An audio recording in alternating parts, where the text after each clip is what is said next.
residence. This is his residence. That is the official entry of the former Chief Minister, late former Chief Minister Vijay Rupani. It has been named in the name of his son, and here you see the entire police setup that will be paying the last homage here. The rehearsals will be going on once his last rites, his last journey begins from his home to the cremation ground. That would be played out, and that is where it is being practiced. Now, important thing is that it's not just about the former Chief Minister who's being bid adieu, but also the entire Rajkot city, town, and even people from surrounding areas. Remember, there are politicians who are pouring in from across the state of Gujarat. There are MLAs, there are former ministers, there are former cabinet ministers who worked with him in his cabinet and fondly remember Vijay Bhai. Vijay Bhai is the only word that you would hear from everyone. If you ask them how was the Chief Minister's regime, what did he do, they are proud to say that he not only got aims here, but he also ensured that the water supply and the water problem of Rajkot was sorted. Imagine from 1971 when he joined Jansangh, ABVP, RSS, he's been actively working for the entire setup. But the fact that he always behaved and came across to his people like just another party member, not as the Chief Minister. Even during his Chief Minister tenure from 2016 to 2021, he was popularly known as not the CM but the common man. And that is what made him so unique and so affable to almost everyone around. It's not just about this family. If I can show you the house and show you the preparations in the house, these are a little melancholic times. We have to ensure the privacy of the family, but there are leaders from across the state, senior leaders who are here to monitor it completely. There's a separate ground that has been used to ensure that people will be arriving in huge, massive numbers. It's not just about the 5 kilometer of last journey that will be taking place from his residence to the cremation ground, but also the entire Rajkot town, city has come to a standstill. It's a different atmosphere. Remember, I visited Rajkot earlier also, but I've never seen this mood across the town, across the streets. Life has come to an initial halt for a lot of people who've lived around him, who've been attached with him. From being a normal party worker where he started in 71, a 54-year-old journey from becoming a member of parliament or even being a chief minister of the state. Remember, it's a big thing for any person who joins politics without any background. That means he just started as a कार्यकर्ता. That's what BJP people say कि वो तो हमारे भाई हैं. और वो भाई बोलने का जो तरीका है ना, that cannot be explained, because every person I've spoken to has tears in his eyes, is emotionally very, very high on emotions, is absolutely knowing what they have lost. And when they will come here to see his last journey and see him off in the last journey, well, if I could say that even the skies are shedding their own tears in their own way in the form of rain. These are tough times, and people of that stature, when they are no more, the nature predicts their own affection towards them. This is just another way of the last journey that he would be taking from his residence to the cremation ground. Imagine, it's just not just about the police preparation here where he will be given the last salute, but also the fact that almost everyone who's come here is just waiting for moments. As I speak to you, this is the minute where we will be beginning the last salute to their beloved late former Chief Minister. Now, there is pouring in of emotions, there is pouring in of number of people who've arrived here, one after the other, increasing in numbers. And as you see behind me, these are the preparations for the last rites. This is the official salute that you give to your former Chief Minister. But besides that, it's melancholic, if I could say. And it's absolutely different. I would show you around on what is exactly happening. Vijay Rupani, a house that he really treasured because this is where his children grew up in. And of course, Rajkot has been an emotional, soft spot for him. He was the mayor, he was a corporator of Rajkot before he went on to become the MP and also finally the Chief Minister. Aishwarya joins us from the Civil Hospital in Ahmedabad. This is where a lot of action is taking place. Vijay Rupani's family is there. Anjali Rupani, the wife, and of course the daughter and son-in-law, they've come to collect the mortal remains of Vijay Rupani, and this will all be taken to Rajkot, and people will be allowed to pay their final tributes to their beloved former Chief Minister. And after that, the final rites of Vijay Rupani is all set to begin. Aishwarya, tell us what do you see around you and what kind of preparations has the administration done about this?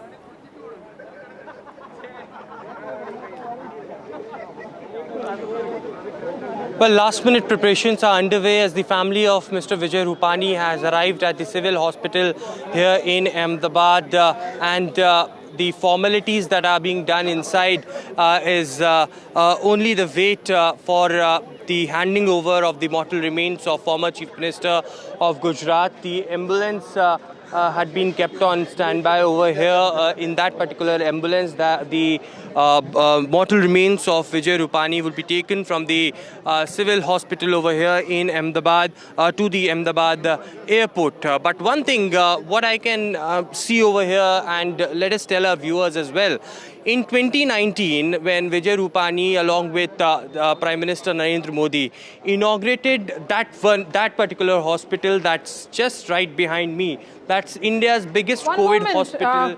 Aishwarya, I'm going to come back to you in just 30 seconds.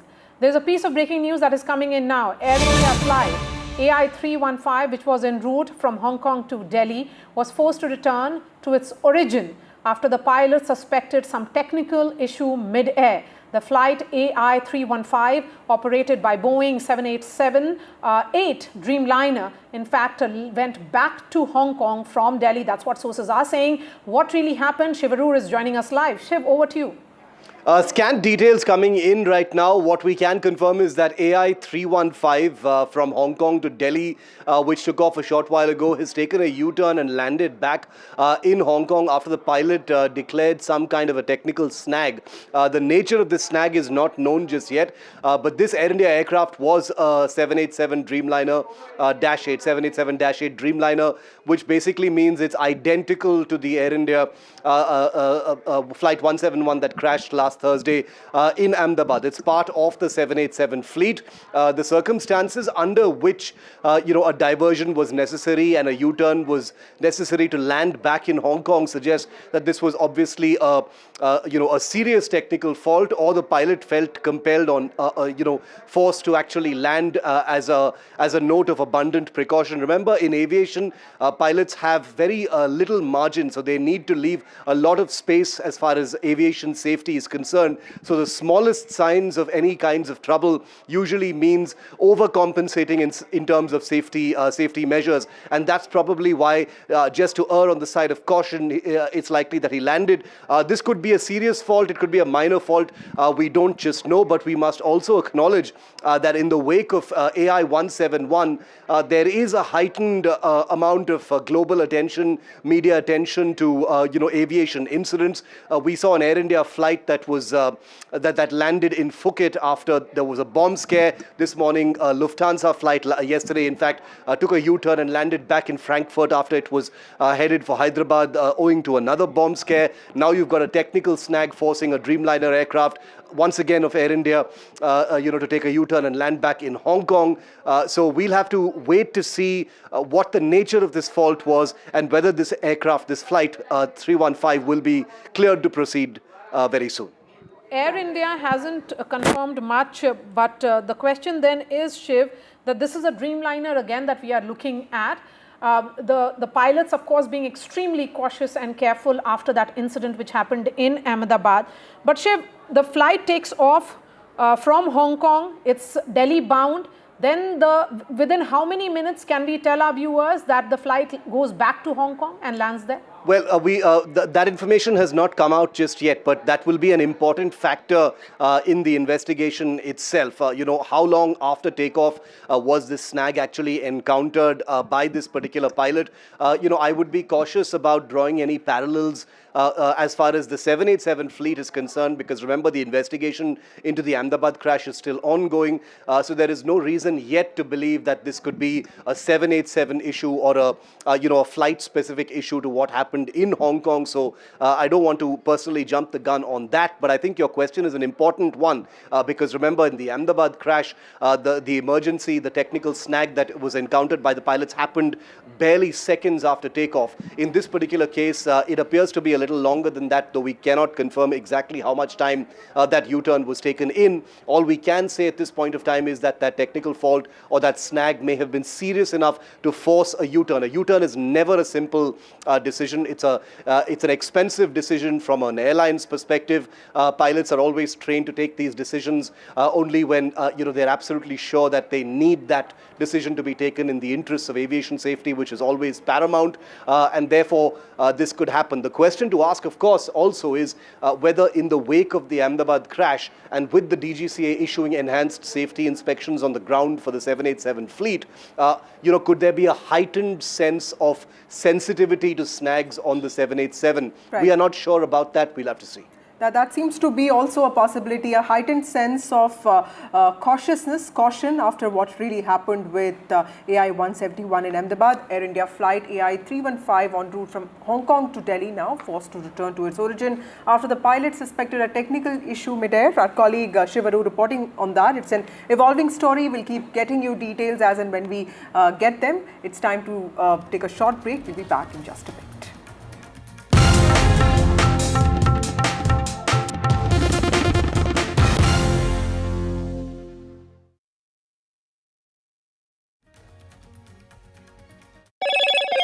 Hello, Moto. Motorola, India's leading AI smartphone brand.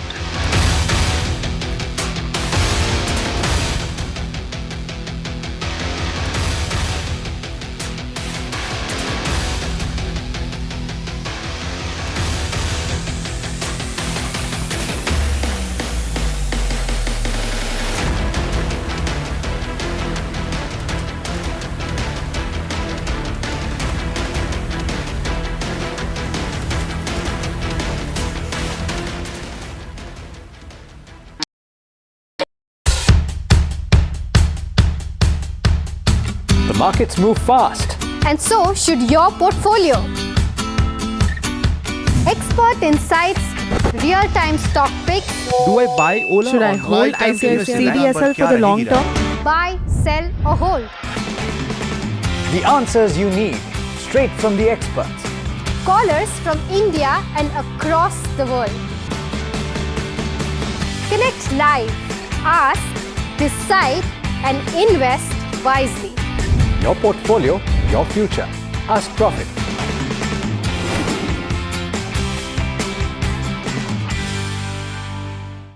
Is your business future ready? Join the 13-week strategic ESG certification program for business sustainability and growth for CXO and business leaders by NDTV, Terry and Zenora. Master global ESG frameworks, gain real-world tools, and lead with impact. Starts July 13th. Enroll now and power your business with sustainability. 3 days after the Air India crash,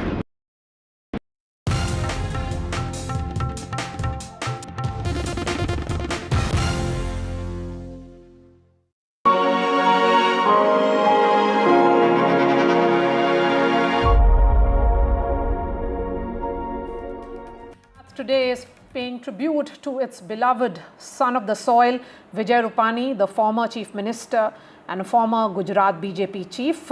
Today, his mortal remains are being handed over to his wife, daughter and son, Rishabh Rupani. Of course, Rishabh Rupani is someone who has spoken about his father extensively over the last few hours, and he has also said that he feels that there is a lot of gratitude with which he feels, particularly towards the Chief Minister and the Prime Minister. Let's cut across to Aishwarya Jain, who's joining us from the civil hospital, where close to that mortuary where his mortal remains will be handed over. I can see Ankit joining us from Rajkot, home of Vijay Rupani. Ankit, I'm coming to you, but before that, Aishwarya, what are you seeing? Well, any moment from now, the mortal remains of former Chief Minister Vijay Rupani would be handed over to the family members, as they have already arrived over here along with the Chief Minister of Gujarat, Bhupendra Patel, and other cabinet ministers of Gujarat government. Let me quickly show you these visuals from the mortuary complex over here, as the senior BJP leaders along with the family members, long distance relatives of Mr. Rupani, who had all arrived over here at the mortuary complex, are patiently waiting as the detailed legal paperwork is being done inside the mortuary complex with the assistance of all those doctors and the team of officials who had been placed on that duty. As far as the government officials are concerned, the health department officials will be handing over the death certificate, the post-mortem report of Vijay Rupani, and also the FSL report to the family members. There has been also a special desk that has been set up for all the claims that the family members wanted to make as far as their belongings are concerned, and if they will get the belongings of Mr. Rupani or any of those victims, and those will be also handed over first to the family members, and later the mortal remains would be given. It is all of those senior BJP leaders as they are waiting. There will be also a guard of honor that will be given by the guards of Gujarat police, and there would be these condolences that will take place over here. As you can see in the visual, there are hundreds of people who are waiting inside the hospital. There are another 100 who are waiting outside the civil hospital as well, as they want to pay the tribute, the last respects and their condolences to the family members of Mr. Rupani, who had served for almost 5 years as the Chief Minister of Gujarat. But where I'm reporting is a place which is in close connection of Mr. Rupani as well. That civil hospital that you see right behind me over here, that's India's biggest COVID hospital that was inaugurated by Prime Minister Narendra Modi along with Vijay Rupani in 2019 itself. And just 100 meters away, that's the mortuary complex where today Vijay Rupani's dead body is. And unfortunately, he died in that airplane crash. And now people are offering their condolences, because it's tragic loss for just not the state of Gujarat, for the entire country as well, as Vijay Rupani's mortal remains now being taken over from the mortuary complex, and ambulances had been kept on standby. One of the heart-wrenching scenes that I saw 2 days ago was also Anjali Rupani, the wife of Vijay Rupani, saying that I want to see my husband just one final time. I want to see his face. But of course, the bodies are so badly charred, and that really could not be possible. Tell us this aspect to Vijay Rupani, the fact that he was also a family man, somebody who always gave time to his family, and the couple, both Anjali and Vijay Rupani, were BJP karyakartas, somebody who were involved in Saurashtra BJP's operations throughout a large part of their lives. He joined the BJP when he was just 24 years old. His father-in-law was also a core member of the RSS. Tell us this aspect to him, apart from being a CM and a state president of the BJP, the fact that he was also a family man, how does that reflect on his personality? Well, he was very close to his family, and we have seen often those pictures of him with his granddaughter, and that was one of the reasons perhaps he was going to London for celebration of his daughter's granddaughter's birthday, and perhaps he would have returned after a few days. But unfortunately, that air crash happened, and he was sitting in the front seats of that. Apart from giving absolute time to his family, being in Rajkot for months, whenever, during the days of him being a member of parliament, him being in Delhi, he always used to come over here and spend a lot of time. But he has that connection with Rajkot, and therefore the reason perhaps it has been anticipated that thousands of people will turn to give the condolences to him as well, being councillor to the mayor and then rising to the ranks of the chief minister. 1206 is one of the number that he was very fond of, personally, professionally.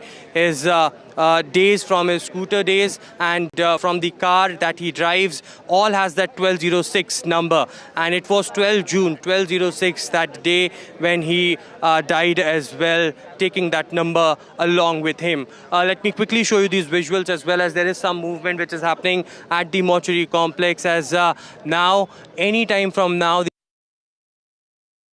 We'll try and connect with Aishwarya any moment now, but let me bring in Ankit. Ankit, what are you seeing at his home in Rajkot? Well, Rajkot, the hometown, the Karam Bhumi of Mr. Rupani at this moment is in mourning. All across the city there are posters of Mr. Rupani, people paying their tributes to him. At this very place where I'm standing, this is right next to his residence. It's in the complex of a temple where for the people, this is where Mr. Rupani's mortal remains would be brought in, and they would be able to pay their respects to him.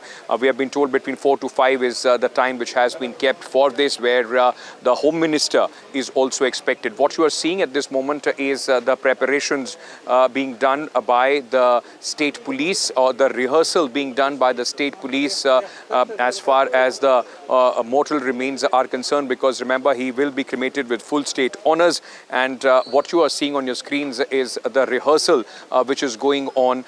These 6 policemen will be the bearers as far as the mortal remains, the coffin is concerned. And then they are in fact practicing. Not only just a short while back, the police band also came in, but the entire journey, last rites of Mr. Rupani, as they would be conducted with full state honors in Gujarat.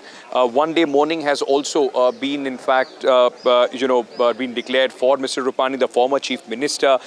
Very interestingly, as Aishwarya was also saying, people still, I was speaking to a few of his neighbors, and they were remembering him saying that, from his days of a councillor to even the chief minister and the MP, things didn't change much for him as far as this colony, the Prakash colony, where his residence is. And he was quite accessible to people even when he was the chief minister, though their security increased his, but there are a few of his old friends that have come. There used to be a group of friends, 12 of them. Mr. Rupani knew them from college days, and somehow their children had given that group a name of Dirty Dozen. That is how they were known here in Rajkot. So a lot of anecdotes, a lot of memories attached to Mr. Rupani, 68-year-old BJP leader who passed away in this air crash, and possibly one of the most noted ones on that flight AI-171. The family of also, like Vasudha was pointing out earlier, met the Prime Minister today. It is expected the Chief Minister of State, Bhupendra Patel, would also be accompanying the family when they come here. It was from Mr. Rupani that laying the wreath now on the mortal remains of Vijay Rupani. Other leaders, including Harsh Sanghvi, who is the state's Patel, Home the Minister, is also present. Other senior leaders of the BJP, of the Gujarat unit, are all present as the last journey, the final journey. Rishikesh Patel also offering his tributes, and like Maria said, the MOS home was also there, Harsh Sanghvi, and this is Harsh Sanghvi, the MOS home, and before that, of course, Bhupendra Patel. And these are all ministers of the cabinet who are offering their tributes, and you also see several of them. That's former Deputy Chief Minister Nitin Patel offering his tributes. The mortal remains has been handed over to the wife, the daughter and son of Vijay Rupani. That's the family members. His wife, who's been a BJP worker as well, managing the state unit for several years now. She, standing next to what's perhaps the toughest moment that she's facing of her life, next to her husband's mortal remains. Aishwarya is joining us. Aishwarya, over to you.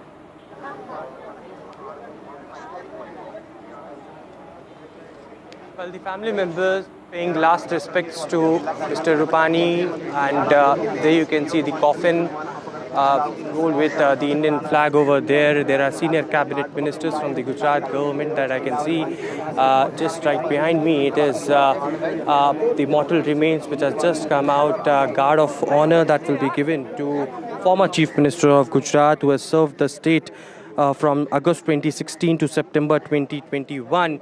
He was the 16th Chief Minister and died in the tragic air crash on 12th of June. It is now the body which is being taken, the mortal remains of Mr. Vijay Rupani now taken towards the ambulance, and from here directly the mortal remains would be taken to the Ahmedabad airport. There you can see one by one all the senior leaders of the Bharatiya Janata Party from the Gujarat unit, the cabinet ministers, chief minister standing over there, home minister, health minister of the state of Gujarat, all paying last respects before the mortal remains goes from Ahmedabad Civil Hospital, from the mortuary complex over here towards the Ahmedabad airport, where from air ambulance there's mortal remains will be taken to Rajkot, where the last rites will begin. We're expecting the senior leadership from the Bharatiya Janata Party that can also arrive in Rajkot to pay the last respects. But these are first and exclusive visuals. Now the guards taking up the mortal remains. The family clearly devastated about the loss that they have witnessed. It is, of course, a vacuum in the Bharatiya Janata Party unit in Gujarat. A state mourning has been announced for a day here in Gujarat as well. As we can see now, the guards standing in front of those mortal remains will be shifting it to the ambulance and will be taking directly to the Ahmedabad airport. Accompanying the mortal remains would be the family members, closest one, the wife, daughter, and the son who had arrived from London, and they will be heading via air ambulance to the city of Rajkot, where he was once the mayor and also had served the people over there, loved.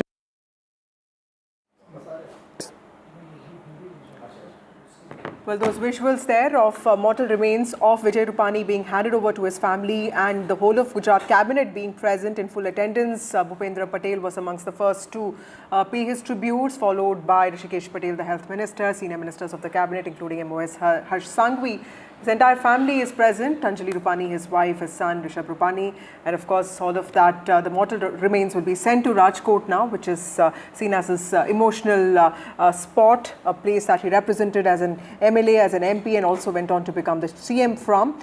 And that is also where his mortal remains will be kept for people, for common people to come and pay respects to Vijay Rupani, the late Chief Minister of Gujarat, who lost his life in the horrible plane crash that took place recently. Yes, Vijay Rupani from the neutral Jain Bania community was announced as Anandiben Patel's successor in 2016. He went on to become the Chief Minister then, and in 2017 was when he steered the BJP victory, where though the BJP won its lowest BJP tally in the state ever at 99 in a 182-member Gujarat Assembly, Vijay Rupani was again picked up as the Chief Minister, and he did face a lot of political challenges, but that's what politics and politicians who have spent over 3 decades in politics have to face. Vijay Rupani was seen as a man of organization. He went on to also become the member of parliament from Rajkot constituency. As the chief minister, he handled the COVID-19 pandemic, and also and that was the time when Gujarat administration faced a lot of questions, but today he will be remembered as a leader who had grassroots connections, who rose in the ranks, and that is what quintessential BJP stands for. When a Karyakarta can go on to become to helm the state, not just as the state unit chief, but also as the state chief minister. Vijay Rupani, survived by his wife, his daughter, and also his son.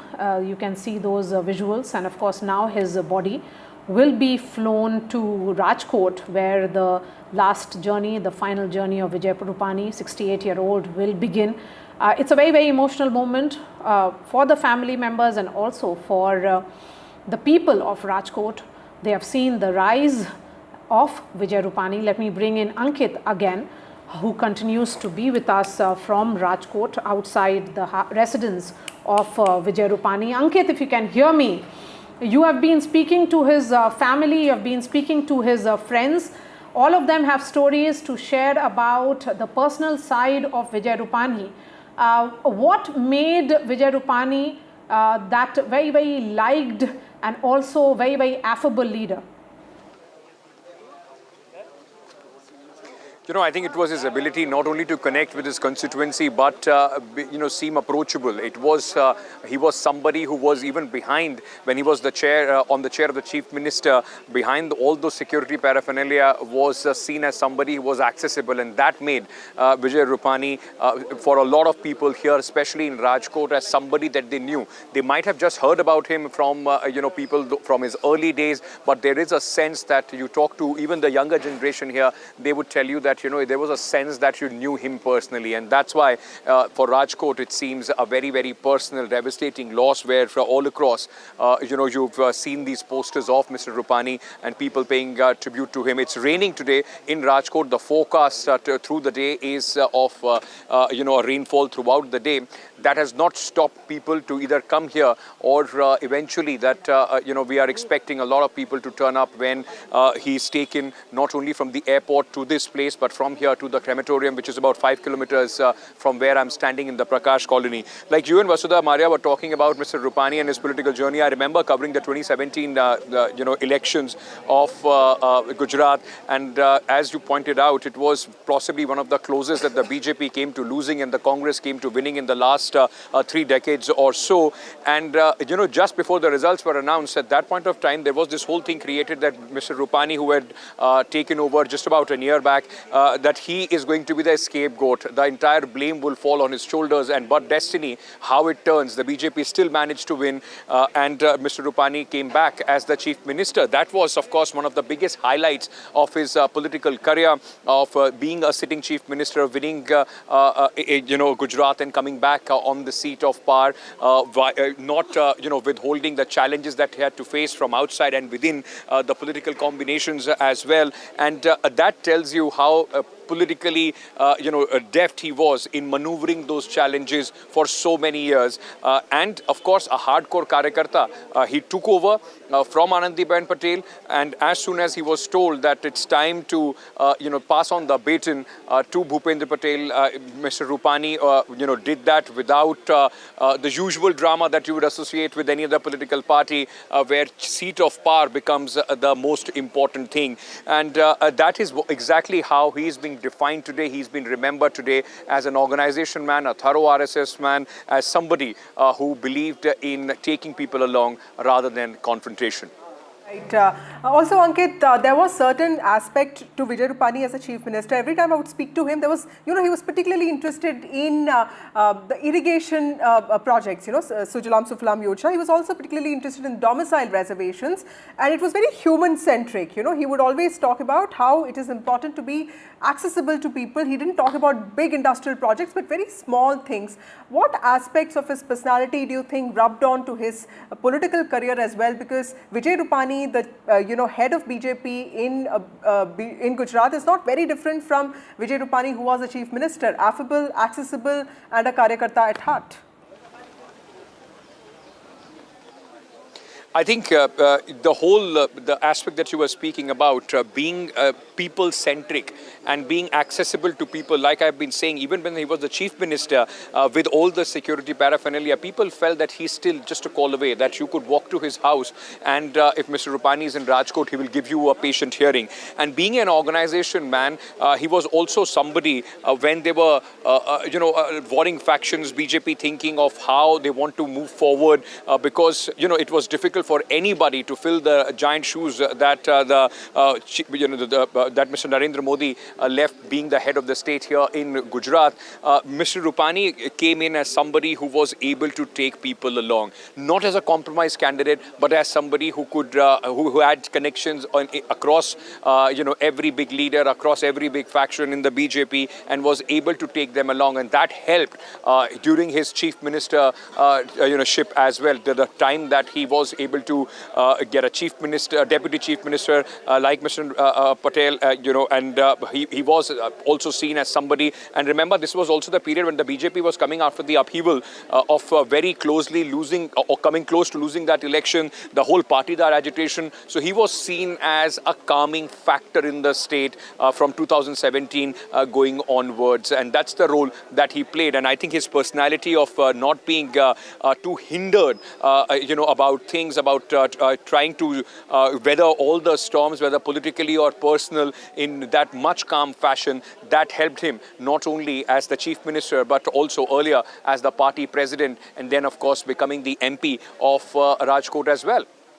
Ankit, just stay with us because there is a piece of breaking news coming in. In fact, the government of India, of Prime Minister Narendra Modi, has notified the caste census. The preparations, remember, has been announced by Home Minister Amit Shah, who held a meeting with senior officials only last night. And he said that census will include caste enumeration for the first time, and as many as 34 lakh enumerators and supervisors, and around 1.3 lakh census functionaries will conduct the operation with cutting-edge mobile digital gadgets. And this exercise, which is very, very crucial in nature, will begin on 1st of March 2027. Let's bring in Akhilesh. Akhilesh, what else can you tell us? Because census notification has been notified in the official Gazette, so now the census process has commenced, and this is going to be the 8th census since independence. And for the first time in India after independence, the castes will be counted. So this is going to be a big, huge political issue, especially keeping the upcoming Bihar Assembly elections in mind. As far as the census process is concerned, it will take part in the two phases. In the first phase, all the houses will be counted, and in the second phase, all those residents in the houses, every individual will be counted. So these two phases will be commenced, and this is very important census, as I mentioned, that because for the first time since 1931, the caste will be counted for the first time. Right. Akhilesh, also help us understand, there are two aspects to the census this time which makes it even more special. One, like Maria said, caste will be enumerated after 1931. The second thing is, of course, it will lay the basis for delimitation exercise, which is a politically contentious topic. Help us understand how is the RJI, or for that the state government or the center government, the Home Ministry, looking at maneuvering these issues, and how is the opposition looking at this, because two of its demands, the caste census and the census itself, have been now met. Well, for the central government, the first priority is to implement women reservation in 2029 Lok Sabha election. This is the whole idea behind this census exercise. The government sources are very confident that before that, means that before 2029 Lok Sabha elections, the delimitation process will be completed. Though it looks like a very tough task, because after the census is completed, it will take at least 1 to 2 years to come out with the entire data. But the government is confident. They are saying because for the first time, the digital census will be done, and that is why the data will come in the first 9 months or 10 months or so.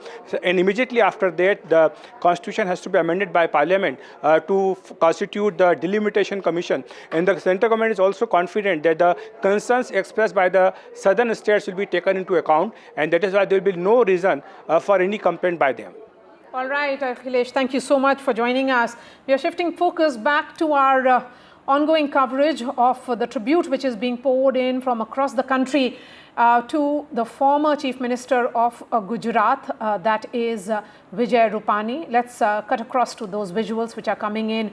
And joining us now is Jainarayan Vyas, former Health Minister of Gujarat. We also have Dr. Shirish Kashikar, who is the Director of Mass Communication and Journalism Institute of Ahmedabad, and Ajay Ummat is Group Editor of Ahmedabad Mirror and of Gujarat Samay.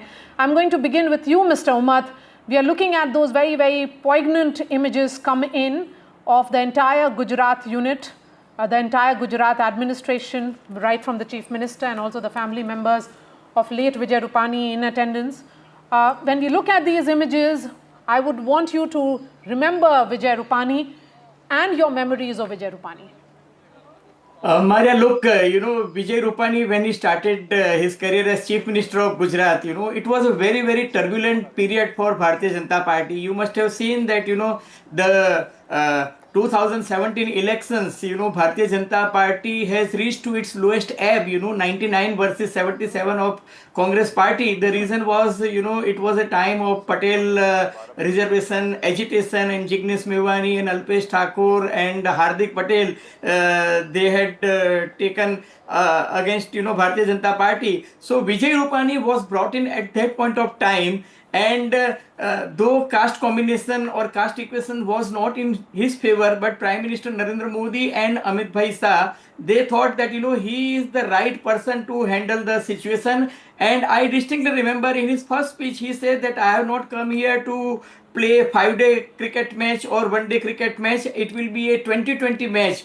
And he really delivered. He, under his stewardship, party sailed through that 2017 assembly election successfully. And from that point of time, he became a person who has made institutions in Gujarat. For example, if you consider his Rajkot constituency, it was he who has played pivotal role in bringing, All India Institute of Medical Science, AIMS in Rajkot, International Airport in Rajkot, and the biggest contribution of Mr. Vijay Rupani was that, under his leadership, Mr. Jainan Vyas, who is with us, he can also elaborate that point, that Nabda irrigation project was completed, but, Sauni irrigation project and, a lot of other pipeline projects were completed during his period, and that was the reason that, the water crisis in Rajkot and in Saurashtra region was sorted out. He also contributed a lot of things during the Corona period, because as I told you, the turbulent period started in 2019 and to 2021 when Corona and lockdown period was in Gujarat, and during that period also he has done a lot of good things. Number one, that he has also abolished that VVIP culture in Gujarat. Right. He was one who was leading from front, and he said that, I will not use a car with red light. And he was very amiable person, talking to everybody, getting feedback. So one of the finest leaders that we had. Very interesting point. Mr. Vyas, every time I met Mr. Rupani, he would talk about the Sujalam Suflam Yojana, which was the irrigation Sauni Yojana. And Sujalam Suflam. Or, yeah, the Sauni Yojana, or for that matter, even the domicile reservation, which was happening then because Alpesh Thakur's agitation was going on. Help us understand what are the key policy interventions that Mr. Rupani made during his tenure as the Chief Minister. And he made it very clear that he was just taking forward the vision of Narendra Modi, isn't it? See, Mr. Ajay Ummat mentioned about Sauni and Sujalam Suflam. I think that Sujalam Suflam was a child which was handed over to him, which was an unfit child, and lot of problems. North Gujarat being alluvial soil area, water scarce area, needed something, and North Gujarat was given this lollipop called Sujalam Suflam, which but for Mr. Rupani, I don't think anybody else would have so succinctly and sort of quietly got on with the job and done whatever best could be done out of the burning house, whatever could be salvaged, because Sujalam Suflam itself is a big hoax. It's a big, according to me, much talked about list delivered scheme, and it was but for Mr. Rupani's tactful way of handling it, it would have been severely exposed, especially at a time when he came to power, succeeding Anandiben Patel. I also do not agree with Mr. Ummat that he did not belong to any majority community. It was this which was main qualification. If he belonged to any of the majority communities, the other community at that time was so excited that automatically they would have been a fighting force against him. So being from a small community, being from a business community, being a softer face of Bharatiya Janata Party, I think was a basic qualification which made him got selected for this post. And I must say, to his credit, he batted with his head down and delivered what was expected out of him without much ado. So I think Rupani was picked up because he was from a minority community. He was from a caste which is a business caste, and he was a face which is a softer face. And over and above that, he had good knowledge about the workers because he had served as more than once served as the General Secretary of the Bharatiya Janata Party and later that President of the Bharatiya Janata Party's Sangathan State Unit Organization. Okay. Quickly, Professor Kashikar, I wanted to ask you, you heard both the panelists out. What are the factors about Vijay Rupani that made him survive and thrive in the BJP, specifically in Gujarat? And today, how do you see the outpouring of tributes for him? See, the basic part of during his rule in Gujarat was that he was the most affable person. Anyone can go and anyone can meet. And I think the roots of all these traits were lie in his youth because he was the Karyakarta of ABVP. He started his career from ABVP. He had the Sangh connection and due to all these things. And then he later on he shifted to BJP and then he started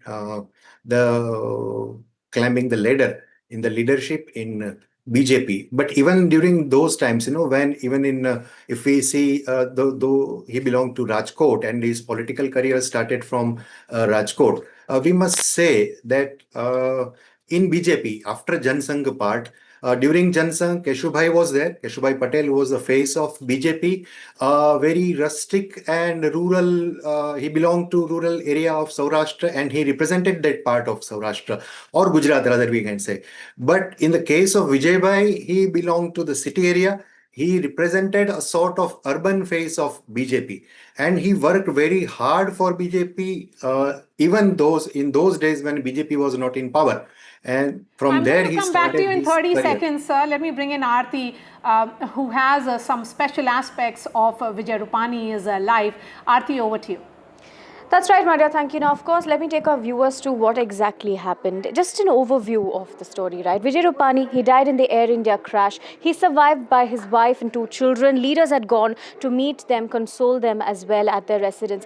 Now, remember, he served as the Gujarat CM for 2016 to 2021. Not just that, he was also appointed as the BJP in charge for Punjab elections. Now, in 2006, he was made the General Secretary of BJP's Gujarat State Unit, and he's been connected to the BJP since 1980. He's also been part of the RSS as well. Now, Vijay Rupani, he was a former stockbroker as well, so he's a man of finance and he was the chairman of the Saurashtra Stock Exchange Board as well. All right. Thank you, Aarti, for that quick update on the life and time of Vijay Rupani. Dr. Suresh, you were making a point. Please go ahead and finish it. Yeah, so that's why, and then he started the climbing ladder in BJP, and he proved his mettle during his days in Sangathan. When he was working with BJP Sangathan, he became into the power. He came to the power as a minister into the ministry of Anandiben. But before that, he was the Rajya Sabha MP also, and he was the state president of BJP also. So he had idea about the Sangathan part as well in the government part also. He was also the minister, cabinet minister. He was elected first time into the in his constituency as an MLA, and he became the cabinet minister directly. If I were to ask you, what are the aspects of Mr. Rupani that helped him thrive and survive? Because Gujarat is seen as the land of very strong leaders. Mr. Rupani, like both the panelists also pointed out, that he came from the minority community, but also he helped the BJP perform this balancing act of not really angering any dominant community here. Did that work out for him? Was he even expecting to be the chief minister? How did he look at his own elevation? Technically, though it is called the minority community in constitutionally, but in Gujarat we all know that Jain community is very powerful both politically and financially, and he belonged to that community, right? But it's not about the power of money or the political power. He was such a ground to earth person, and he had that because, as I said earlier, he was attached to Sangathan and the government both. So he had experience of both the sides, and he knew how to keep the fine balance between government and Sangathan. And that's why during his tenure as a chief minister, he could keep the fine balance between both, and he ruled very well. The only challenging part during his tenure as a chief minister was the corona part. And I think he tried very hard to come out of this. But unfortunately, we know that his resignation was taken and talk about he was this replaced by place Mr. from Patel. where Vijay Rupani started his journey, and also, that has been his Karambhumi, Rajkot West. That was also the constituency from where Prime Minister Modi contested his assembly election for the first time. And in that campaign also, Vijay Rupani was made the campaign in charge. That we are looking at February of 2002. Would you take our viewers back to that time and talk about the equation between the Prime Minister and late Vijay Rupani? Interestingly, that constituency belonged to... Dr. Suresh, that's the question to Vijay Umat. Yes. Yeah. Maria, the interesting part, I distinctly remember, Mr. Modi was appointed as the Chief Minister of Gujarat. But, then there was a dilemma from which constituency he would contest. And Vallabhbhai Wala, who was Minister of Finance at that point of time, he voluntarily offered that, Mr. Modi can come and contest from that constituency, because it was considered to be the safest constituency for Bharatiya Janata Party.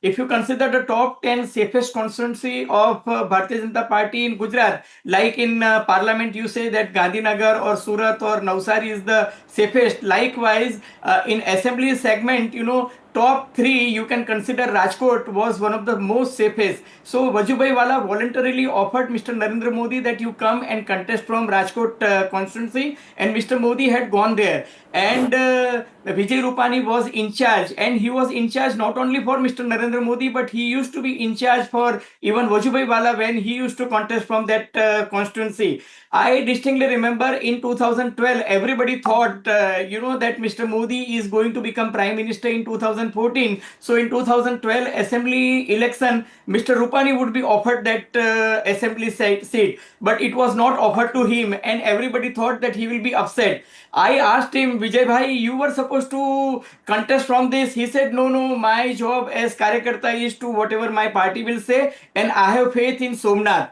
And when Anandiben became Chief Minister and Vallabhbhai Wala became Governor of Karnataka, then that seat was vacated. And Vijay Bhai on that particular day was going from Junagadh to Somnath for darshan. And when I spoke to him, he said, Ajay, I told you that I have faith in Somnath Dada, and Somnath Dada had given me this opportunity, and now I will contest from assembly seat in Rajkot. So that was the wonderful story of the by-poll election that took place in Rajkot West. Thank you, Ajay Umar, for that wonderful insight. Here's some breaking news with regard to the Air India crash that took place. It has been an agonizing wait for families waiting to be handed over the mortal remains of their loved ones. Families are awaiting DNA matching results. DNA sampling takes about 72 hours. The body of the Air India captain is yet to be handed over. The mortal remains are yet to be handed over to the family. No DNA matching has taken place yet, is what we understand. Manogya joins us with more details on this. Manogya, tell us a little bit about the kind of wait, the unending wait that families have to go through, because DNA sampling and testing does take that kind of time.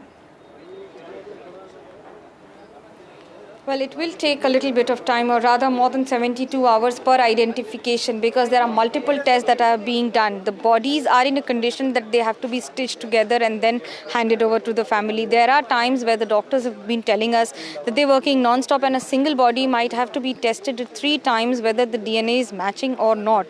In fact, the kind of condition of the mutilated bodies that have been recovered and completely charred bodies, that will itself give you an idea on what is the condition of the entire laboratory that is working tirelessly. Remember, FSL has confirmed that they are working on war footing. not just for handing over the bodies, but also ensuring that this could be one of the fastest moves to ensure that everyone gets back their family members or the corpse of the family members as soon as possible. It has taken time. That itself reflects with the former Chief Minister body because to be Prime handed Minister over Modi to the family. is in Cyprus. We are cutting across to those visuals which are coming in now. This is the ceremonial welcome. In fact, that has happened already. Prime Minister Modi is in Cyprus. He received a heartfelt and warm welcome from the Indian diaspora as he arrived for this 3-nation tour. He was greeted by the diaspora. Prime Minister Modi is the first ever Indian Prime Minister to visit the Mediterranean nation, and his arrival is being described as a historic moment by both Indian and Indian community and also the diplomacy of this nation. PM Modi is accompanied by a large delegation of around 100 officials, and he will be meeting the President of Cyprus as well. Earlier, Prime Minister was received by the President at the international airport, and he is scheduled to hold delegation level talks with the President of Cyprus. Key issues on the agenda include expanding cooperation in trade and investment. It's also IT, defense, shipping, renewable energy and people-to-people ties, which are high on Prime Minister's agenda. And both these leaders are expected to exchange views on global and regional developments, including maritime security and situation in West Asia. And ahead of his arrival, the Indian diaspora in Cyprus was brimming with excitement. We have Vishal is joining us. Vishal, India and Cyprus have traditionally enjoyed strong traditional and diplomatic relations since the establishment of ties, that was in 1962. And now we are seeing those visuals of Prime Minister Modi becoming the first Indian Prime Minister to arrive in Cyprus for this crucial meeting. Well, you summed it up pretty well, Maria. So this is a historic visit. In decades, this is the first Prime Minister from India to land in Cyprus and have an extensive meeting with the Indian diaspora there. There are at least about 14 to 15,000 people of Indian origin living in that tiny island nation, which seems to have really good ties with India for a while now. And this is another step in that direction to consolidate those ties, to take those ties to next level. And also, this visit is important because it is also a statement to Turkey, which seemed to have sided with Pakistan in the recent conflict with India, seem to have provided drones, seem to have provided personnel to train Pakistani personnel.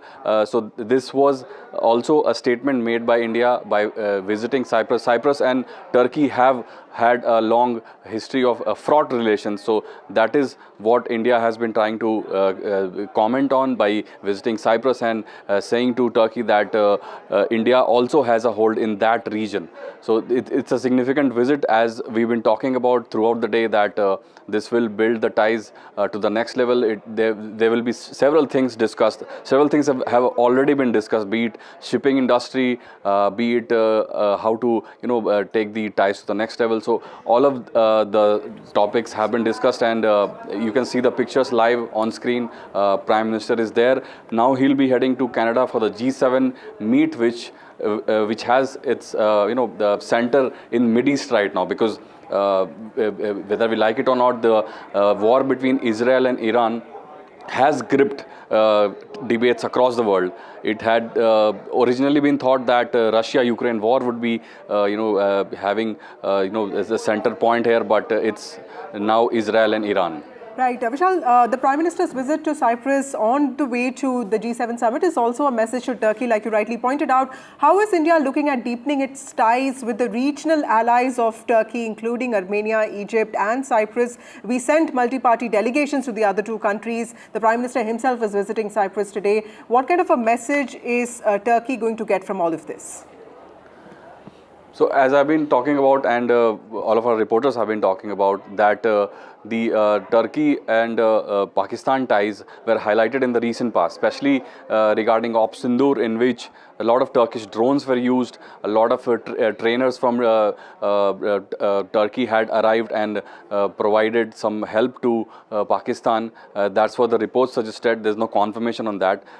So that is how India is trying to turn this and have a say on the world stage when it comes to having a stand that whoever sides with Pakistan will be isolated on the world stage, and India to a large extent has been able to do that because the delegation that India sent across the world right after Op Sindoor was received with open arms all across the globe. But on the other hand, Pakistan's delegation seemed to have suffered consecutive embarrassments across the globe, whether be it in US and other places where one of the senior most lawmakers in the US questioned Pakistan delegation that first you have to look into yourself, first you look into your own territory by promoting so many terrorist organizations. You have been setting bad examples, so first you look into your territory, then you question India. So it has been pretty successful for India when it comes to reaching out to rest of the nations in the last 1 or 2 months. Now on the timing of this visit, because Prime Minister is visiting Cyprus, which is a member of the European Union at a time when it is all set to assume the rotating presidency of the EU, which is early next year. And we have seen an increased trade relations between India and European Union, multiple countries, and now this visit, a first and also a historic one. That is correct, and as you mentioned, India and EU are looking to have that FTA, that elusive FTA that has been under consideration for a while now. But in the recent past, in the last 1 month or two, there have been several developments on that front. Many reports suggest that there could be an FTA between India and EU in the next 1 year or so, or could be sooner than that. At the same time, India has also signed one FTA with UK that was a former EU nation. So India has been signing EU FTAs and also other agreements with many different nations. Also is the FTA with US, which is likely to be signed in the next 1 year. The first tranche of that agreement will be signed by the fall, by September or October. So there have been many developments on the business front. This will be yet another chapter in that, because as you mentioned, Cyprus will be heading the EU forum for some time. So to establish, to consolidate relations with the country that will be heading EU will definitely augur well for the nation. Also help us understand, Cyprus is seen as really rich when it comes to natural gas. What are the other aspects of Cyprus which can be useful to India and other partners when it comes to building relations with Cyprus?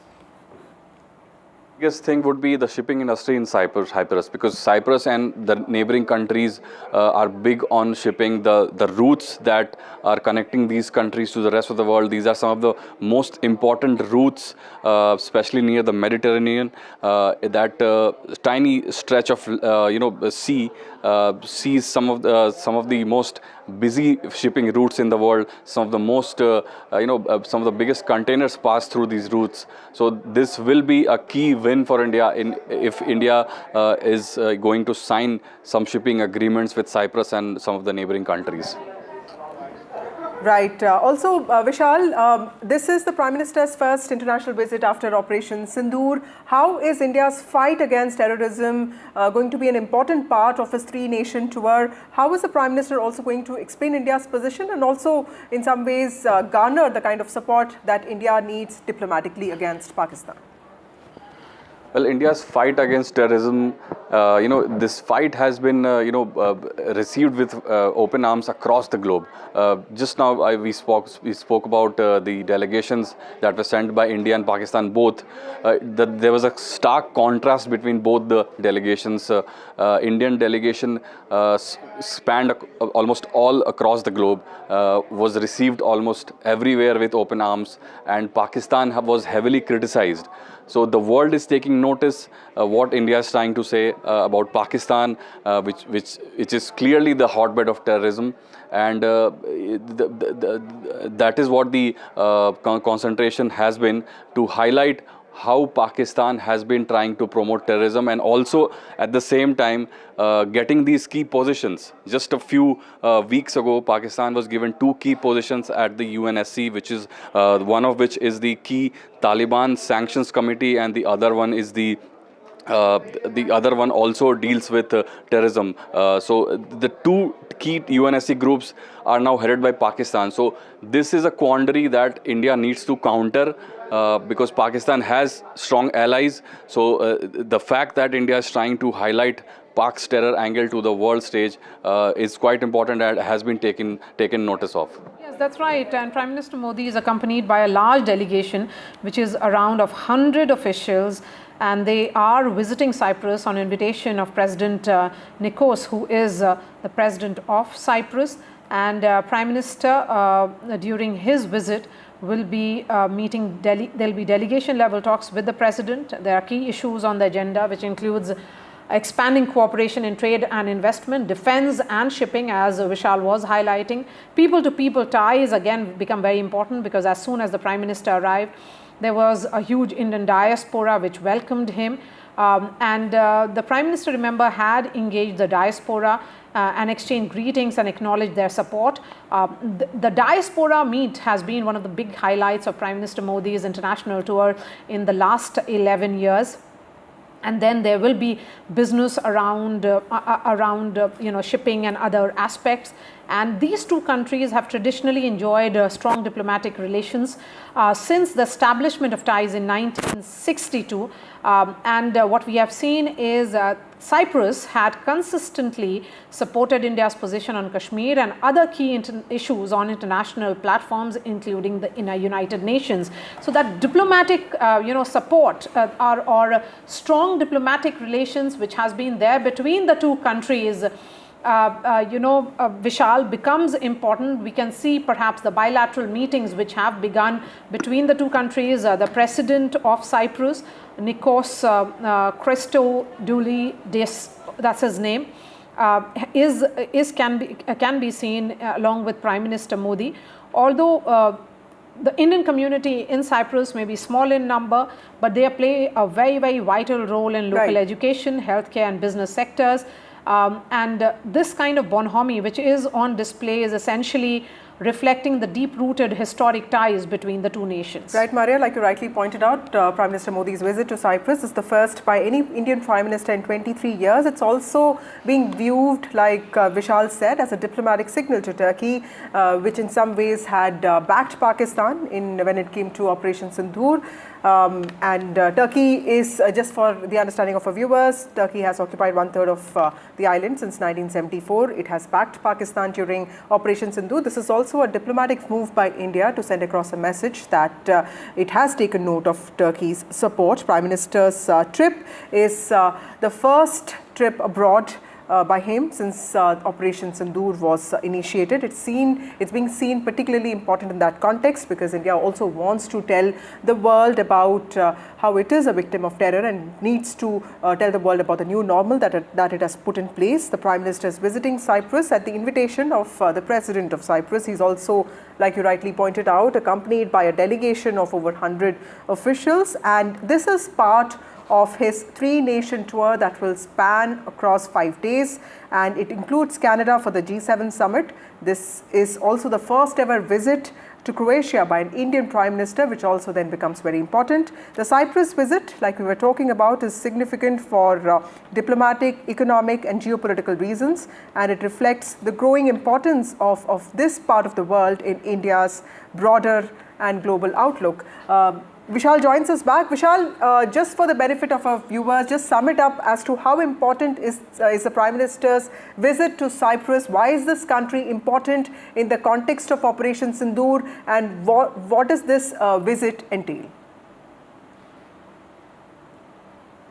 Decided to visit Cyprus is because India wanted to establish, a stance on the global stage that showed that India has its allies in the region, in the same region that is occupied by Turkey. So Turkey is a powerful player in the region, and Turkey went on to help Pakistan in Op Sindoor. It was widely condemned for that. There were many backlash, campaigns against the country. So this establishes the fact that India has a key ally in the region. The fact that PM Modi chose Cyprus as the first foreign nation to visit after Op Sindoor, that itself is a statement and goes on to show how serious India is when it comes to establishing new relations, having new frontiers. That shows that India's influence is growing in the region, and also the fact that one of the two main reasons why India is visiting, PM Modi is visiting there, is also because of the fact that the key defense and shipping ties will be established between India and Cyprus, which is one of the key shipping nations in the world. It's strategically located near the Mediterranean Sea. Many big container ships pass through the waters each day. So it holds great significance when it comes to strategic ties. So that will be looked at, and also as we've been talking about, Op Sindoor was always in the picture because as we mentioned, Turkey went on to help Pakistan. India condemned Pakistan and Turkey both, and through this visit, India has established that India has an ally in the region. All right. A word also on, as you said, strategically located, and how does it benefit Indian interests, Vishal?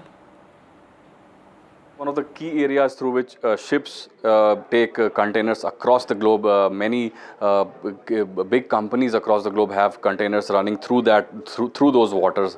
So if India has an ally in the region, Indian companies could also benefit because some of these regions, such as the Mediterranean Sea region, such as the Strait of Hormuz region, which is quite disturbed at the moment, hold great significance because these small specks of waters have shipping containers across the globe, have passage of ships throughout the year. So these are areas which has the eyes of business leaders across the globe. So India, if goes on to have strong ties in that region, that will definitely augur wealth for the economy of India. Right. Also, how do you look at India's economic and investment ties in not just a country like Cyprus, but all the other countries, including Egypt and other countries which are seen as regional rivals to Turkey? Is this also an example of India putting its foot down strongly, diplomatically, that it will not take anyone who's supporting Pakistan very lightly on this? Well, that is quite clear. India's stance on the global stage has been welcomed across the globe, and from powerful countries such as the US to Russia, which are rivals to each other, they both have good relations with India. So that goes on to show that India's long-held non-alignment policy has definitely changed over the past 10 years, but the fact remains that India has good allies across the globe, and it is establishing new relations, as you mentioned, in the same region of Mediterranean and the Arabian region. India has a lot of allies, be it Egypt or the new frontier of Cyprus. So this will establish India's foothold in the region to take on some of the powerful rivals, some of the new rivals actually, because Turkey also had good relations with India, but the recent wrongdoings of the regime of Turkey has resulted in almost severing of ties. Many companies of Turkey have been banned in India. Turkish airlines have been banned. Many Turkish holiday destinations have been banned. So these things have been going on. So it establishes that India has an ally in the region.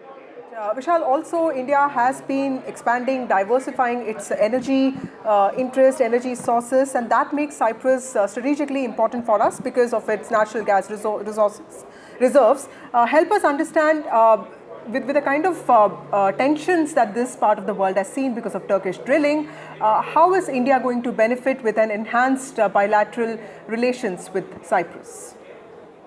Well, even though Cyprus is a tiny country near about Greece and Mediterranean Sea, it holds great significance because we've been continuously talking about the shipping routes it has, the natural gases, as you mentioned. So even though it's not bigger than the size of Uttar Pradesh, if you have to have a comparison, but the strategic significance is large. In the same region, there are other regional powers. Turkey is one of the most powerful players probably the most powerful player in the region. So the fact that India will have now a key ally in that region will hold big significance for India's foreign policy and other matters, because in the recent past India has been quite active on the international forum. We've been talking about the delegations that have been sent by India across the globe.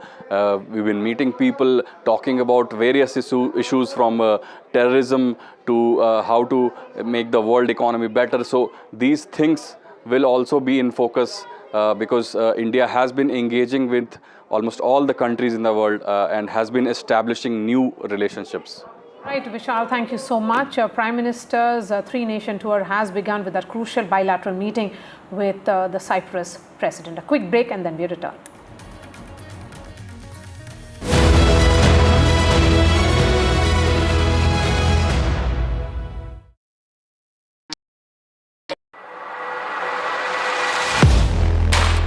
Do you really know the company you invest in?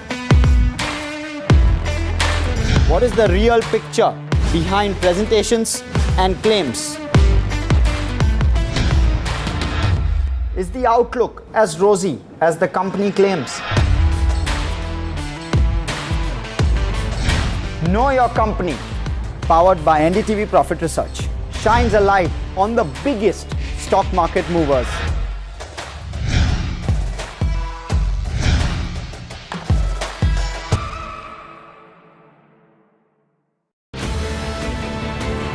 From the echo of the Trump tariffs to the geopolitical tensions in West Asia. And on the sidelines, a possible thaw in the frosty relations between India and Canada. I will bring you all the latest updates from the Kananaskis G7 Summit. NDTV, live from the G7 Summit in Canada.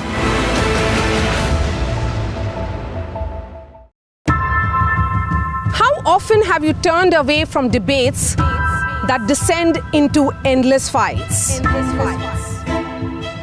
We bring you a show where every question is answered,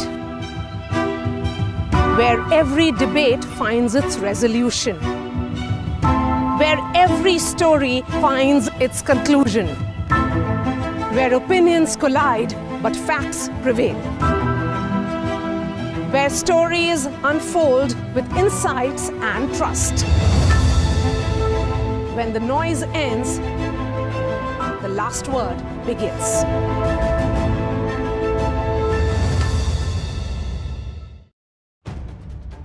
If it matters to you, if it matters to you, if it matters to you, it matters to India. It matters to India. And it matters to me. And it matters to me.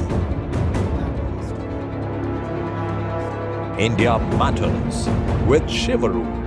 Only on NDTV 24/7. I've been reporting on all issues big and small from Andhra Pradesh, Telangana, rest of South India, bringing you all the action, all that you need to know, all that you want to know. The energy of Maximum City is infectious. I'm bringing that energy in our news coverage.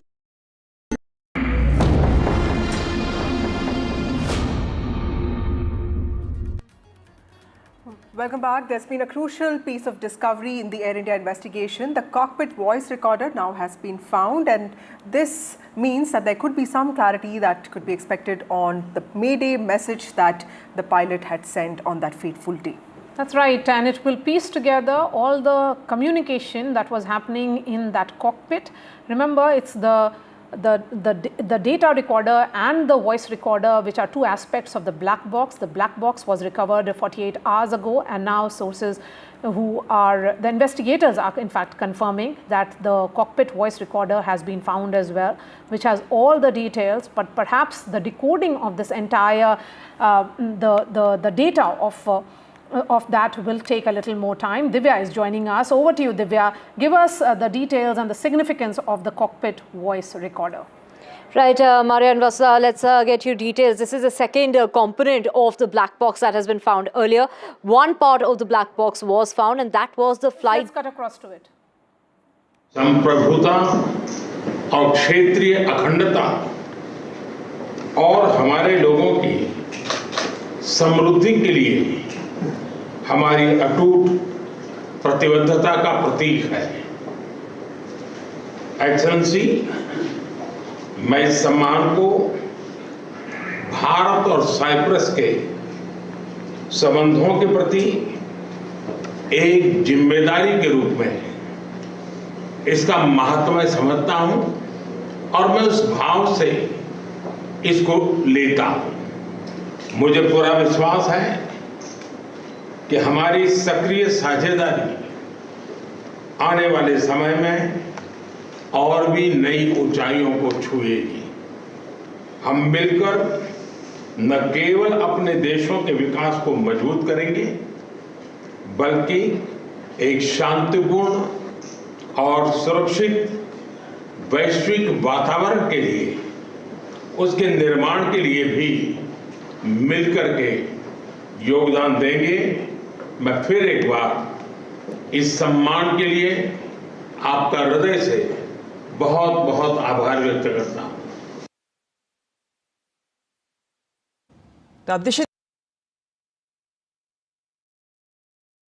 संप्रभुता और क्षेत्रीय अखंडता।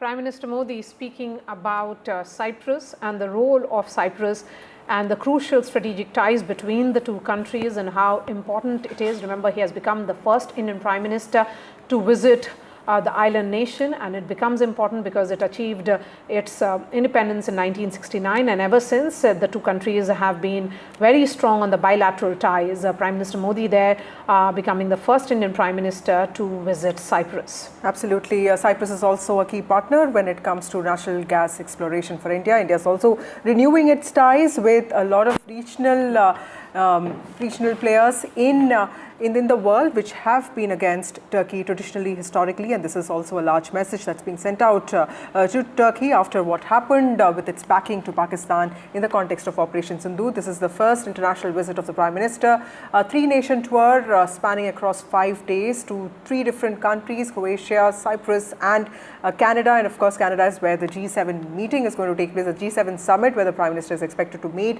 several international delegates. A very important week for India diplomatically, because this not just reflects the renewed strategic diplomatic engagement of India with this part of the world, but also of refreshing of ties between India and Canada.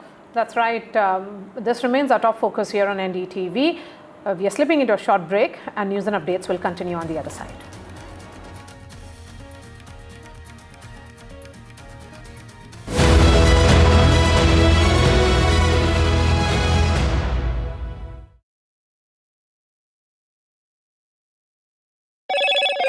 Hello, Moto. Motorola, India's leading AI smartphone brand.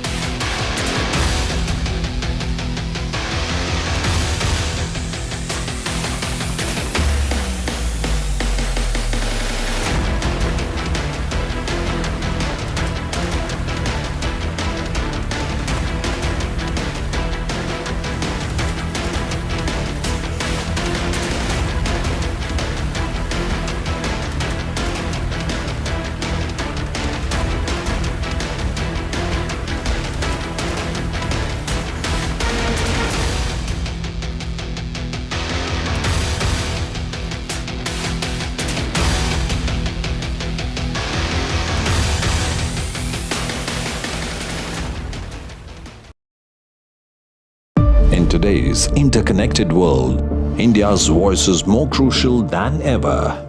When India speaks, the world listens.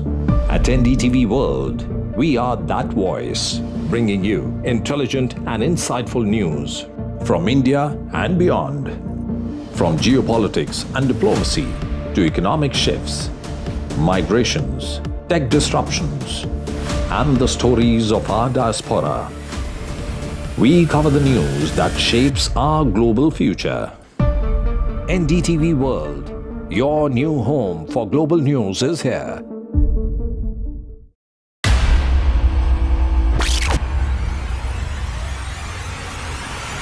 In the last 1 month, if you see, the share prices of Genzol Engineering has fallen more than 58%. Why are the rating firms calling the debt payments as default? We have two credible credit rating agencies on March 4th coming and downgrading the stock to D. Statements are consistently being proven wrong, right, and transactions are being taken place which are different from what they were originally pictured to be. The company claimed it would roll out 6,400 electric vehicles. But what it has rolled out is a shocking scam. Funds meant for the project were funneled allegedly back to the promoters, the Junkie brothers. What did the money buy? Not EVs, of course, but a lavish flat in Gurgaon's luxurious DLF Carmelias.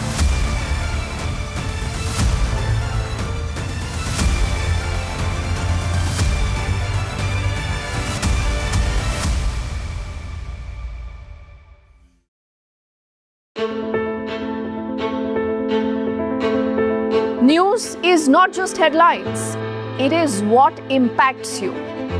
And news should never be mistaken for noise. What matters is the reality. Accurate, in-depth, and with the right perspective. For over 20 years, I have been a journalist, and never has clarity mattered more than now. At Newsnight, we go beyond the surface. We dissect the details, challenge the narratives, and bring you the unparalleled clarity you deserve in a world clouded by misinformation. We are bold, we are direct. Newsnight, for the news in your interest. Only on NDTV 24/7. Air India plane crash in Ahmedabad. India's latest aviation disaster. India responds to the tragedy. Facts first, 100% ground reports. Under this is the tail, Here, and this is just one of the buildings that will give you an idea of the quantum of loss. 24 to 48 hours is the deadline that has been given for the DNA testing. Maximum reporters, maximum coverage on NDTV.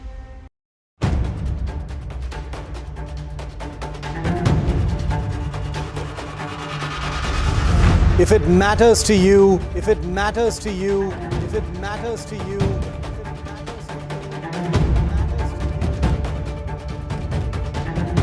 it matters to India. It matters to India.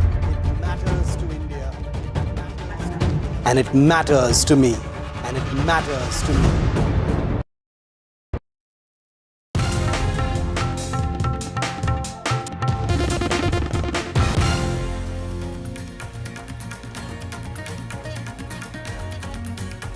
And Amit Shah, this is the centre issuing its census notification, the first nationwide caste census since 1931. There, the Home Minister chairing that very crucial meeting.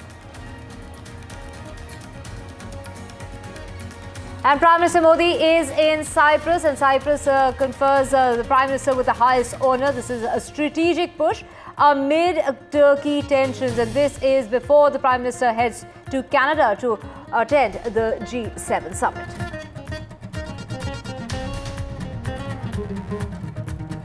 Former Chief Minister of Gujarat, Vijay Rupani's final journey, the ex-Chief Minister's farewell with full state honours. A cremation ceremony will be taking place in Rajkot at 5 p.m. this evening. The Home Minister is expected to be there for the cremation. And crucial discovery in Air India's investigation, a cockpit voice recorder has been found from the Air India flight, the AI-171 that crashed in Ahmedabad. Clarity is expected on the Mayday message. All that was said within the cockpit area as soon as the engines were started has been recorded in that voice recorder, and that has now finally been recovered.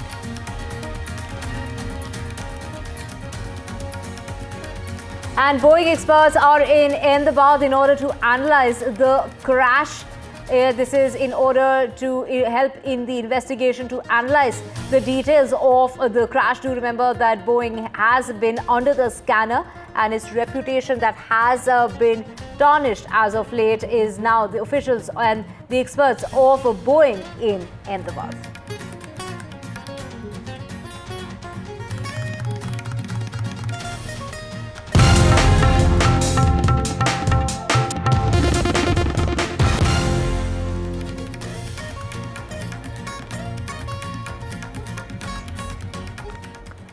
A very good afternoon. You're watching NDTV 24/7. I'm Divya Vadva. We have a whole lot lined up for you, including last riots taking place of cabin crew member Sunita Chakravarti. And she recently joined Air India. She was on that ill-fated flight, Air India, the AI-171.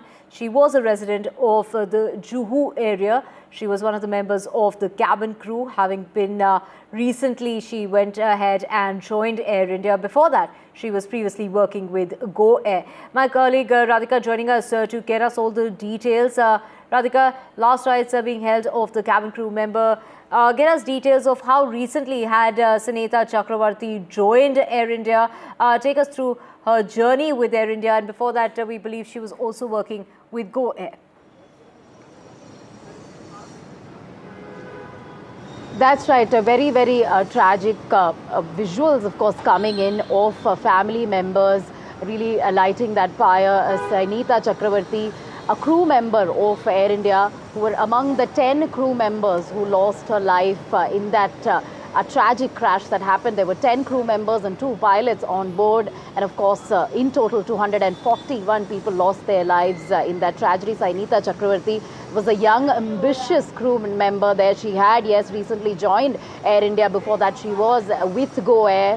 When we spoke to some of her family and friends over the last few days, they said that she was set to get married. She's 35. She's survived by elderly parents as well as siblings, is what we are given to understand. She was from Mumbai. In fact, Juhu Kolivada is where she stayed, and of course she had done her schooling as well as her higher education from Mumbai itself. And those are the visuals coming in of parents as well as other friends and colleagues bidding farewell to Sunita Chakravarti, who's a 35-year-old crew member who lost her life. Of course, she was an ambitious person, is something her friends had been telling us. Somebody who loved flying, somebody who gave regular updates about her flying experience to her friends and colleagues.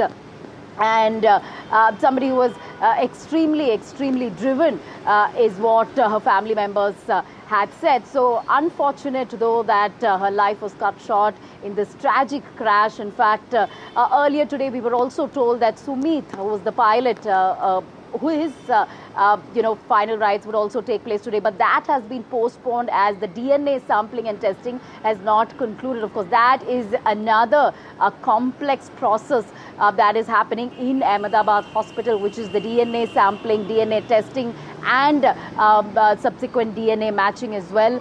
Sunita Chakravarti's mortal remains were handed over to her family members just this morning. She lived in Juhu Kolivada, and just about some time back, her final rites happened in the crematorium in Santa Cruz West. And as I've been pointing out, she was among the 10 crew members. There were 12 Air India staff members who were there, including 2 pilots, and 10 of them, Sunita was among the younger ones, among the younger crew members on board that fateful Dreamliner. But yes, one after the other, the mortal remains are being handed over to family members, and the final rites are taking place. Several of the crew members, including the pilots. Sorry, we will keep coming back to you to know more details about this. We need to cut across to Ankit now, who's joining us from Rajkot. Ankit, this is in regard to the Boeing team that has reached in order to investigate the matter and in order to pick up more clues in the plane crash that took place in Ahmedabad. That's right. Important, this investigating team which has come from Boeing, they will be assisting in the investigation, which is being led by AAIB, that is the Aviation Accident Investigation Bureau of India.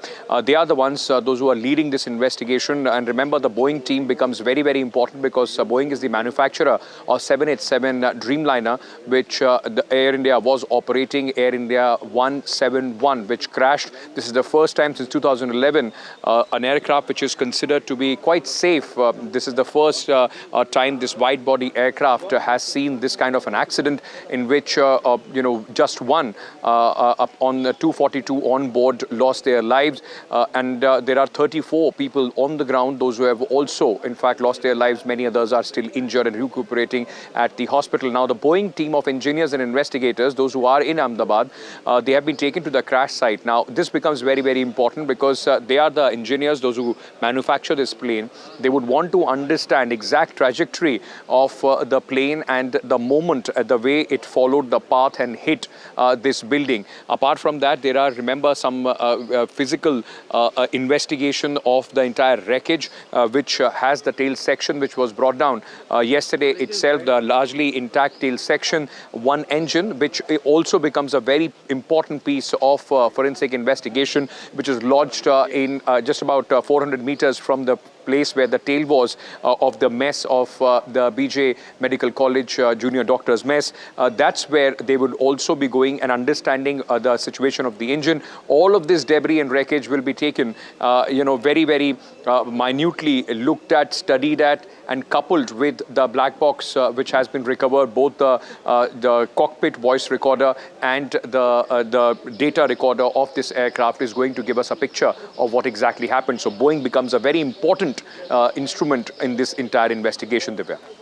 Right, Ankit, and of course, it's not just officials from the United States and from the United Kingdom that are involved in the probes. Now, the Boeing team is also at the crash site, like Ankit was mentioning. This is a multi-agency probe into the crash that took place in Ahmedabad. But also, Ankit, the very significant is the recovery of the second part of the black box that has now been found. So let's just get you details of the black box. This is the second part of the black box, the cockpit voice recorder that was on the plane that has been recovered. And this will really, Ankit, help piece together as far as the conversation that took place inside the cockpit between this is, of course, the pilot and the co-pilot and the crew members. It's a very crucial discovery which will really help identify the possible cause or the possible causes behind the deadly crash that killed 275 people, including 41 people to be precise, on board that flight. So, of course, Ankit, so far we do know that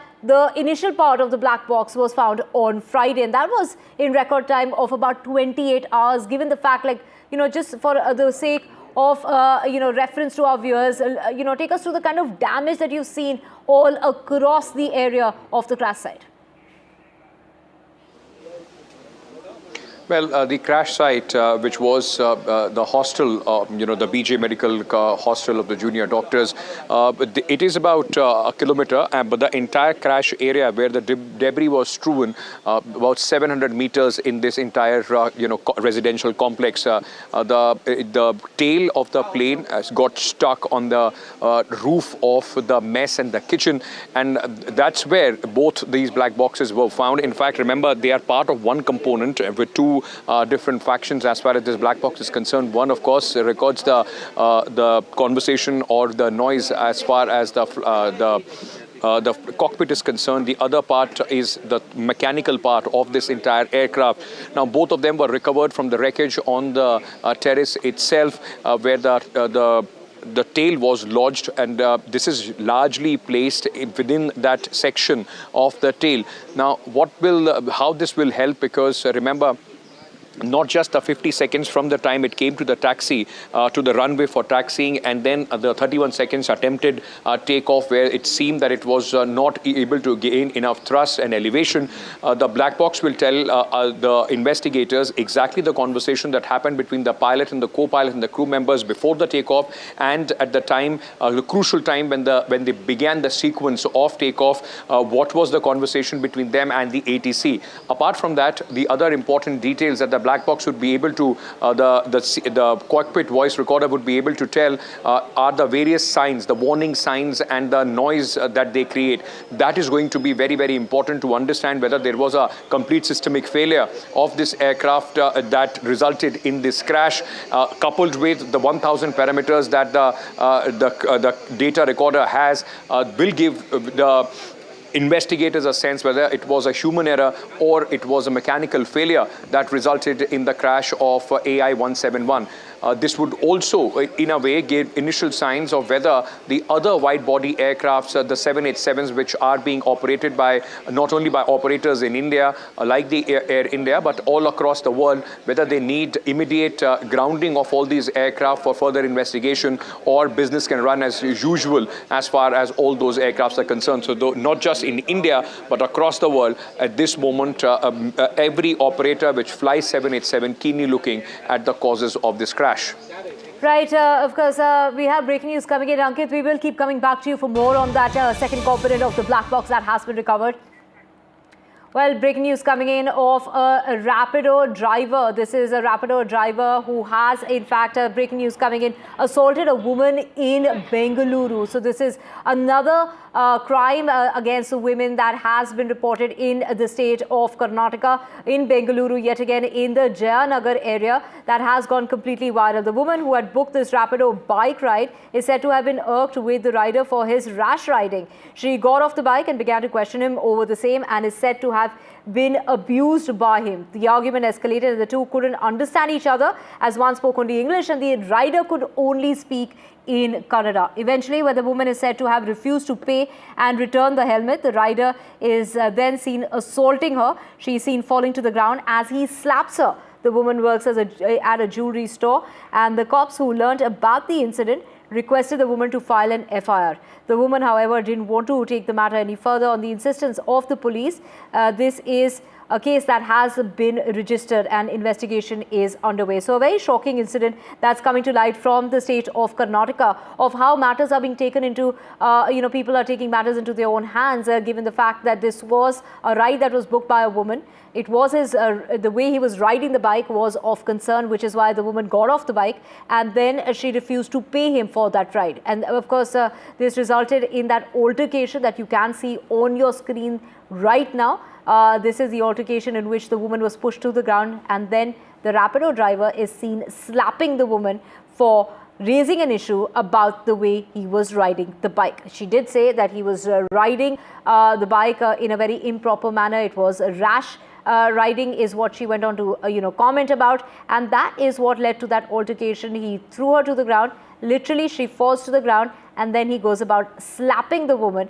And this is an incident that now has been filed in the police station. This is an area, the Jayanagar area of Bengaluru, in which this very shocking incident that has come to light.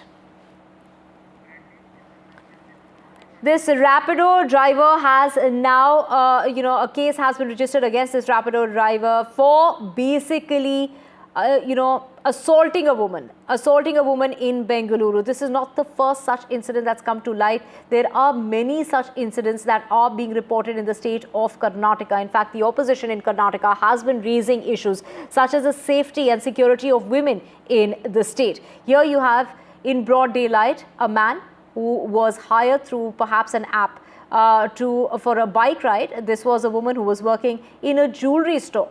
She had booked this bike ride in order to get around in Bengaluru, and after she got onto the bike, the driver was not driving very well. He wasn't properly driving that Rapido bike, which is why she got off the bike. She in fact went on to ask him as to why he was riding the bike so rashly. She got off the bike and began to question him over his riding the bike in the manner that he was, and that argument escalated with that the two couldn't even understand each other's language, because obviously she was asking him in English, but the man couldn't understand. He couldn't even reply in the language. He only can speak Kannada. Eventually, when the woman refused to pay for the ride, the woman refused, and in fact In order to know the details of what really transpired here, we have my colleague Veera Raghavan, who's joining us from Bengaluru. Veera, what really led to this altercation? And visuals are really speaking for themselves. This man has thrown her to the ground. He's actually slapped her, and the result of which is this woman is thrown to the ground.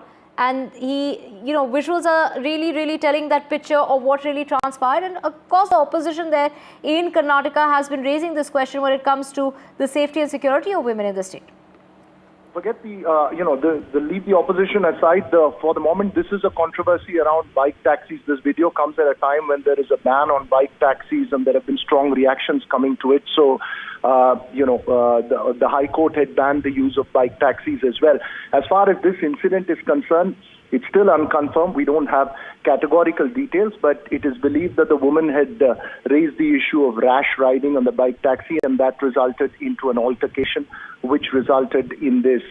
Obviously, there will be investigations. That safety of women who are using male riders in bike taxis has been something that's been flagged in the past. It's been an ongoing issue. The government has put a hold on bike taxis after the High Court order banning them as well. So multiple issues at stake. On the one side, there are arguments of bike taxis being essential in terms of last mile connectivity.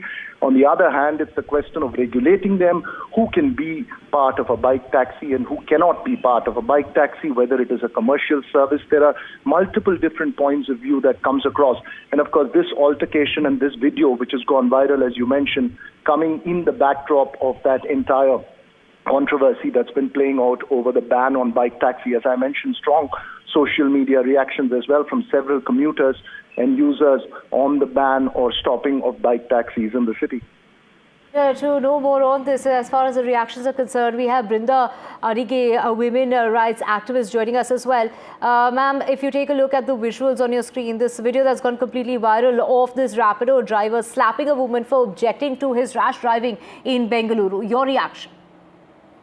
Absolutely unacceptable. I do not care what the argument was, why the guy got angry, why he was only speaking in Kannada. All of that does not matter just now. But the gall with which he slapped that lady is unacceptable. You cannot slap anybody.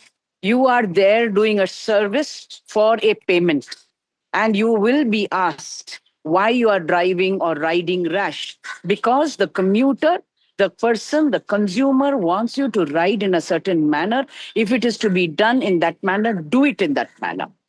And just because she questioned you why you rode so rashly, he has the gall, the impunity that he beats her and hits her, slaps her, and then he thinks that nothing should happen to him.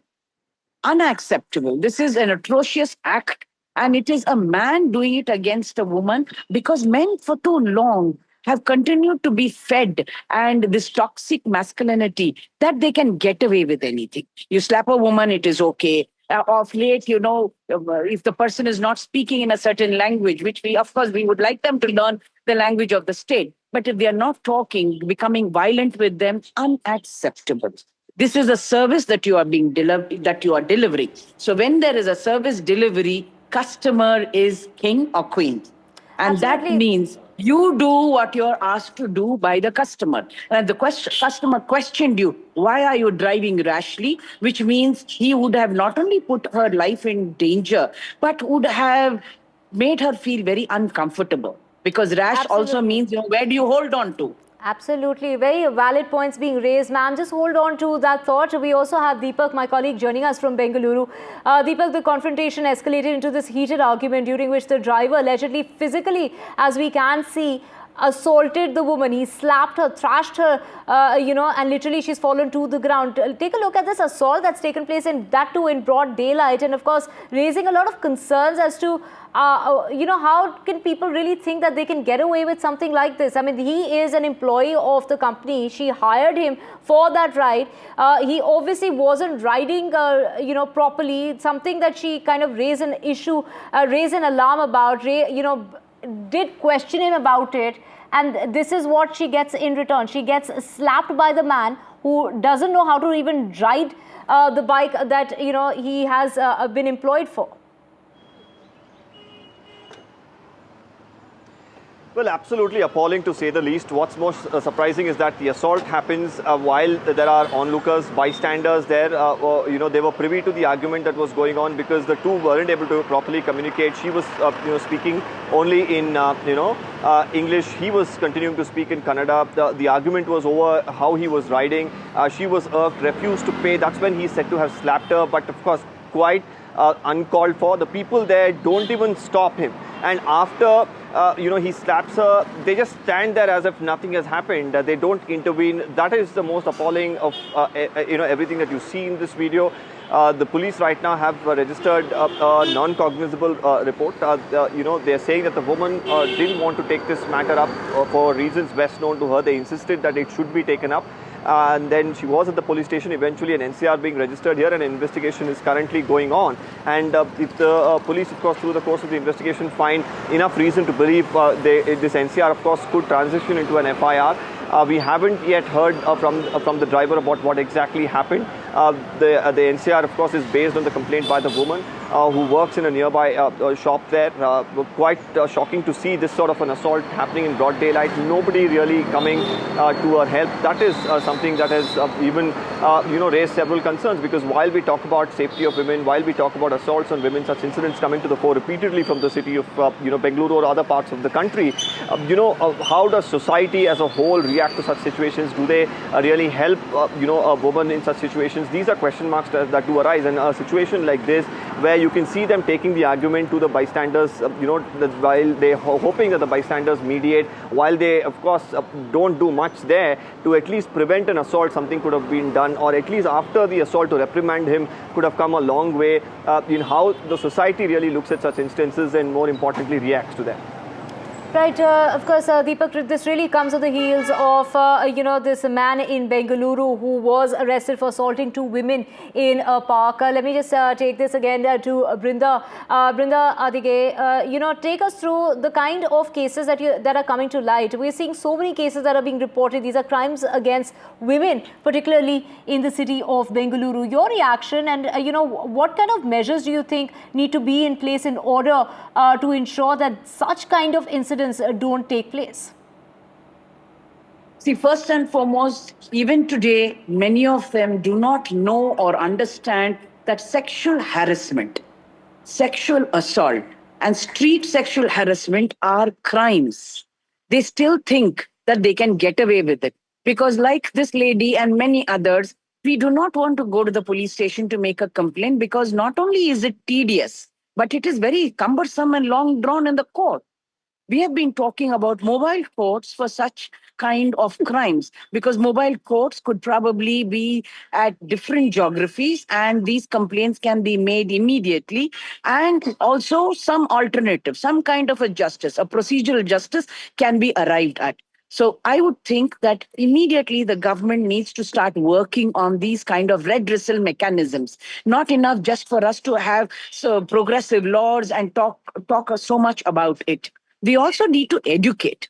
We are not educating that this is a crime, that they cannot get away with it, that they cannot, just slap a woman and say that, okay, let us see whether she'll go to court or not. Let us see whether anything happens or not. Even now, the case that has been registered in this particular one is an NCR. So it's a non-cognizable report. Now, that non-cognizable report must become an FIR only if the complainant chooses. But what about the CCTV cameras that have been bought and installed across Bengaluru city and Karnataka under the Nirbhaya Fund? The Nirbhaya Fund itself came about to prevent such actions, such crimes against women. So what are those cameras doing? Who is monitoring them? Who is to be held responsible? One part of it is that somebody has to file a complaint, but the other is the police taking suo moto action. Right, ma'am, in this particular case, the victim was initially very hesitant to approach authorities, and it's the police that eventually persuaded her to file that complaint. What does one really do in this situation? Because, here a woman has been assaulted and perhaps doesn't want to go through the processes involved in order to, keep going back and forth to meet with the authorities in regard to the case.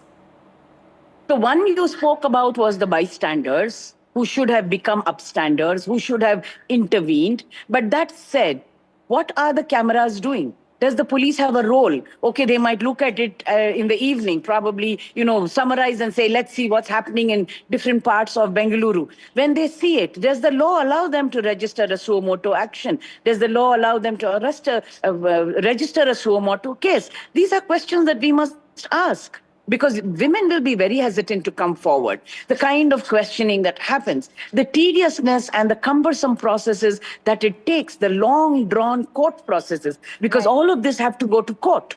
So women, we cannot leave our jobs, take holidays and then keep going there. It is going to all the time be tariq pe tariq. The courts have to also buck up.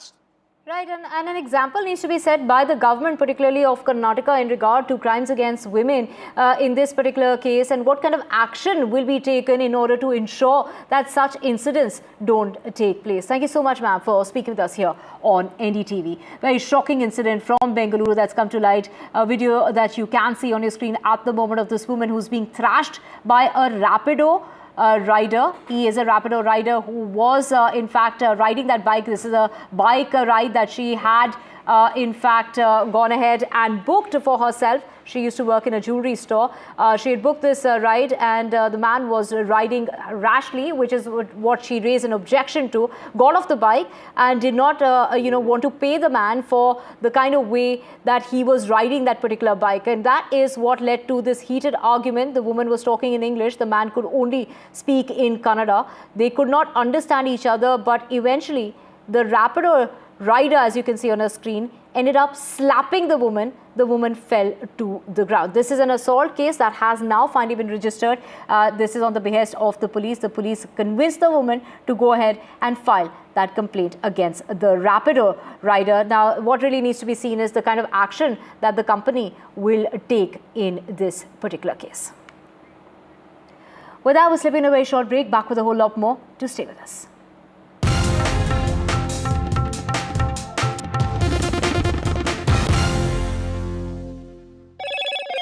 Hello, Moto. Motorola, India's leading AI smartphone brand.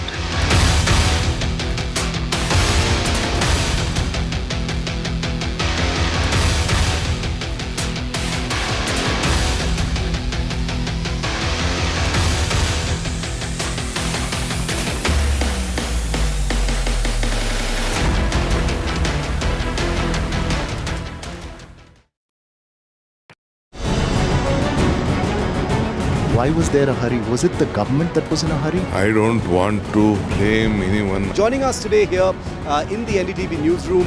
Government cannot walk away from this responsibility. Cricket is region of sort in this country. Would you like to comment on what happened? What is the condition of the injured at this point? How many people died? What exactly happened? You have lost your daughter.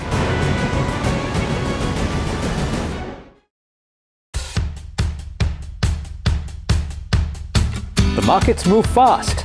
And so should your portfolio.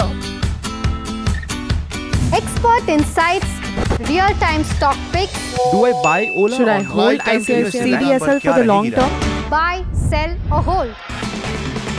The answers you need, straight from the experts.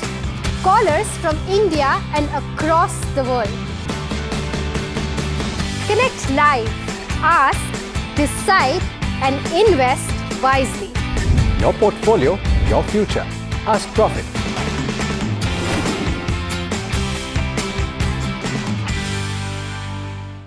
Is your business future ready? Join the 13-week strategic ESG certification program for business sustainability and growth for CXO and business leaders by NDTV, Terry and Zenora. Master global ESG frameworks, gain real-world tools, and lead with impact. Starts July 13th. Enroll now and power your business with sustainability. 3 days after the Air India crash, a desperate wait for DNA tests, agonizing wait for identity, the fight for dignity in death, doctors knee-deep in heartbreak. NDTV live from Forensic Center, a sorrowful quest for DNA match. Science and sorrow at Ahmedabad Hospital. Doctors fight to give ID to remains.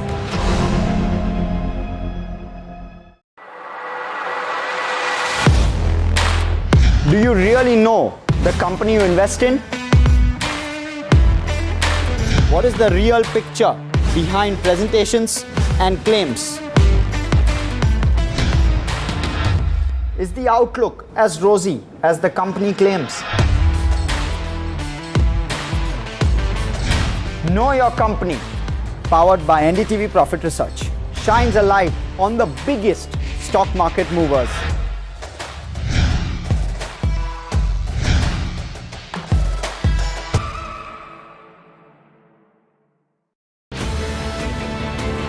From the echo of the Trump tariffs to the geopolitical tensions in West Asia. And on the sidelines, a possible thaw in the frosty relations between India and Canada.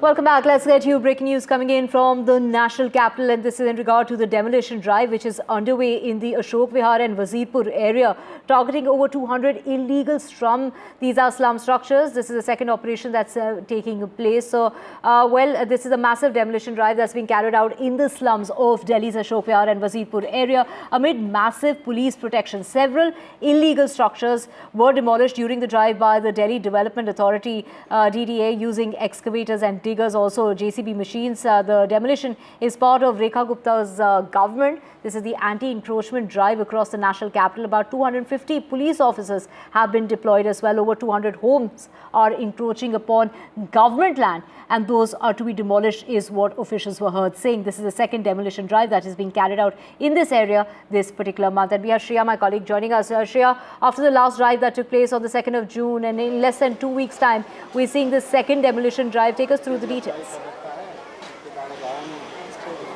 Well, definitely this is part of a large-scale anti-encroachment drive, and today I am at Jallianwala Bagh in Ashok Vihar, and right behind me you can see the stark visuals of the major demolition taking place of all the 200 illegal homes where people have been living here for over 30-40 years. You can see the visuals of the bulldozers, and of course people are trying to and scrambling to take their belongings out of their homes. Of course the authorities had given them prior notice, and the ones who had shifted, you can I'll ask my camera person to show that these flats right in front, these are the Swabhiman flats. So the people have been rehabilitated to those flats, but many are still complaining that the basic amenities are unavailable there. And of course this place, we know there is a railway line here that is being encroached, and that is why these homes are being demolished in the first place.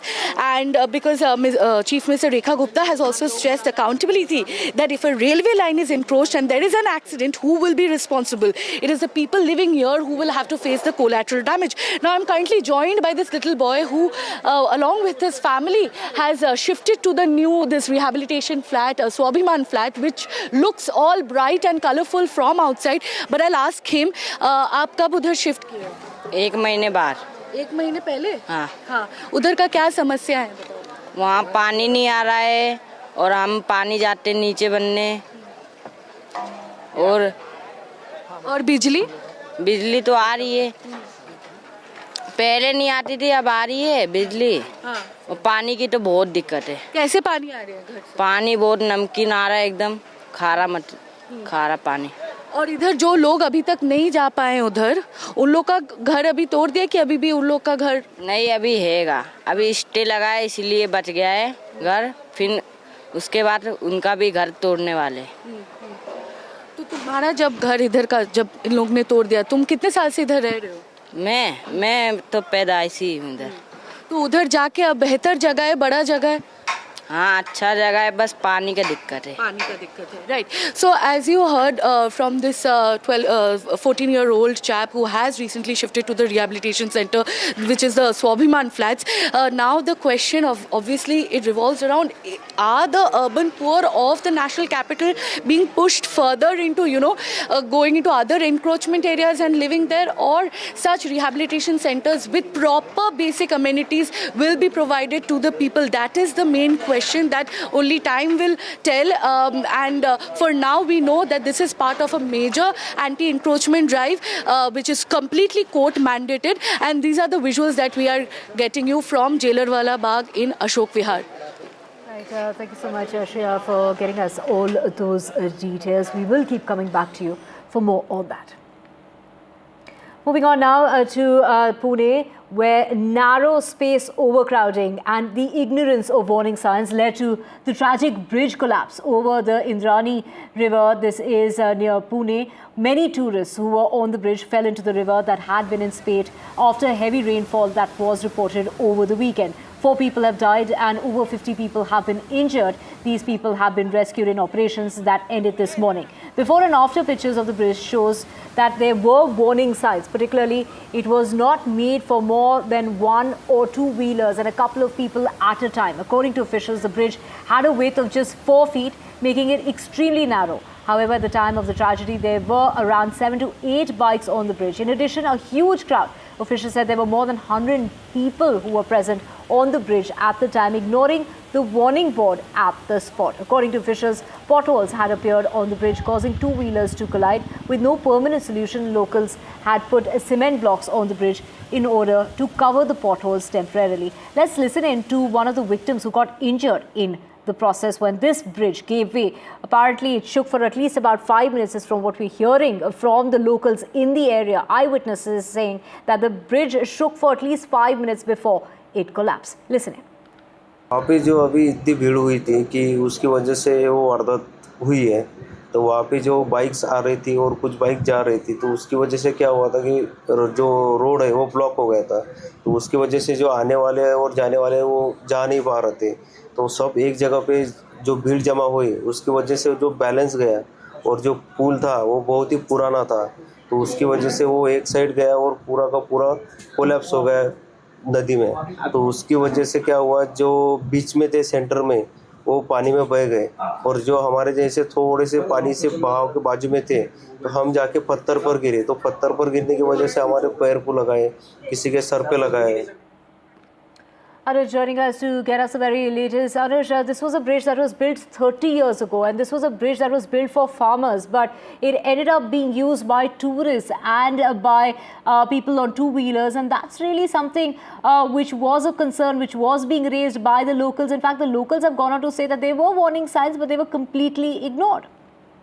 Yes, Divya. I mean, let us look at the latest development first. The NDRF has officially called off the rescue operation. They've said that even only when there are more complaints about missing people is when they'll resume the operations. But as of now, the rescue operation, which went on for close to 7 hours yesterday, has been called off.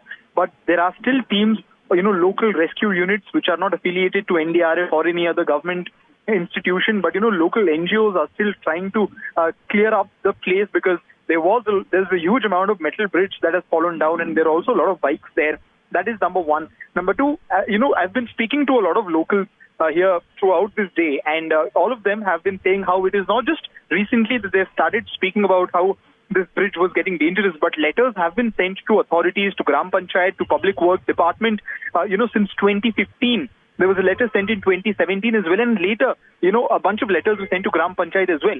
So enough warnings were given by the locals here to state or to warn the government that it's a disaster in waiting, and that, a tremendous a very difficult situation will come up on the people at any given point of time. And it sounds like some sort of a prophecy as it has come true yesterday. A bigger problem is that this bridge was extremely important for the people in Kundamara village because it connected them to at least 6 to 7 other villages.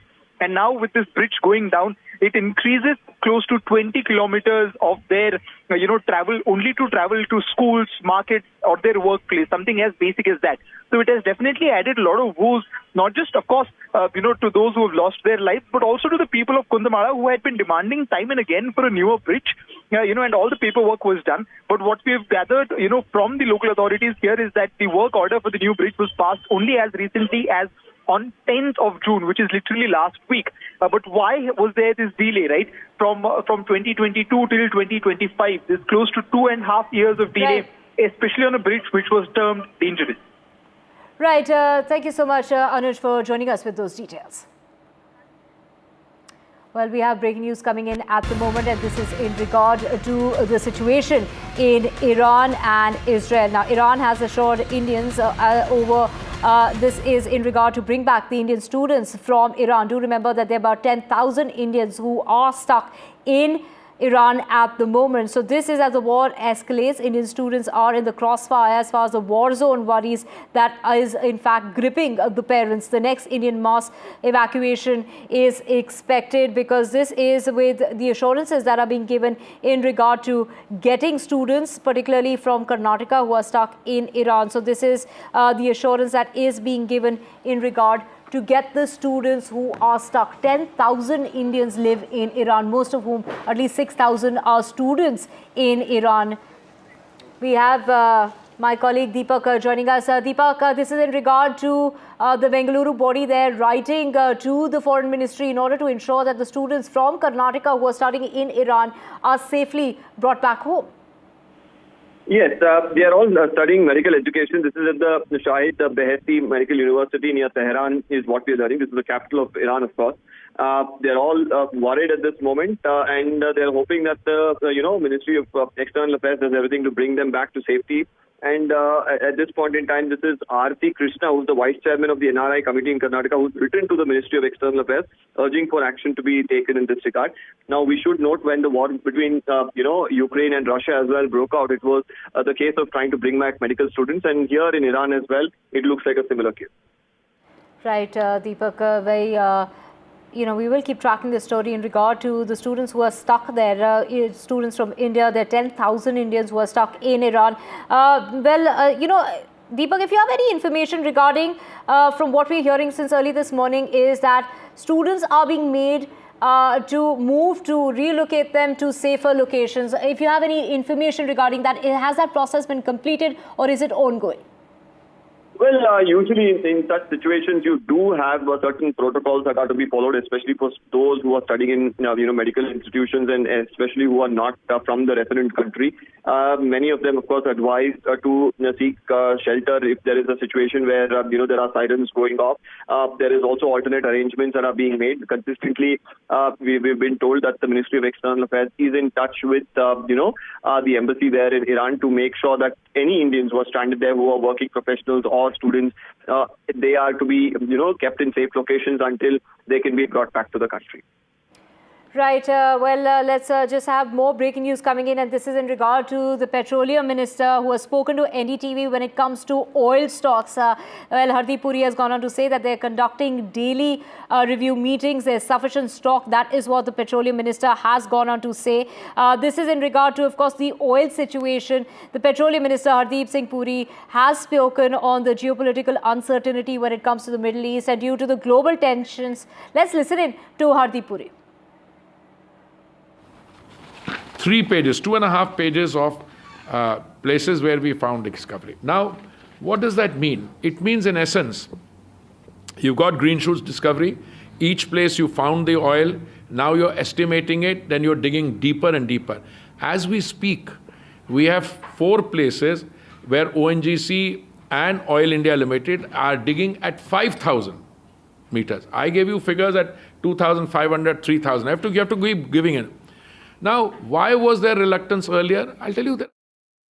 Let's just also talk about the situation in Iran and Israel, and it is, of course, affecting as far as oil pricing and gold prices are concerned, and that's going to have a direct impact as far as India is concerned. But Hardeep Puri, the Petroleum Minister, has gone on to assure that the uncertainty as far as the Middle East is concerned, the geopolitical uncertainty, is not impacting India, at least as of now. He's gone on to say that we have enough stock, there is sufficient stock as far as the energy situation is concerned, and our own production is also increasing increasing is what the petroleum minister has gone on to say. Do remember the conflict between between Ukraine and Russia did not have an impact as far as India is concerned because of the deal that India struck with Russia in regard to the petroleum prices. But now, as we are seeing this conflict between Iran and Israel, how will this impact India is the big question. But Hardeep Singh Puri, the petroleum minister there, giving all kind of assurances that for now there is ample stock, there is enough stock, and that our own production when it comes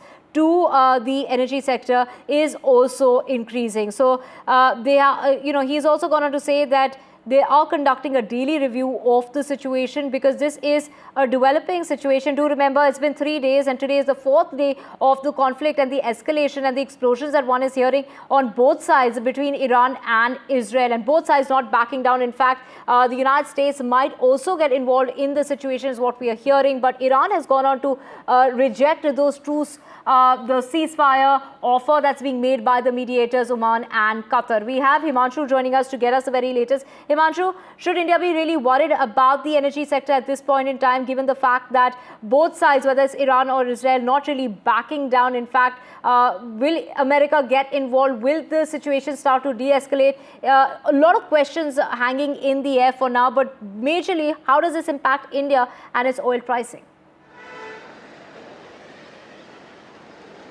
Well, it is, of course, likely to affect India directly. As you know, we import around 80 to 85% of our oil needs from international market. We import around 220 million tons of crude oil from different parts of the world.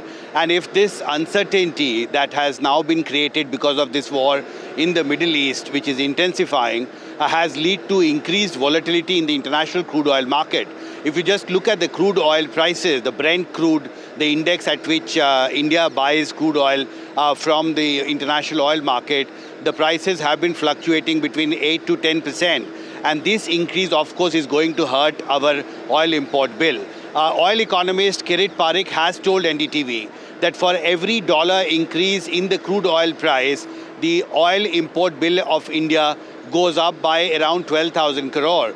So imagine if because of this uncertainty, if the crude oil becomes expensive by $10 per barrel, it will push up India's oil import bill by up to 1,20,000 crores. And that is the context. Right. Imagine, hold on to that thought. Let's just cut across to Prime Minister Modi, who is in Cyprus at the moment. Prime Minister Modi there as visuals you can see.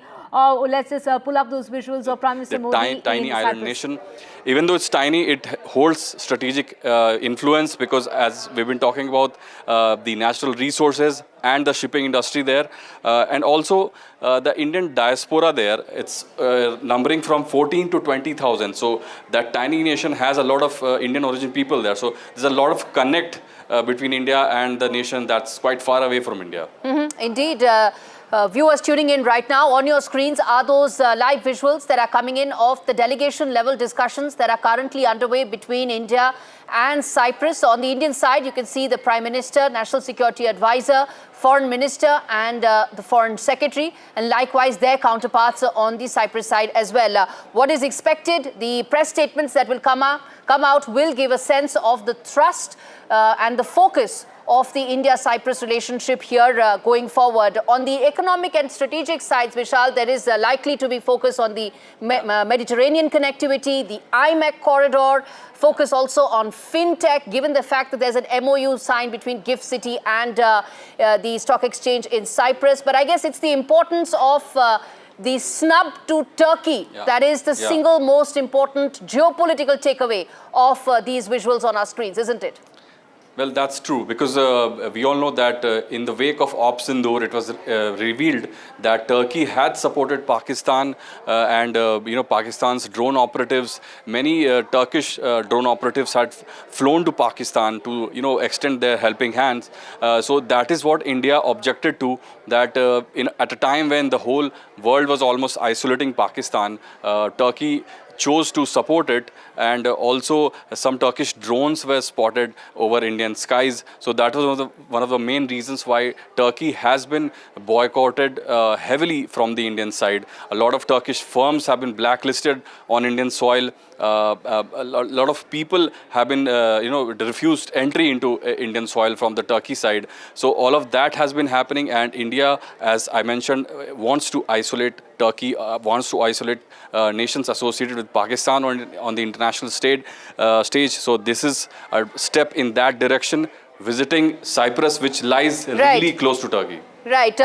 So viewers, Greece, Turkey and Cyprus have been engaged in a very long war. Turkey, in fact, illegally occupies a third of Cyprus territory, something on which talks have gone but haven't progressed at all. In the backdrop of that, this visit, the first visit after Operation Sindoor, is to Cyprus. That's the big headline here. The first visit of the Prime Minister is to Cyprus, a country which has an uneasy relationship with Turkey because Turkey occupies a third of Cyprus's territory. So this has a very strong messaging there, and along with that, the several strategic aspects to it. And I want to come to that as well, Vishal, because the IMEC corridor, the Mediterranean connectivity, that I think could be a very large long-term boost for India, and also India's aspirations to be a regional heavyweight when it comes to geopolitical and geoeconomic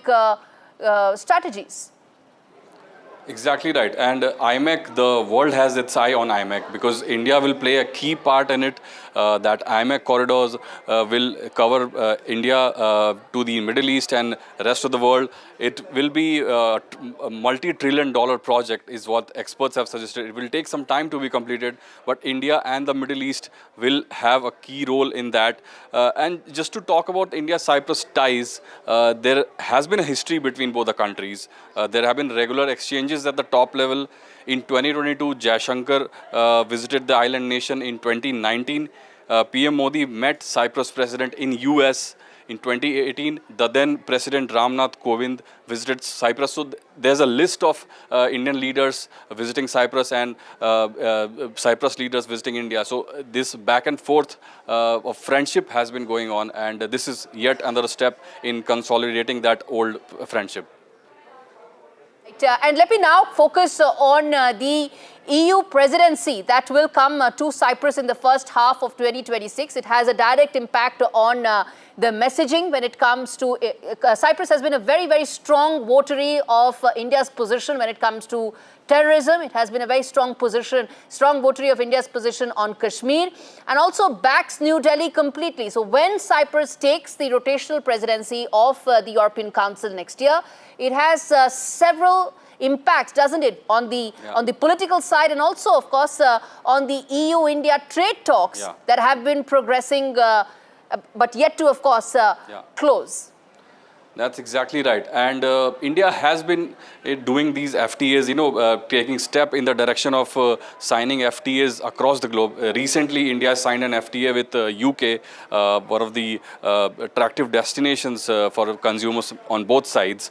So an FTA with EU will be, on the top agenda of Indian administration as well. And positive steps have been taken in that direction.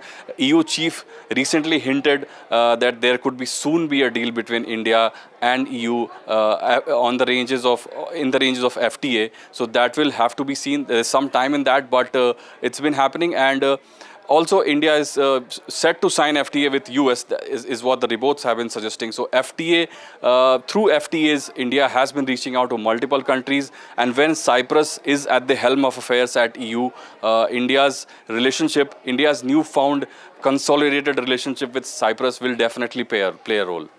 Yeah.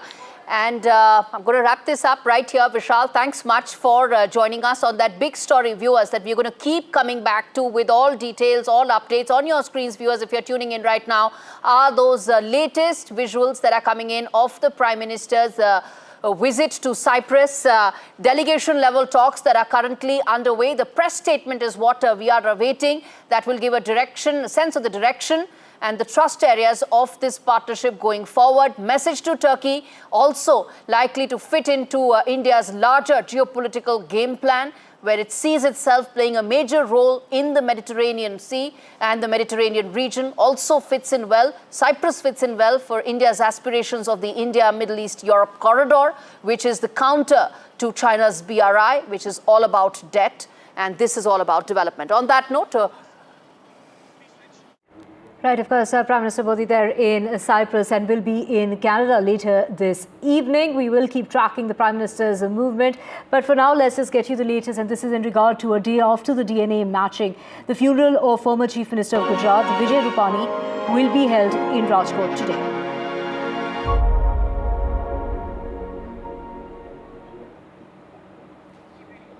The mortal remains have reached Rajkot after they were handed over to the family members who reached the Ahmedabad Civil Hospital at about 11 o'clock this morning. Gujarat has come to a standstill. Of course, he will be bestowed the full estate honours. The Home Minister is going to be there at the cremation as well. The cremation that's going to be taking place with full estate honours at 5 p.m. today.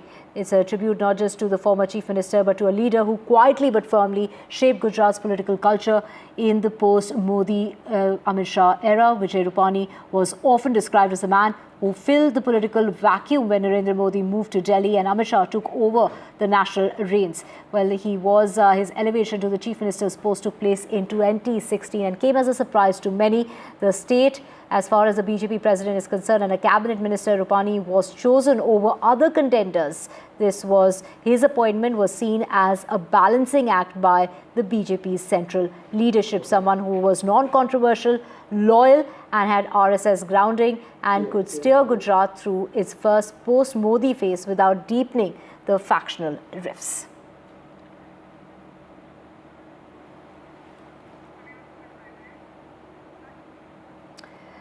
And with that, we're slipping into a very short break. Back with a whole lot more on the other side. Do stay with us.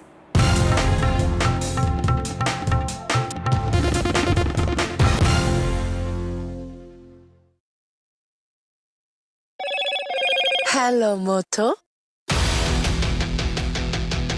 Motorola, India's leading AI smartphone brand.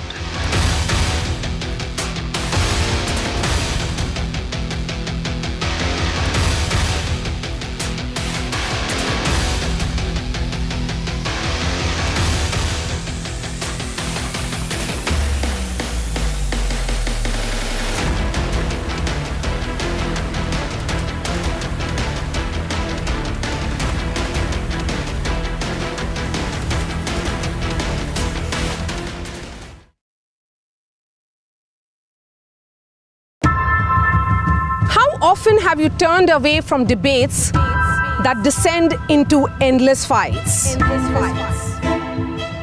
We bring you a show where every question is answered, where every debate finds its resolution, where every story finds its conclusion, where opinions collide but facts prevail, where stories unfold with insights and trust. When the noise ends, the last word begins.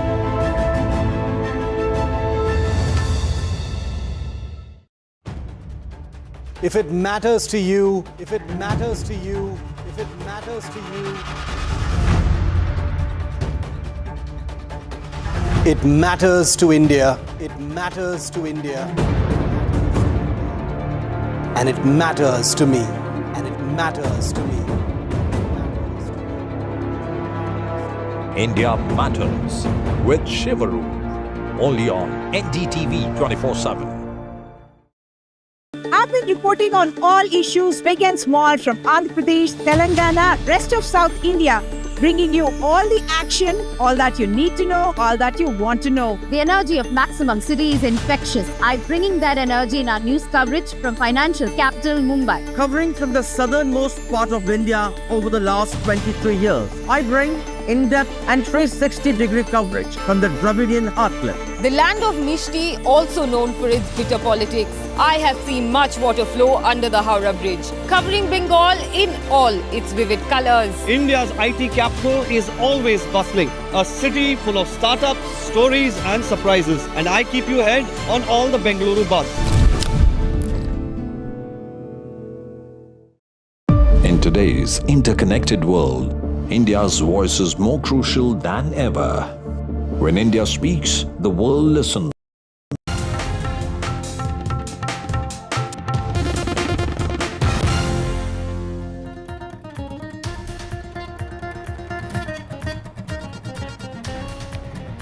In Bengaluru, a Rapido driver was seen slapping a female passenger. Language barrier witnessed in the argument. An altercation took place between the rider and the passenger in the daylight.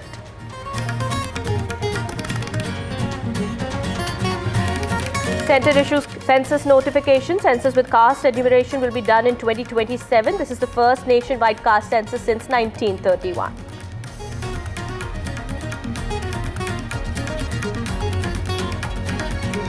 Prime Minister Modi is in Cyprus as part of his three-nation tour. Cyprus confers PM Modi with highest honour, strategic push amid tensions with Turkey.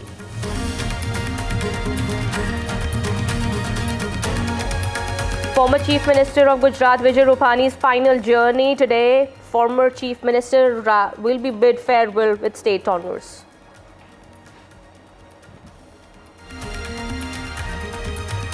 It's a crucial discovery in Air India Ahmedabad plane crash investigation. AI-171 cockpit voice recorder has been found. It will give clarity on the Mayday message by the pilot.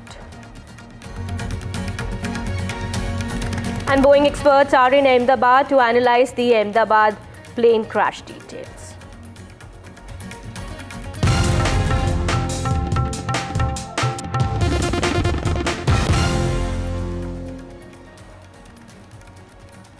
Hi there, a very good afternoon. You're watching NDTV 24/7. My name is Kitty Bahel. We're starting this edition with some big breaking news now coming in. Well, there is a video of an altercation between a woman and a Rapido driver in Bengaluru's Jayanagar that has gone viral. That's the video on your TV screens. The Rapido driver was seen slapping the female passenger after the argument they had went out of control. What's also being learned is that the woman who had booked a Rapido bike ride was irked with the rider for his rash riding. And after she questioned him over the same, she's also even said to have abused him. However, we'll try and get more confirmation on that as to what really transpired there exactly from my colleague Deepak. We are given to understand the argument had escalated and they both could not understand each other, as one spoke only English and the rider only Kannada. All right, this is what has happened. In Bengaluru, we understand. My colleague Deepak Bopanna also now joins us on the broadcast. Deepak, this is very unfortunate. We had this video that's playing on our TV screens here. This woman was slapped apparently by the Rapido driver and she's seen falling on the ground. What really happened there? What action is being taken in this regard? Well, whatever the argument was, the attack, the assault was completely unwarranted and appalling to say the least. What's even more appalling is that people are mere onlookers to this, incident. The society as a whole, time and again, questions are raised as if we are doing, enough to protect our women on the streets. And here in broad daylight, while a woman is being slapped, and we are looking at those visuals on our screens, nobody coming to her rescue is something that has shocked everybody. Now, this is an instance where, we've been told that she booked a, ride, was not very happy with the way he was riding. He was negligent, he was rash. She confronted him about this. They stopped and, an argument broke out. There was an issue about, what she was saying because they were not able to communicate in the same language. She continued to speak in English and, question him while he continued to, speak in Kannada. There were locals there who were trying to mediate. But, while she refused to pay, what was due, and then said that she won't give a helmet is what we are learning. Again, these are based on some of the information that we are picking up. That's when this individual is said to have slapped this woman. She falls to the ground. Even then, nobody there reprimands him, or at least doesn't look like in the video. And right now the police are hoping that the woman gives them all the details so that an FIR could be registered. What we are picking up is that she does not want to pursue this case right now. Based on the initial information that they were able to gather, the Jayanagar police have registered a non-cognizable report in the case, and they continue to investigate.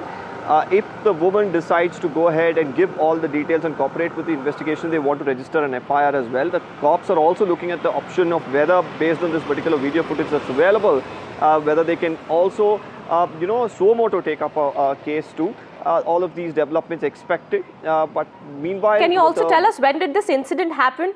Also, you're saying that nobody came to the rescue of this woman, nobody came for help to help this woman? Yes, it's clear from the video, isn't it? When this man slaps her, the people are there, watching. And the least that they could have done is reprimanded him, held him off. But the argument after that as well continues as the woman questions him how he could, lay a hand on her, and that, she will look into this. And the locals or whoever were there, bystanders, really don't come to her aid. What exactly was the conversation before that? Even if, she was abusive, he should have gone ahead and filed a complaint with the police or taken this matter differently. But assaulting a woman there in broad daylight was something that was quite appalling, to say the least. The police, like I said, are looking at two options. One is to speak to the woman once again, who has said that she does not want to pursue the matter, to file an official FIR or suo moto take up the case. The incident, of course, taking place day before yesterday. The police continue to investigate the matter. All right. Thank you so much, Deepak Bopanda, for getting us all those details there. We understand no FIR has been registered so far because the woman doesn't want to go ahead with her complaint. But, we understand the police has insisted that she file an FIR in the case, she file a complaint so that appropriate action can be taken against this man who's seen slapping her and assaulting her in broad daylight in front of the public there, but nobody of course came to her help, and that is quite evident in the video that we are showing to us here, to you here on your TV screens. All right, we will try and get more details on that in just a bit. Big breaking news are coming in. We are learning in connection with the Ahmedabad crash probe. DNA samples have been matched for 94 bodies now. The count has risen. We understand, families have been eagerly waiting for this day and night. They've been waiting at the hospitals also for the confirmation of the DNA match. We are now given to understand that a total of 99 bodies, 99 DNA samples have been matched with the bodies that have been recovered from the crash site. This is what we are learning at the moment now. 64 bodies have also been handed over to the families so far. My colleague Ankit also now joins us on the broadcast. He's been tracking all these details here. Ankit, this is what we are learning now. DNA match confirmed for 99 bodies so far, and as many as 64 bodies have also been handed over to the families.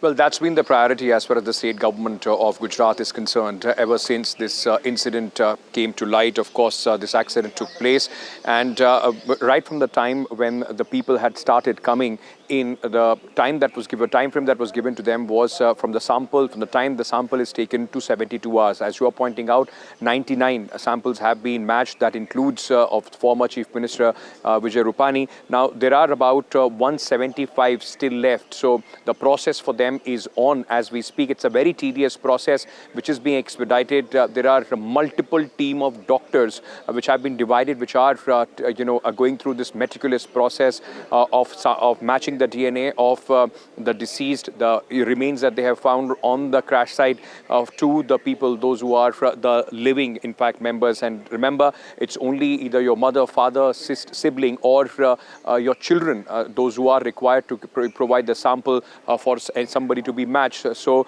64 bodies been given. The Gujarat government has made arrangement for all the bodies to be handed over. They will be taken to wherever they are required to be in Gujarat, and Air India has also said that bodies which are required to be flown out of Ahmedabad will be done by Air India.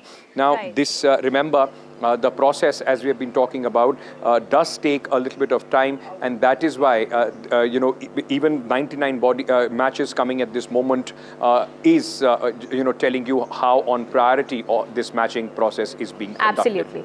Yes, absolutely, Ankit. Thank you so much for getting us all those details there. Ankit, I'll come back to you as we have more details now coming in. We understand Vijay Rupani's final rites will also be conducted today with full state owners at 5 p.m. And my colleague Ankit Tyagi is on the ground in Rajkot, where we understand from where the procession of Vijay Rupani will begin.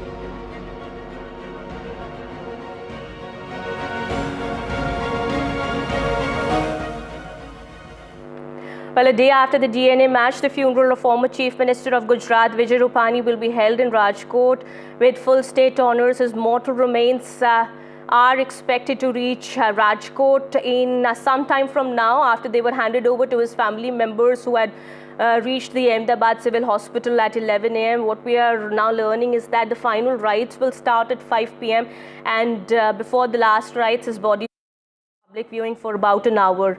Well, the final procession of Vijay Rupani is expected to begin at around 4 p.m. Before that, we understand Union Home Minister Amit Shah is also expected to reach Rajkot at around 3 p.m. Well, BJP Gujarat Chief C.R. Patel, other senior members of the BJP are also expected to attend this ceremony, and Gujarat Chief Minister Bhupendra Patel, other state ministers will also take part in the funeral procession. Well, a one-day state mourning has also been declared in Gujarat, we understand, and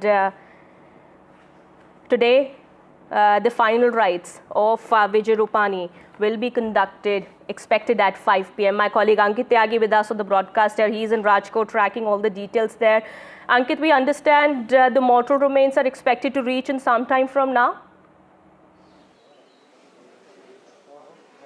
Well, that's right. The mortal remains are expected to reach the airport first at around 2:30 is what we've been told, that from the airport there will be the journey of Mr. Rupani back to his native place is going to begin. Let me very quickly give you a sense of where I am standing. This is on my left where I am, just 2 houses down, where you'll see a green sheet. That's where Mr. Rupani's residence, named after his younger deceased son, and the arrangements for the people to come here, because remember, Vijay Rupani, the former chief minister, rose to the seat of power from Rajkot. He was a corporator, went on to become a mayor and then MLA, and of course to the seat of the power in the state of Gujarat as the chief minister in 2016, when the handover took place between Anandiben Patel, the former chief minister, and Mr. Rupani. Now, this is a temple complex where, we have just been asked to come out because there are security arrangements and checks which are taking place. Remember, the Home Minister and other dignitaries of the state are expected to come here. And what you see in between, just beyond those cameras, is where Mr. Rupani, at around 4 o'clock, his mortal remains will be kept for people to come and pay their last respects. 4 to 5 is the time which has been kept for this arrangement. And from here at 5... All right. Ankit, I'm sorry, I'll have to interject there. We are now learning that Prime Minister Modi is in Cyprus. He is speaking at the moment. Let's first dip into that. दिल को छू गया. अभी कुछ देर पहले मुझे Cyprus के इतने बड़े सम्मान से अलंकृत किया गया. ये सम्मान केवल मेरा नहीं, 140 करोड़ भारतीयों का सम्मान है. यह भारत और साइप्रस की अटूट मित्रता की मोहर है. इसके लिए मैं एक बार फिर हृदय से आभार व्यक्त करता हूं. फ्रेंड्स, साइप्रस के साथ हम अपने संबंधों को बहुत महत्व देते हैं. लोकतंत्र और रूल ऑफ लॉ जैसे मूल्यों में साझा विश्वास हमारी साझेदारी के मजबूत आधार हैं। भारत और साइप्रस की मित्रता न परिस्थितियों से बनी है और न ही सीमाओं से बंधी है।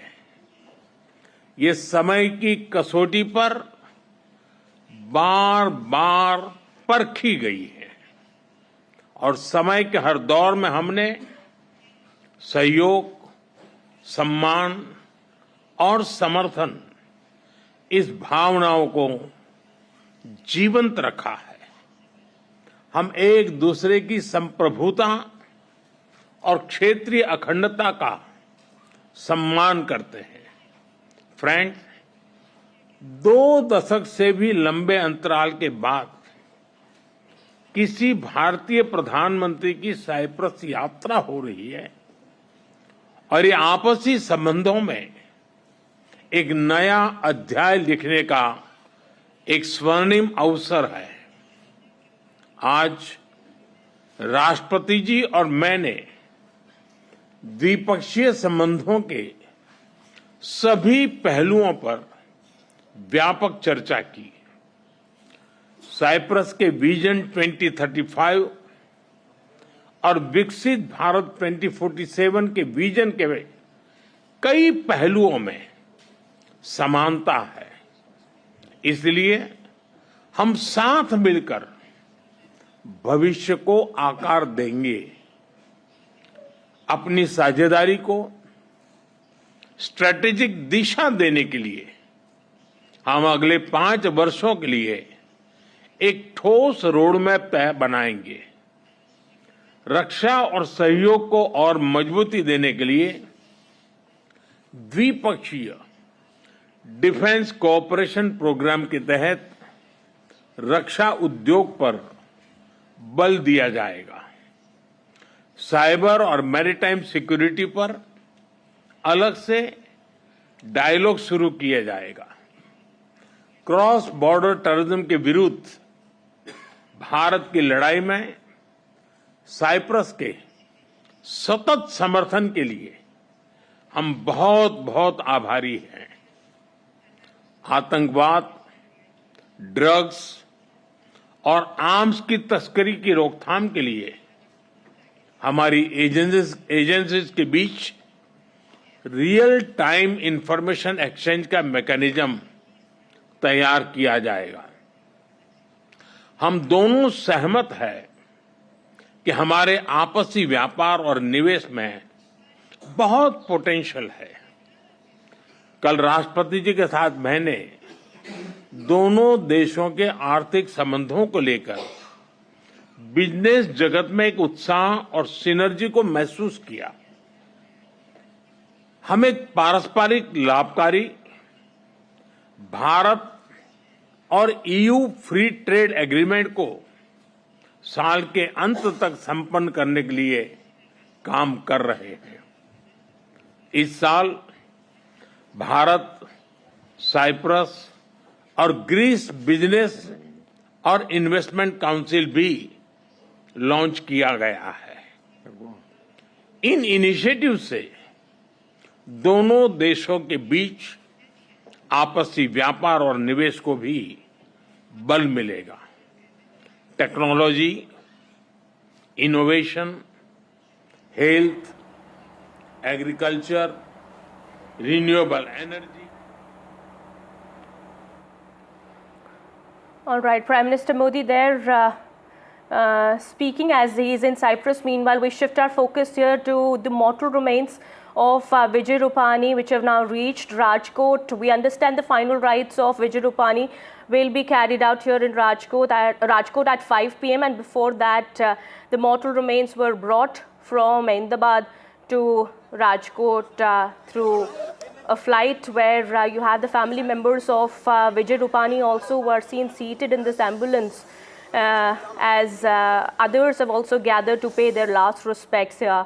Well, This is the People's Chief Minister, and his final rites will begin in Rajkot. Rajkot used to be seen as the Karyasthal or the Karm Bhumi of Vijay Rupani. Vijay Rupani, one of the few Chief Ministers from Saurashtra that Gujarat has had. Anjali Rupani there, somebody who was known to him since his college days, ABVP days, and also Rishabh Rupani, his son. He was also somebody who believed in giving a lot of time to his family, and he was we go back to Prime Minister Modi now. He is in Cyprus, a diplomatically significant visit, a three-nation tour. समकालीन बनाने के लिए जरूरी reforms को लेकर हमारे विचारों में समानता है। साइप्रस द्वारा सिक्योरिटी काउंसिल में भारत की स्थायी सदस्यता का समर्थन करने के लिए हम आपके आभारी हैं। पश्चिम एशिया और यूरोप में चल रहे कॉन्फ्लिक्ट को लेकर हम दोनों ने चिंता व्यक्त की है। इनका नकारात्मक प्रभाव केवल उस क्षेत्र तक सीमित नहीं है। हम दोनों मानते हैं कि यह युद्ध का युग नहीं है। संवाद से समाधान और स्थिरता की बहाली ये मानवता की पुकार है। मेडिटरेनियन क्षेत्र के साथ कनेक्टिविटी बढ़ाने पर भी हमने बात की। हम सहमत है कि India middle east Europe economic corridor से क्षेत्र में शांति और समृद्धि का मार्ग प्रशस्त होगा। राष्ट्रपति जी, मैं आपको भारत यात्रा के लिए सादर निमंत्रित करता हूं। आशा करता हूं जल्द ही भारत में आपका स्वागत करने का अवसर मिलेगा। एक बार फिर इस विशिष्ट आतिथ्य और सम्मान के लिए बहुत बहुत धन्यवाद।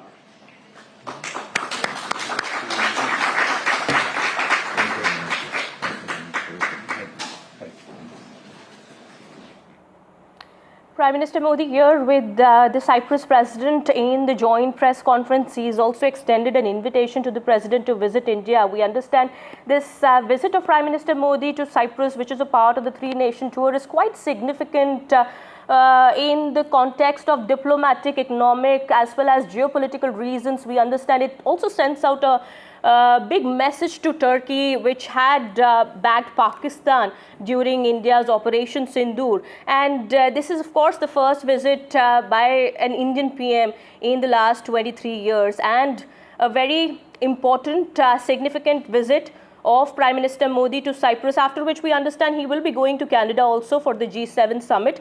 But before that, Prime Minister Modi here in Cyprus, he's been bestowed with the highest civilian honor of Cyprus as well, and after which he expressed gratitude to the Cyprus president and the government for the honor, and said that it was an honor to the ideology of Vasudev Kutumbakam.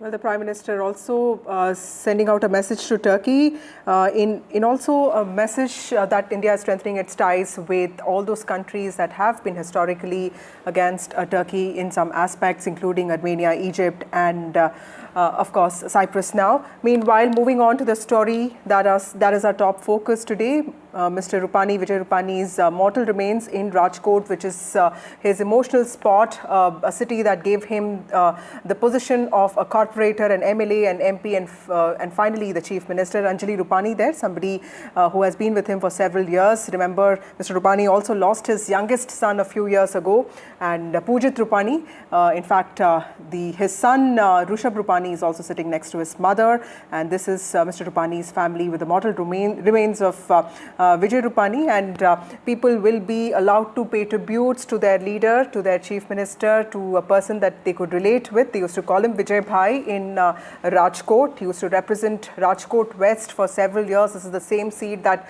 Mr. Modi, the Prime Minister of India, made his electoral debut from in 2002, a very important seat, also represented by Vallabhbhai in the past. And this is the cavalcade of Vijay Rupani, cavalcade that carries the mortal remains of Vijay Rupani. And of course, this cremation is expected to take place around 5 p.m. today is what we understand. C.R. Patel and Amit Shah, both senior ministers in the Modi cabinet, are expected to attend this meeting. With us in the studio is Sajjan Kumar, political analyst and writer. Thank you, Sajjan, for joining us on this broadcast.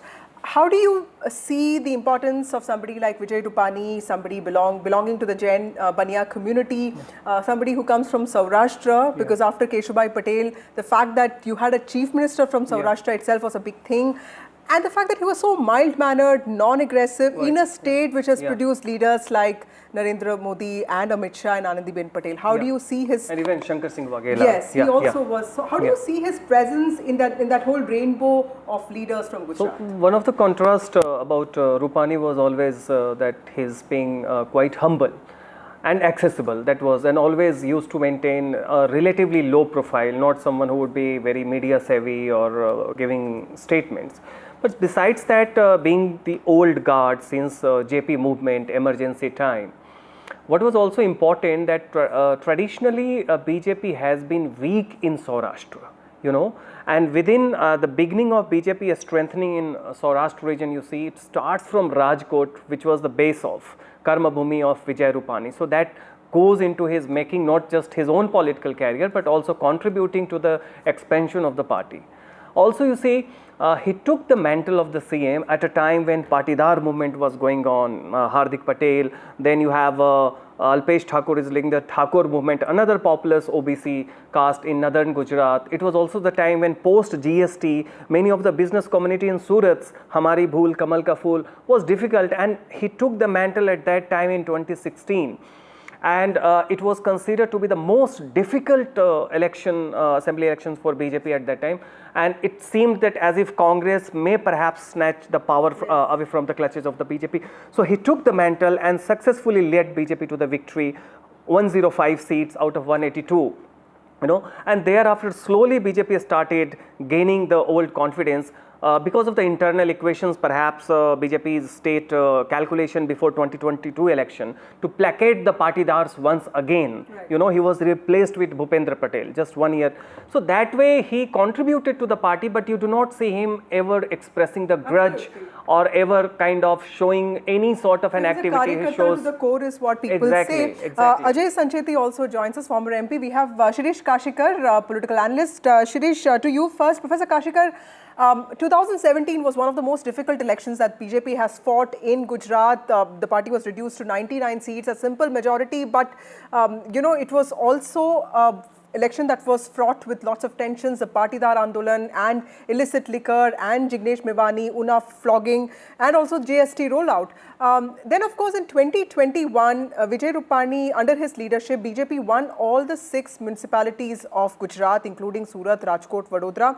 How do you explain his political career, his ups and downs? Because clearly he did not let that kind of pressure affect his work. Vasudha, basically Vijay Bhai was considered to be, the man of party, Sangathan, what we call the organization. And he reached to the various cadres through his experience and his political acumen. Right. He started his career as a ABVP Karyakarta and he reached up to the Chief Minister of Gujarat. And in between, he has done a lot of struggle, political struggle for the political survival, in fact, from being Mayor of Rajkot to Rajya Sabha MP from Rajkot and then a cabinet minister in Anandiben's ministry and then Chief Minister. But the most important aspect, as Mr. Sajjan Kumar was also saying, that he was a very affable person, and the most important aspect that he was always loyal to his party and the ideology of the nationalism. Let me tell you one incident. When the Shankar Singh Waghela started Rashtriya Janata Party and almost 90% of Rajkot BJP office bearers went, they shifted their career and they went to Rajapa.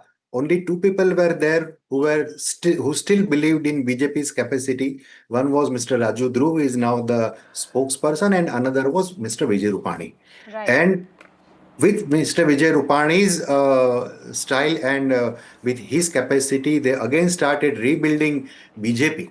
So the first generation, Keshubhai Patel from Jansangh to BJP, and in the second generation, we can call, we say Vijay was one of the stalwarts, who was a second generation BJP and urban leader in urban Gujarat. leader, that is an important aspect of Vijay Rupani's personality. Certainly, that's what most leaders are highlighting. And someone who has worked very closely with late Vijay Rupani is former BJP MP Ajay Sancheti.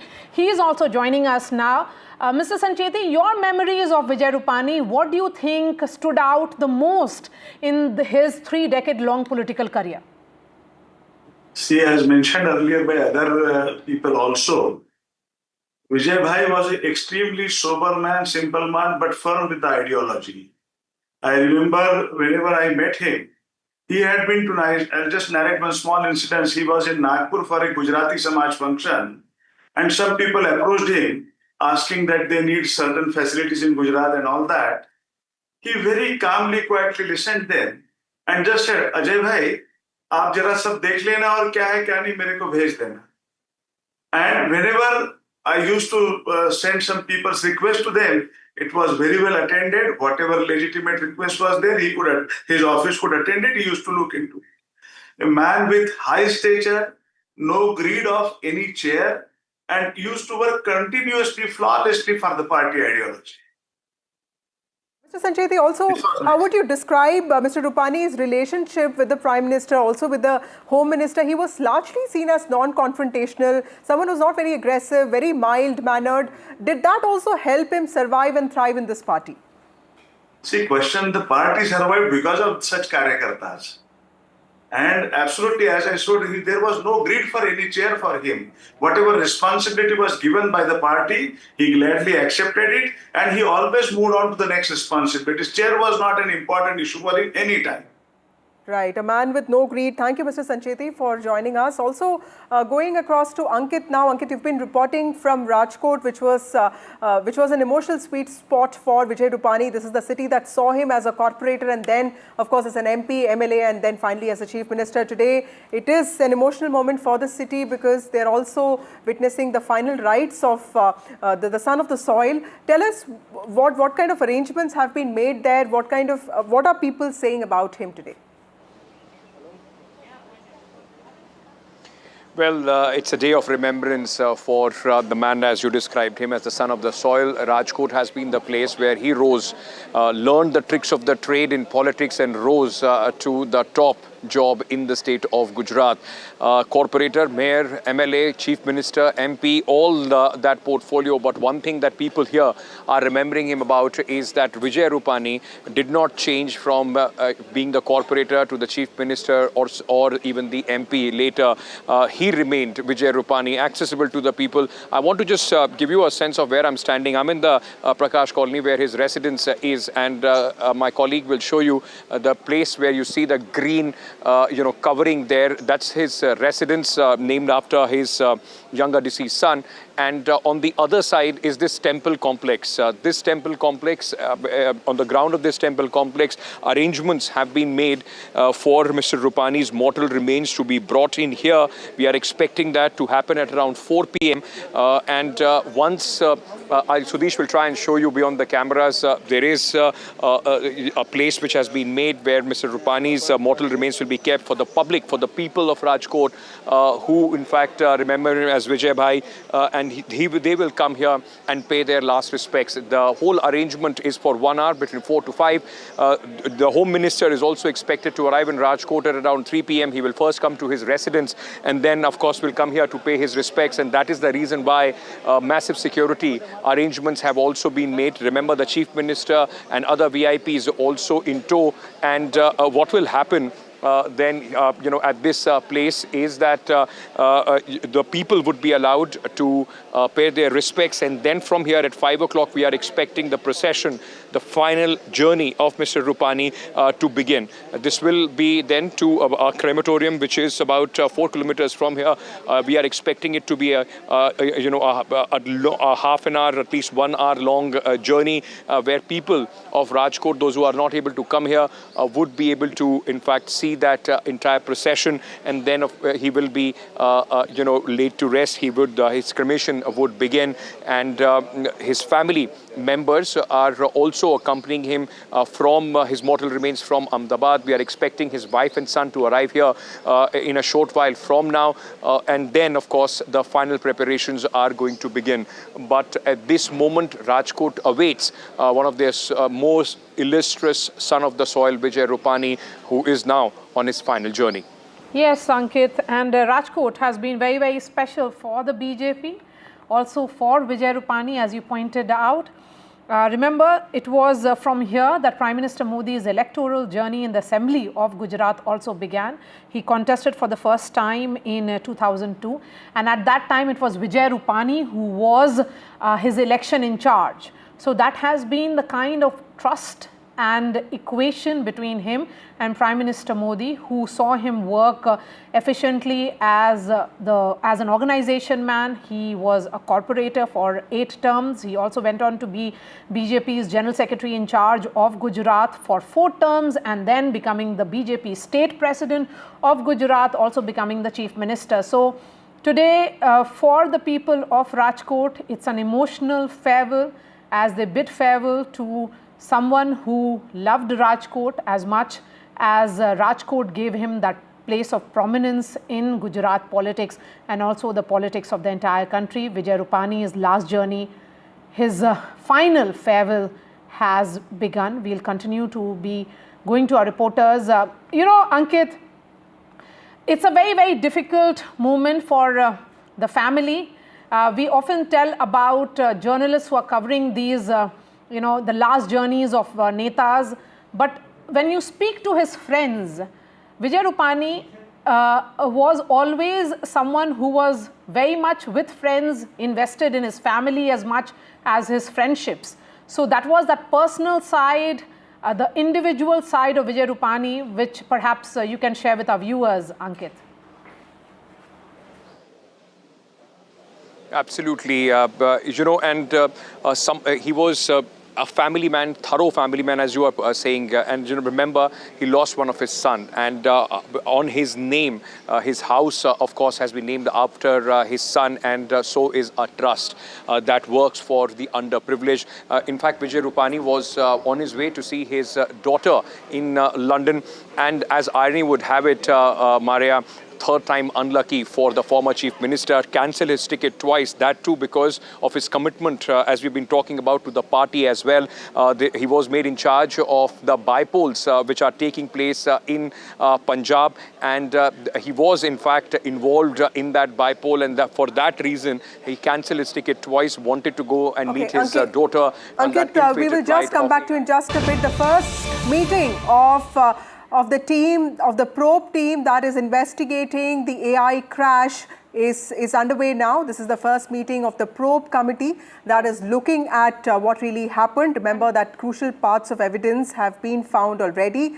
And my colleague Aishwarya joins us with more details on this. Aishwarya, tell us a little bit about this probe committee meeting that was supposed to take place today. Who are all part of this? Is this the committee that is headed by the Home Secretary? Well, that's right. And this is the meeting, the committee that was constituted by the Government of India. Remember, there are 2 separate investigations that will go hand in hand. One, of course, of the aircraft accident, investigation bureau in collaboration with the International Civil Aviation Organization, and the second committee has been constituted by the Government of India, which is headed by the Home Secretary Govind Mohan, under which the Secretary of the Civil Aviation Ministry will also take part. It will be Additional Secretary of the Ministry of Home Affairs, representatives from the State Home Department, representatives from the State of the Management Authority, Authority, Government of Gujarat, the Commissioner of Police here of Ahmedabad, and Director General of the Inspection Security of the Indian Air Force, Director General of the Bureau of the Civil Aviation as well, and people like the Special Special Director of the Intelligence Bureau and others from the Gujarat government, who are the part of this high-level committee that will also prepare a document for further safety of the aviation, and certainly will go deep down into what has been found out as far as the recovery of the black box, the flight data record, and also the cockpit voice recorder that has now been collected from the crash site. In tandem to that, for further security of the Indian aviation, it is this high-level committee which is now taking its first meeting under the chairmanship of Home Secretary. But apart from it, just 30 seconds that I'll also take to tell you where I am. We are speaking about former Chief Minister Vijay Rupani as well, whose mortal remains had now reached to Rajkot. And here where I am standing is the same hospital where Vijay Rupani's mortal remain left just few hours. And this was inaugurated by Narendra Modi, then Prime Minister, in 2019. And then Chief Minister was Vijay Rupani himself. That's written Vijay Bhai Rupani, and it was on 4th of March 2019. That's the irony, that the same hospital, the women child super specialty hospital, back then during the COVID times when he inaugurated this hospital, the mortal remains again came as his dead body was received today by the family members of Mr. Rupani, and today that had reached to Rajkot. Of course, it's a tragic loss. On one side, there is investigation which is going on. On the other, the family members are mourning their losses for their loved ones, and they are quite emotional. Till now, the latest data that we have received from the hospital authorities is 99 DNA samples had been matched, 64 dead bodies had been given and been handed over to the family members who have come to the civil hospital in Ahmedabad. Right. Thank you, Aishwarya. Very interesting points there. The final journey of the mortal remains of Vijay Rupani sent from the same hospital that he inaugurated in 2019 when he was the Chief Minister, and of course Prime Minister Modi was also the Prime Minister then.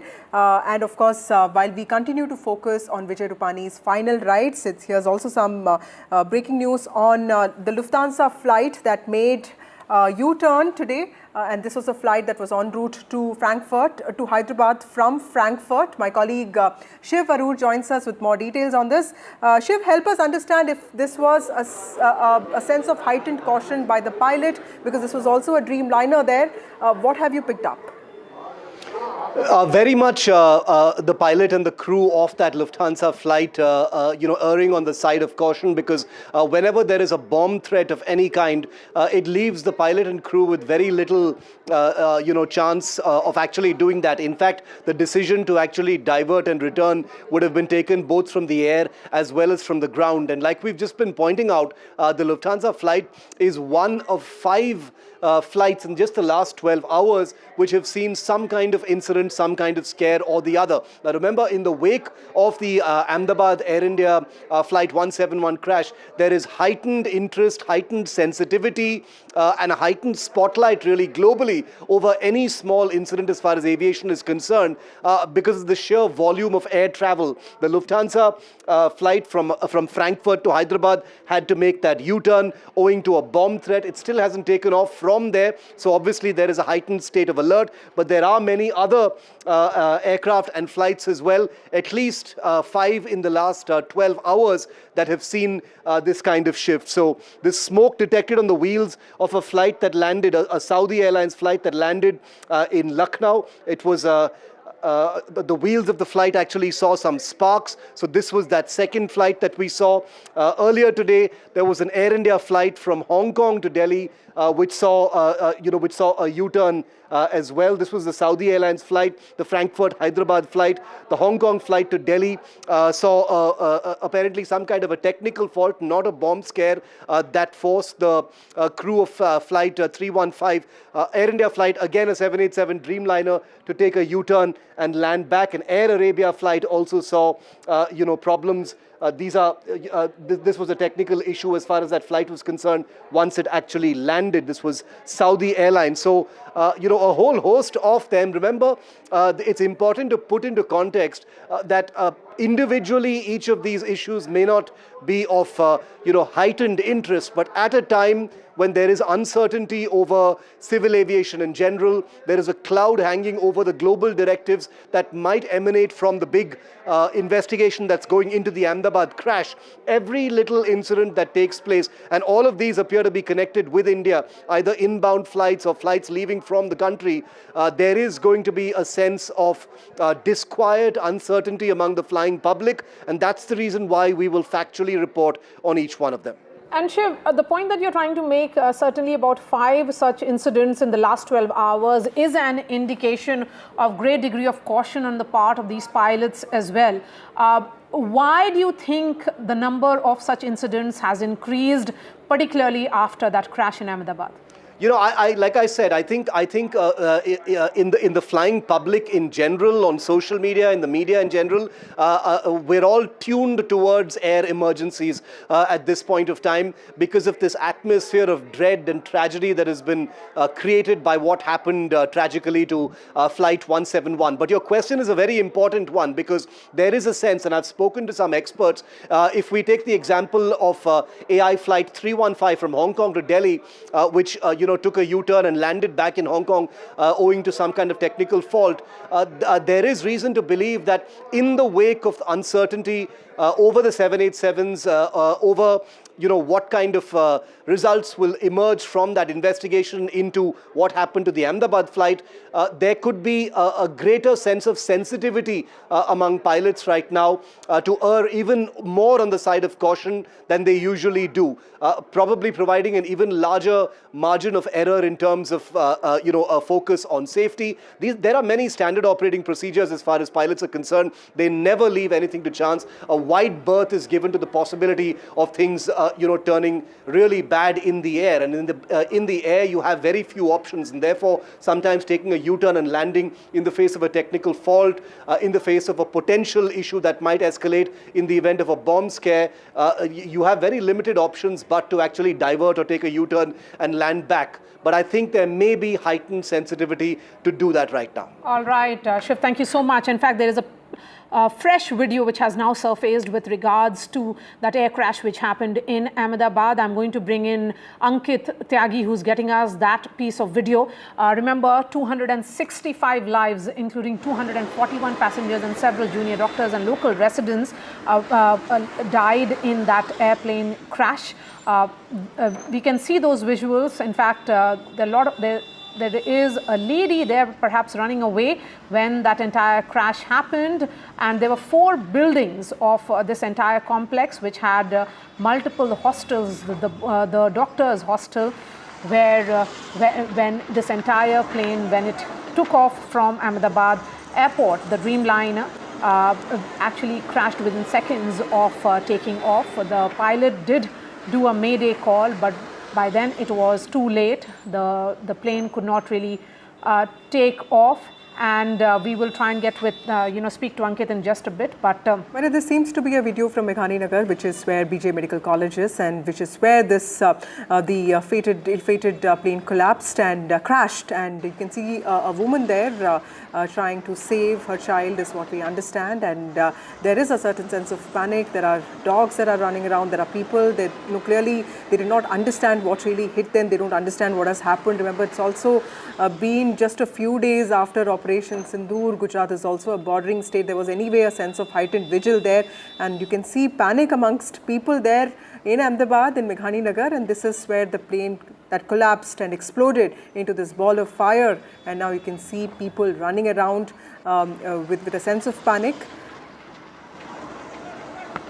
Look at those visuals. You can, this entire Dreamliner turned into a ball of fire as soon as it crashed, killing all 241 on board. There's one survivor, in the miracle survivor, and those who were there in that hostel when the plane crashed also lost their lives. A number of them, almost like 30 people, 30 doctors who were present in that hostel canteen when this plane crash happened. around 1:35 p.m. This seems to be immediately after the explosion, where people don't seem to understand what really has happened, which is why there's a sense of panic, there's a sense of uncertainty, but there's also a sense of fear. You can see them running around, both men and women, and also, there's this one woman who is wailing, and she clearly is trying to save some of her family members. Remember, along with students who unfortunately died in BJ Medical College, there's also the family of a cook and also some workers who were catering, who were working for senior doctors there. They also lost lives of their relatives, but clearly a sense of panic in this video that we have sourced for you. And this seems to be coming from Meghani Nagar in Ahmedabad. Let's also listen to the audio that could be played out.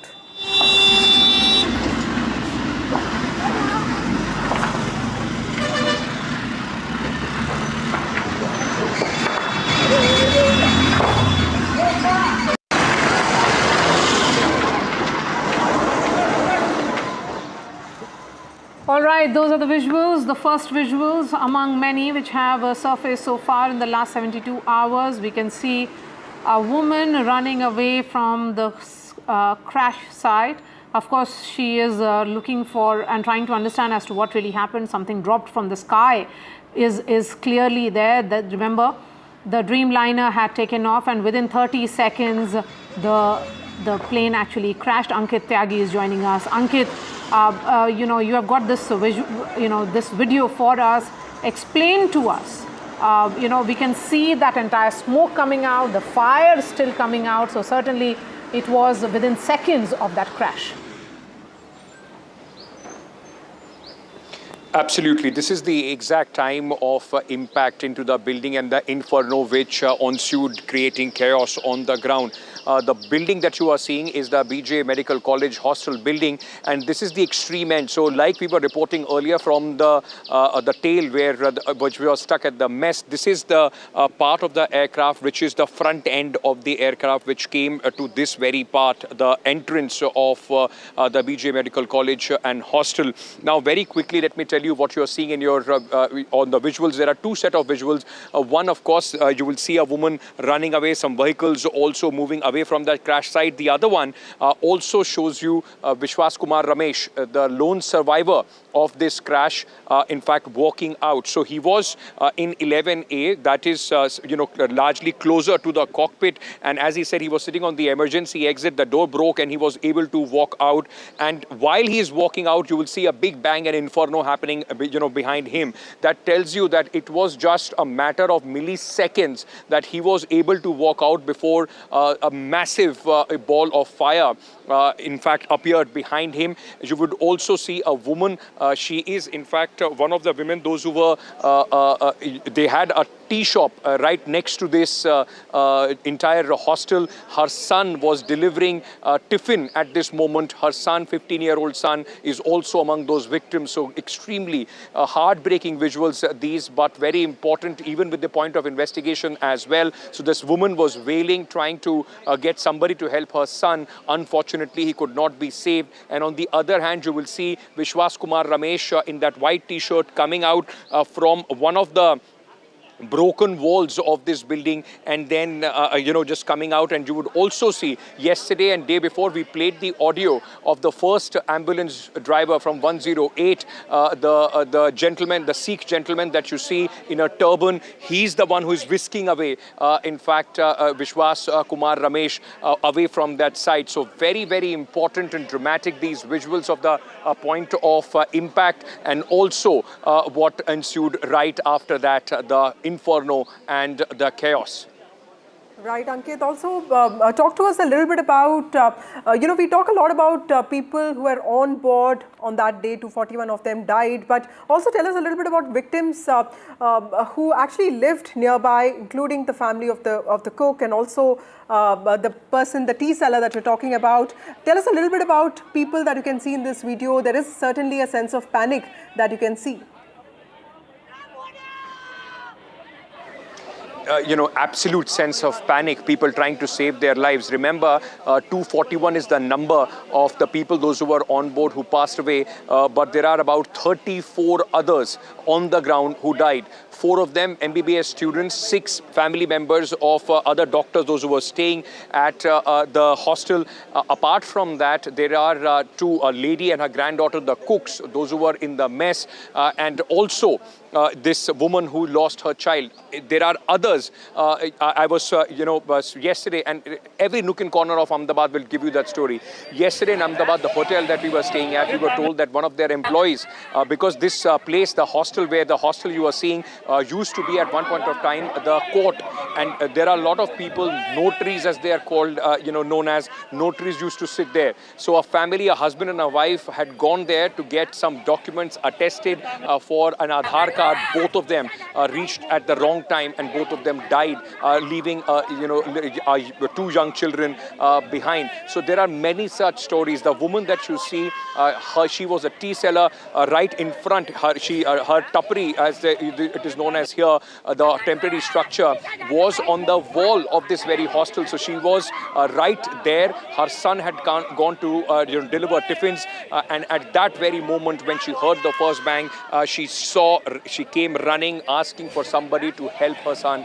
Unfortunately, he could not be saved. So such stories strewn all across Ahmedabad, Gujarat, and across the country as well. As I keep saying that this day, when the aircraft accident took place, there are about 275 odd families which are in some way now connected in the most unfortunate manner every year.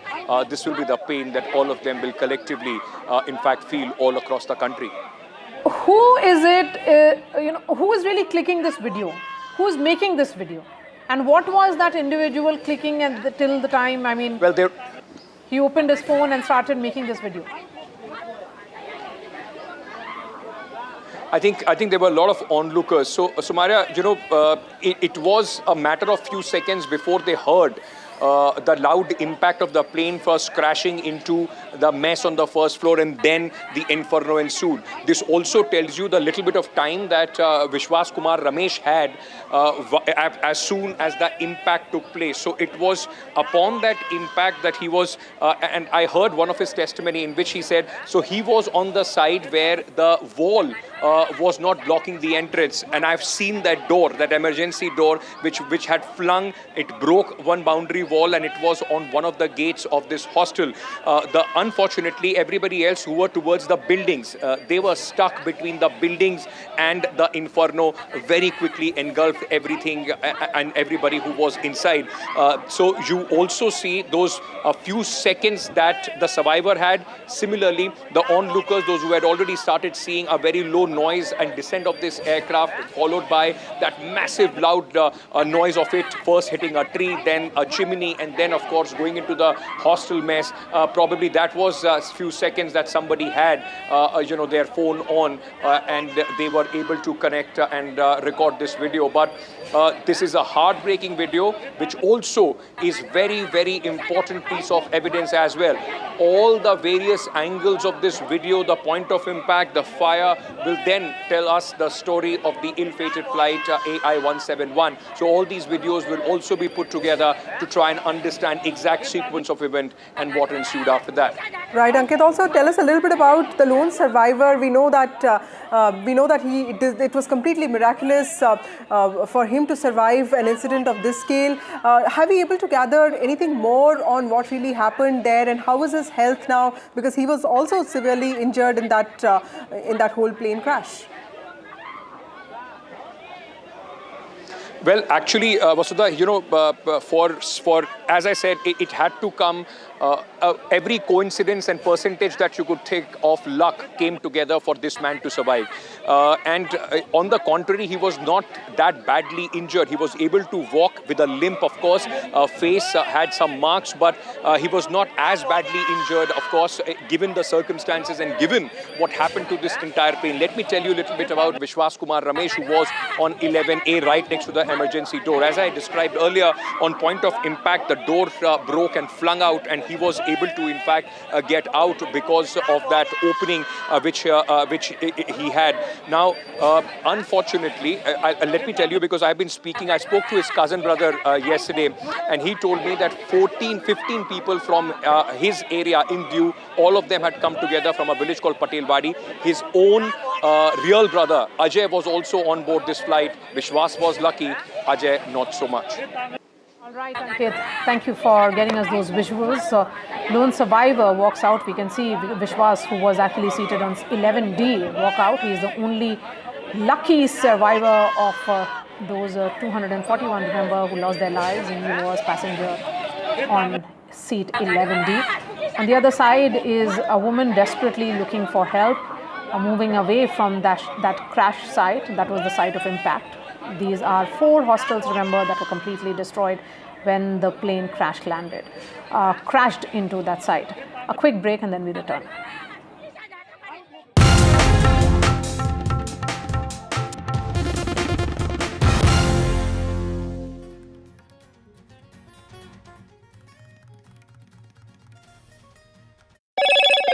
Hello, Moto. Motorola, India's leading AI smartphone brand.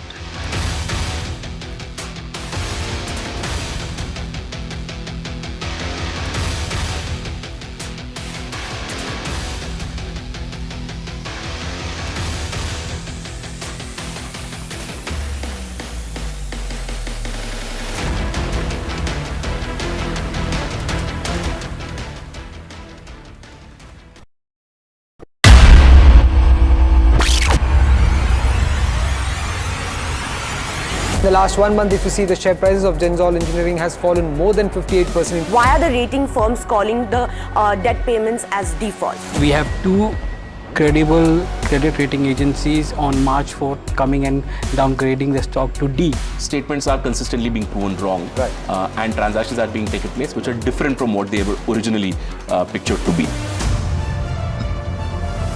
The company claimed it would roll out 6,400 electric vehicles. But what it has rolled out is a shocking scam. Funds meant for the project were funneled allegedly back to the promoters, the Jaggi brothers. What did the money buy? Not EVs, of course, but a lavish flat in Gurgaon's luxurious DLF Carmelias.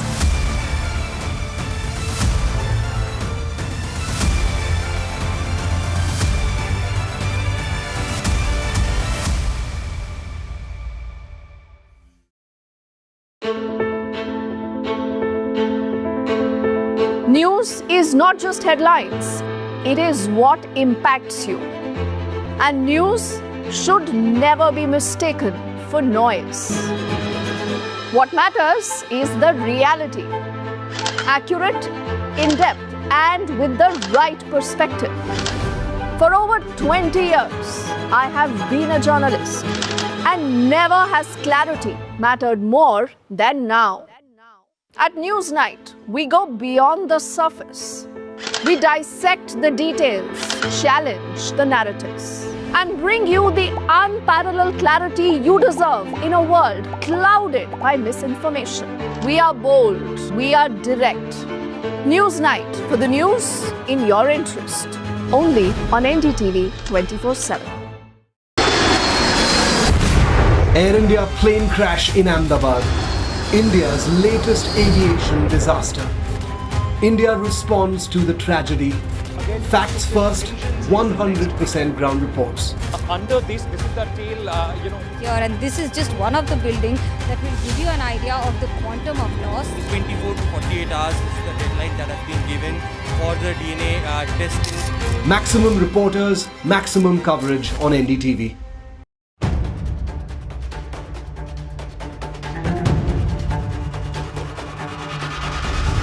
If it matters to you, if it matters to you, if it matters to you,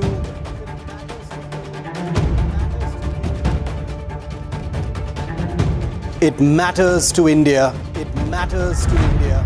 It matters to India. And it matters to me. And it matters to me.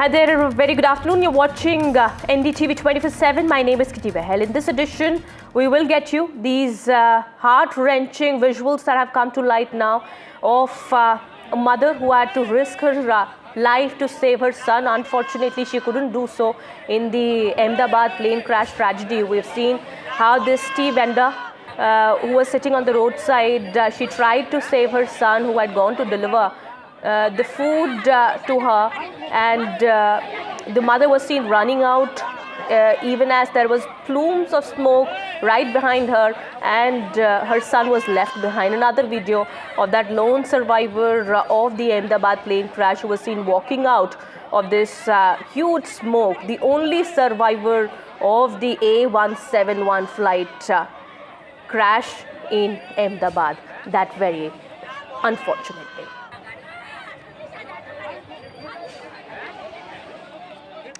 All right, we'll start with the headlines at this hour first. Former Gujarat Chief Minister Vijay Rupani's final journey today. His mortal remains have reached Rajkot. He will be given the farewell with full state honours. It's a crucial discovery in Air India Ahmedabad plane crash investigation. AI-171 cockpit voice recorder has been found. Clarity expected on Mayday message by the pilot.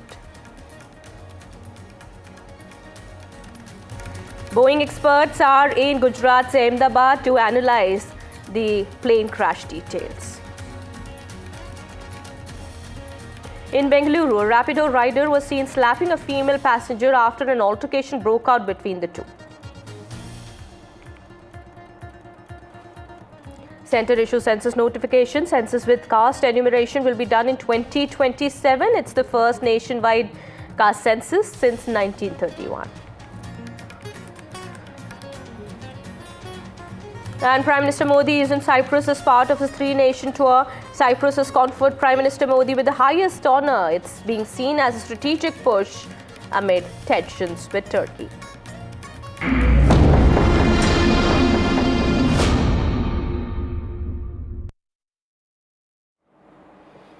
All right, on your TV screens coming up is the two heart-wrenching visuals coming in from the Ahmedabad plane crash tragedy. Well, the Air India plane crash in Ahmedabad had claimed the lives of more than 260 people. Several local residents, junior doctors were also killed in this unfortunate tragedy. Among the victims was the 15-year-old Akash, who had stepped out to deliver a tiffin to his mother at a tea stall when the tragedy struck. In this heart-wrenching moment, the mother of Akash risked her own life in an attempt to save her son, but tragically she could not do so. Well, this video captures the painful struggle of a mother and leaves everyone teary-eyed. Another visual on your TV screens is of the lone survivor of the A171 plane crash who was seated on 11A seat number, and fortunately he survived the crash. He was seen walking out even as there was plumes of smoke right behind him. He was seen in a way walking from the ashes from this crash site, and nobody could have believed that, but that many said that was like a miracle that happened that very day. But we do understand at this point in time, this is very painful to watch. These visuals also that we've got for you on your TV screens, two visuals of the lone survivor as well as of this desperate mother crying for help, asking for people to help her son. My colleague Ankit Tyagi with us on the broadcast here. He's been tracking the details here. Ankit, it's a heart-wrenching moment. These visuals on our TV screens here of this mother, we understand, who tried to save her son, 15-year-old Akash, who had gone to deliver food to his mother at the time when the tragedy struck. But unfortunately, the mother couldn't actually save her son. Something that, for a nightmare for any parent. You can't even imagine, or think about your own child being charred to death in a situation like this right in front of your eyes in a moment, that you were interacting with that person. There is there is absolutely no way that any of us can even understand what she was going through at that point of time and later. These visuals, Kitty, that we are playing at this moment on our screens, very, very important visuals. They tell you, give you a sense of how quick everything happened. In one visual that you see, people trying to save their cars, taking that away. All that at that moment, as we see these visuals, was something that tells you how quickly after the crash, the whole thing became an absolute inferno. It also, on the other side, is the visual of 1 in a million chance of everything coming together in a sense for somebody to survive, and that's Vishwash Kumar Ramesh, who's seen walking out from one of the main gates of this building. Now, this entire complex, let me very quickly describe to our viewers where Vishwash is walking out from.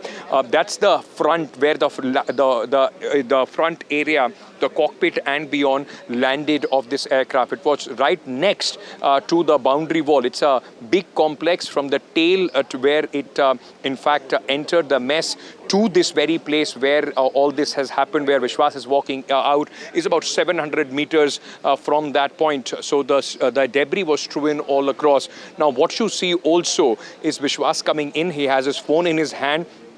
And then you saw a Sikh gentleman. He is an ambulance driver of the 108 services, emergency service of Gujarat. He's the one who is then accompanying him. And he's the same person whose audio we played out. He was the one who called up. In fact, his superiors told them that he was at that point of time also having lunch around that complex when this tragedy struck. So he's the one you also see in these visuals.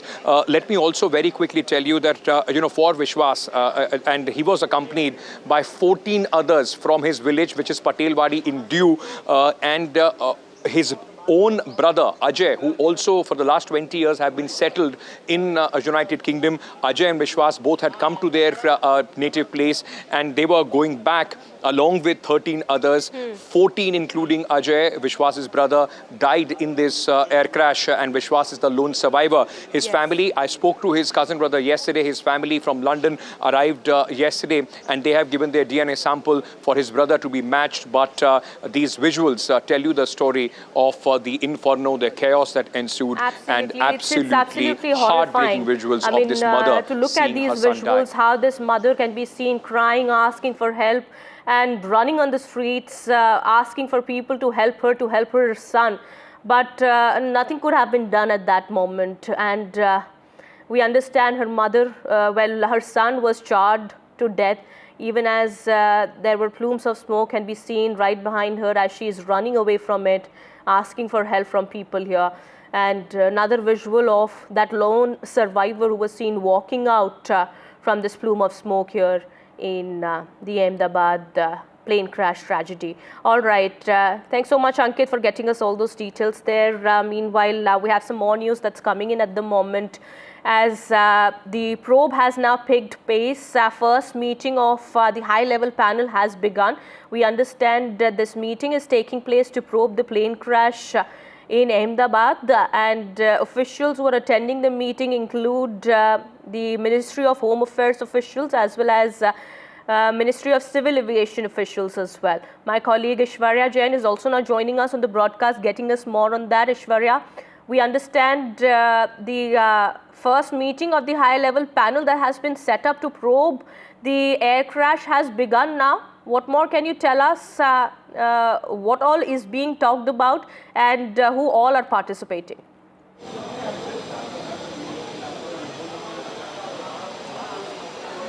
Well, in the first press conference by the Civil Aviation Ministry, it was announced by Ram Mohan Naidu, Union Civil Aviation Minister, that there will be two parallel investigations that will go on. One would be of the AAIB in collaboration with the International Civil Aviation Organization, in which there would be also the authorities from the United Kingdom and the US will probe into how things went wrong. And there was another high-level committee that was constituted by the Government of India that has been chaired by the Union Home Secretary Govind Mohan. And there are different people who had been involved in this high-level committee, which involved the Secretary of the Civil Aviation Ministry, the Police Commissioner of Ahmedabad, the civil aviation officers, the officers from the Intelligence Bureau, and will be assisting all of them to find out, what went wrong during the plane crash. They will also prepare a document to how to further secure the aviation in the country, and will prepare a blueprint for that as well. 3 months had been given to this committee to find out what went wrong and how there could be more directions or more rules that could be given to such airlines to check the balances as far as the aircraft is concerned. And within 3 months, the committee will submit a report to the Home Ministry and the Civil Aviation Ministry as well.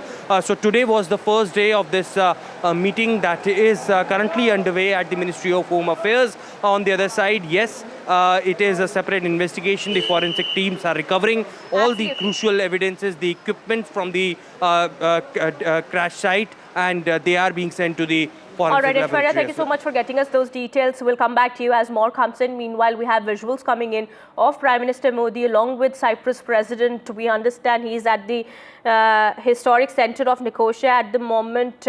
In Cyprus, Prime Minister Modi was bestowed with the highest civilian honor also of Cyprus a while back, and while speaking during a joint press conference along with the Cyprus President, Prime Minister Modi had said that mutual trust in democracy and rule of law have formed strong foundation of India's ties with Cyprus. It's a very historic visit of Prime Minister Modi, we understand, to Cyprus, one that comes after a gap of 23 years for an Indian PM to be visiting this island nation after a gap of 23 years. It's a very significant visit of Prime Minister Modi. Prime Minister Modi also had thanked Cyprus for its support against cross-border terror, also for backing India's UNSC bid. Well, Cyprus always has been a supporter of India, and we understand as Prime Minister Modi is in Cyprus on his first leg of the three-nation tour,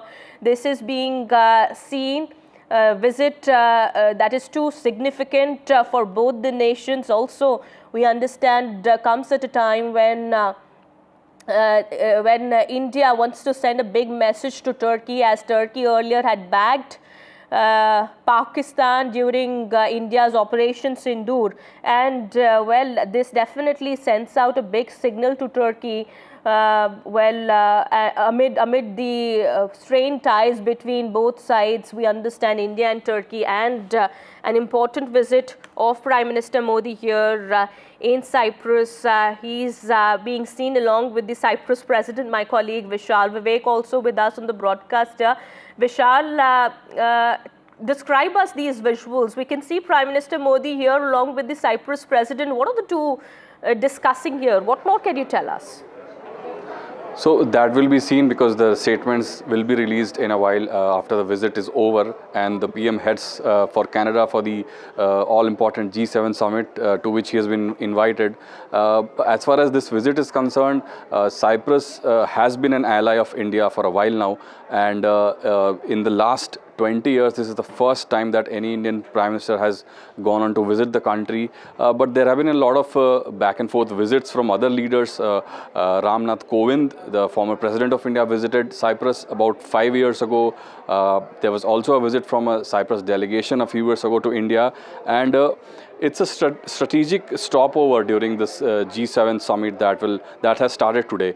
And it, as you mentioned, it sends out a strong signal to rest of the world as to, India is taking a strong stand against Turkey because as we've been reporting throughout, Turkey was found to have supported Pakistan in its bid to attack India through its drone program, through its personnel that helped Pakistan's military in its drone program during Operation Sindoor. So there has been a big backlash from Indian side. There has been repeated, boycott campaigns. A lot of Turkish firms in India who were functioning here, they have been blacklisted. They've had to go back. So there has been a big backlash from the Indian side. So this visit highlights that as well, and because Turkey and Cyprus also have had fraught relationships. There was a separatist movement inside Cyprus territory.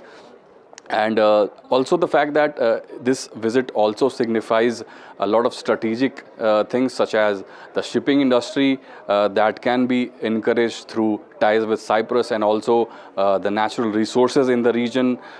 All of these will come into the picture when we have the details that will be released. Absolutely. Cyprus, we've seen itself has had long-standing tensions with Turkey, and has been a close ally of India, has been vocal against terrorism also. After the April 22nd Pahalgam attack also, Cyprus had expressed its unequivocal support to India and had condemned the violence, said that its intent to raise the issue of cross-border terror by Pakistan at the EU level also, and has also, we've seen, consistently backed India on its position on Kashmir.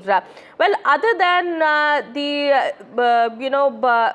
the significance that we are seeing in this context of India-Cyprus relationship, how is it economically also beneficial for both sides here, Vishal? So to give you a context, I have a list of things that partnership between India and Cyprus. Cyprus is among India's top 10 investors. Between 2000 and 2025, $14.65 billion of FDI in India, defense, energy, trade pacts. That's what the target is, and investments will be there in shipping, energy, technology. There was a defense MOU signed in December 2022.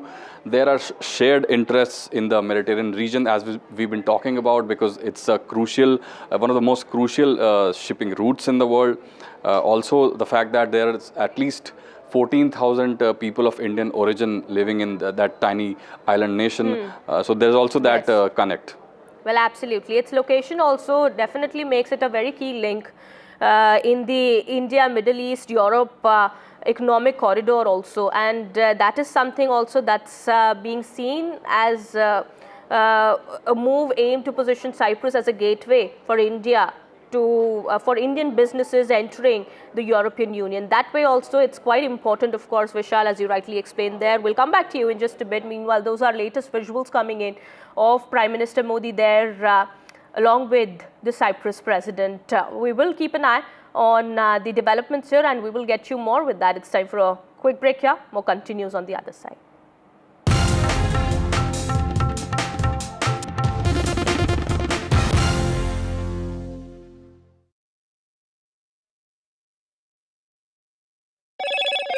Hello, Moto. Motorola, India's leading AI smartphone brand.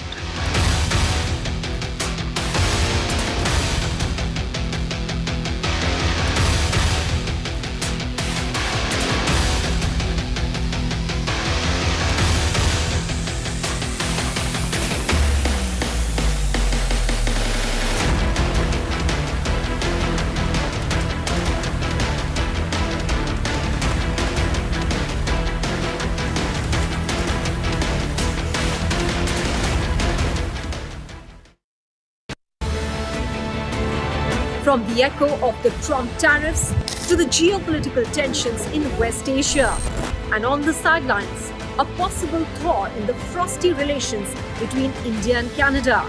I will bring you all the latest updates from the Kananaskis G7 Summit. NDTV, live from the G7 Summit in Canada.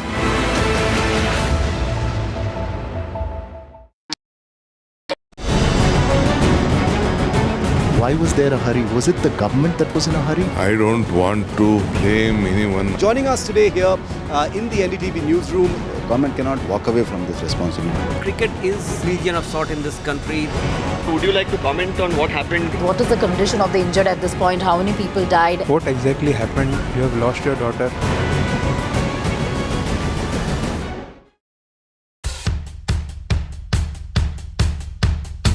The markets move fast. And so should your portfolio. Expert insights, real-time stock picks. Do I buy Ola? Should I hold CDSL for the long term? Buy, sell or hold. The answers you need, straight from the experts. Callers from India and across the world. Connect live, ask, decide and invest wisely. Your portfolio, your future. Ask Profit.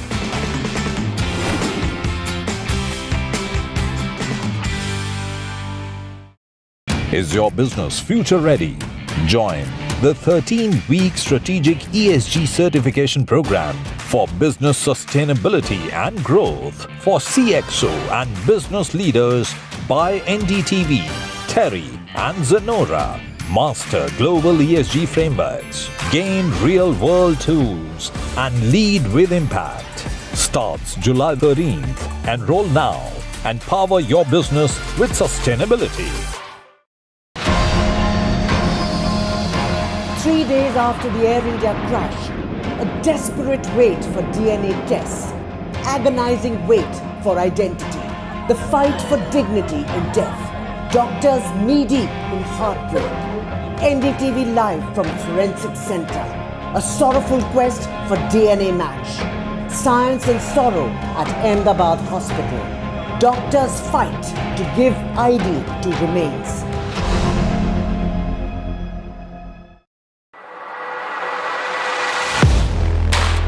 Do you really know the company you invest in? What is the real picture behind presentations and claims?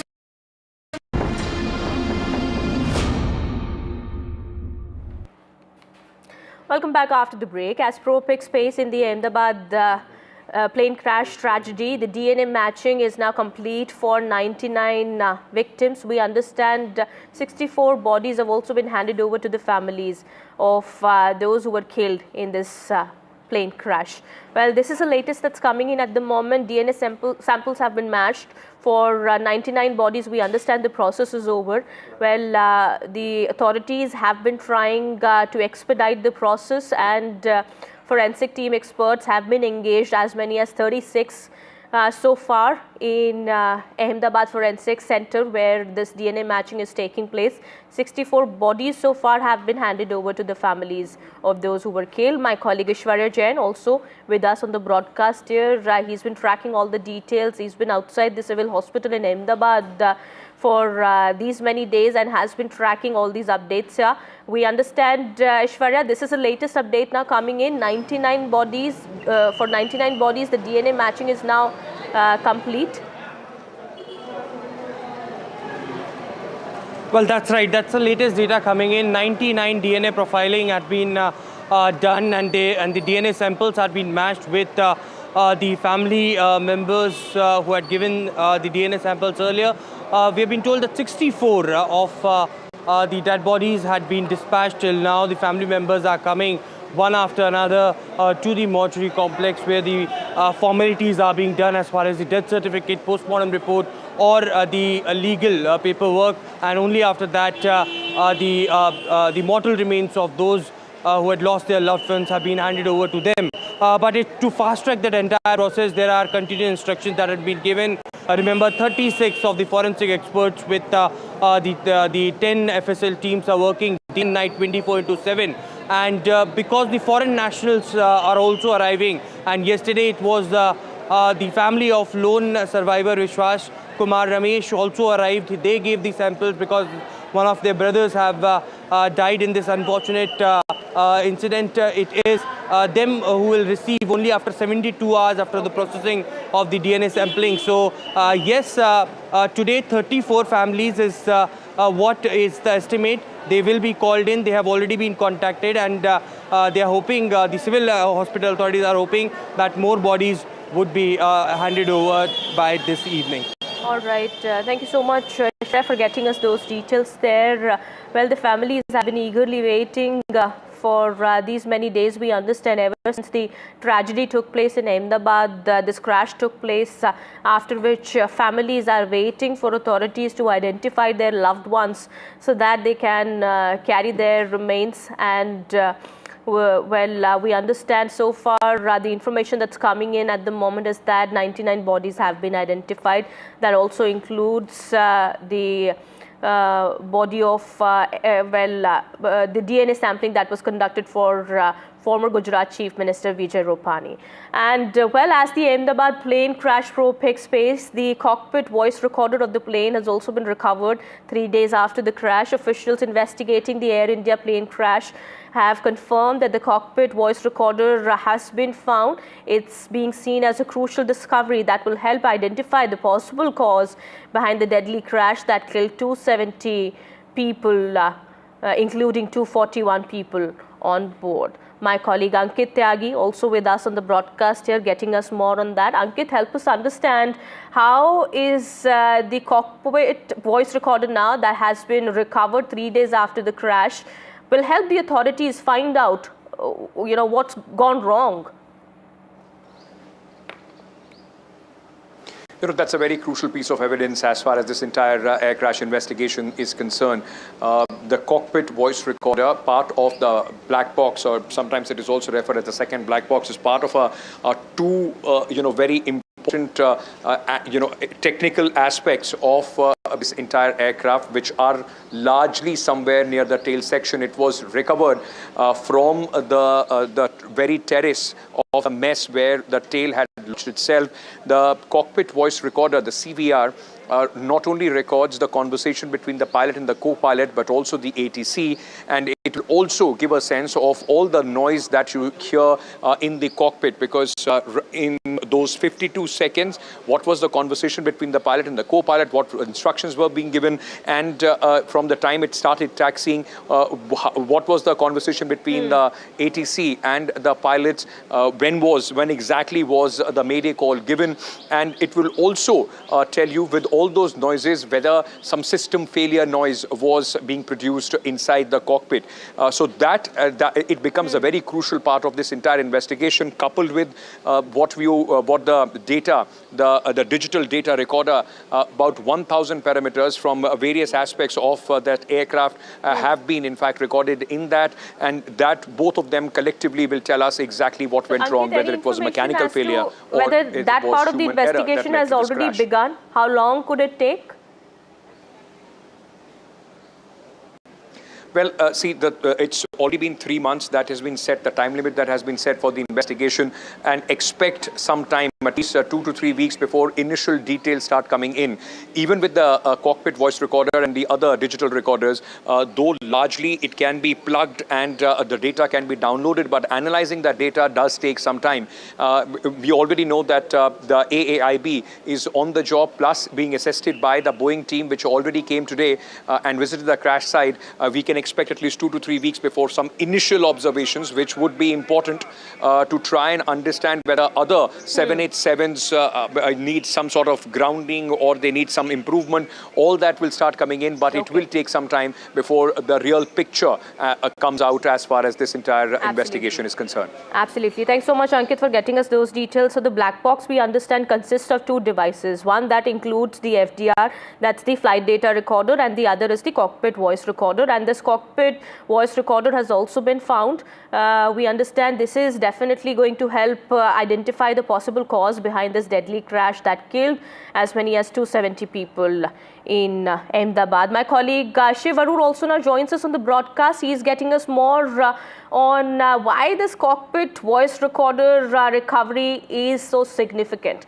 Shiv, take us through the details.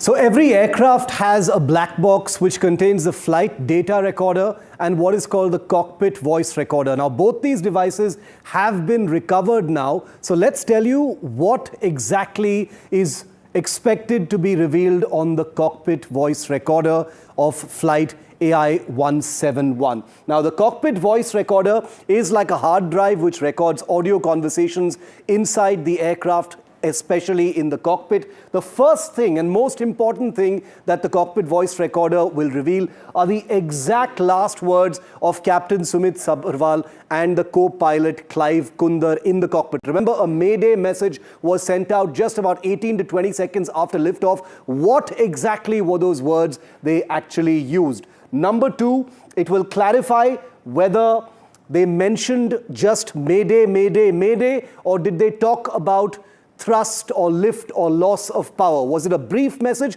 or did they provide even more detailed message? That will be settled once and for all by the cockpit voice recorder. The precise time of the Mayday message, we're hearing it was about 80 seconds after the aircraft lifted off, but that precise time becomes extremely important in the scheme of the investigation. Number 4, the full cockpit conversations, not just the Mayday message, but all communication between the pilots and between air traffic control. And remember, this entire flight lasted just 32 seconds, but the full cockpit conversations of the aircraft on ground and then also in the air. Number 5 that investigators will be looking at is those 32 crucial seconds from the time the aircraft lifted off till the time it actually impacted, killing nearly everyone on board.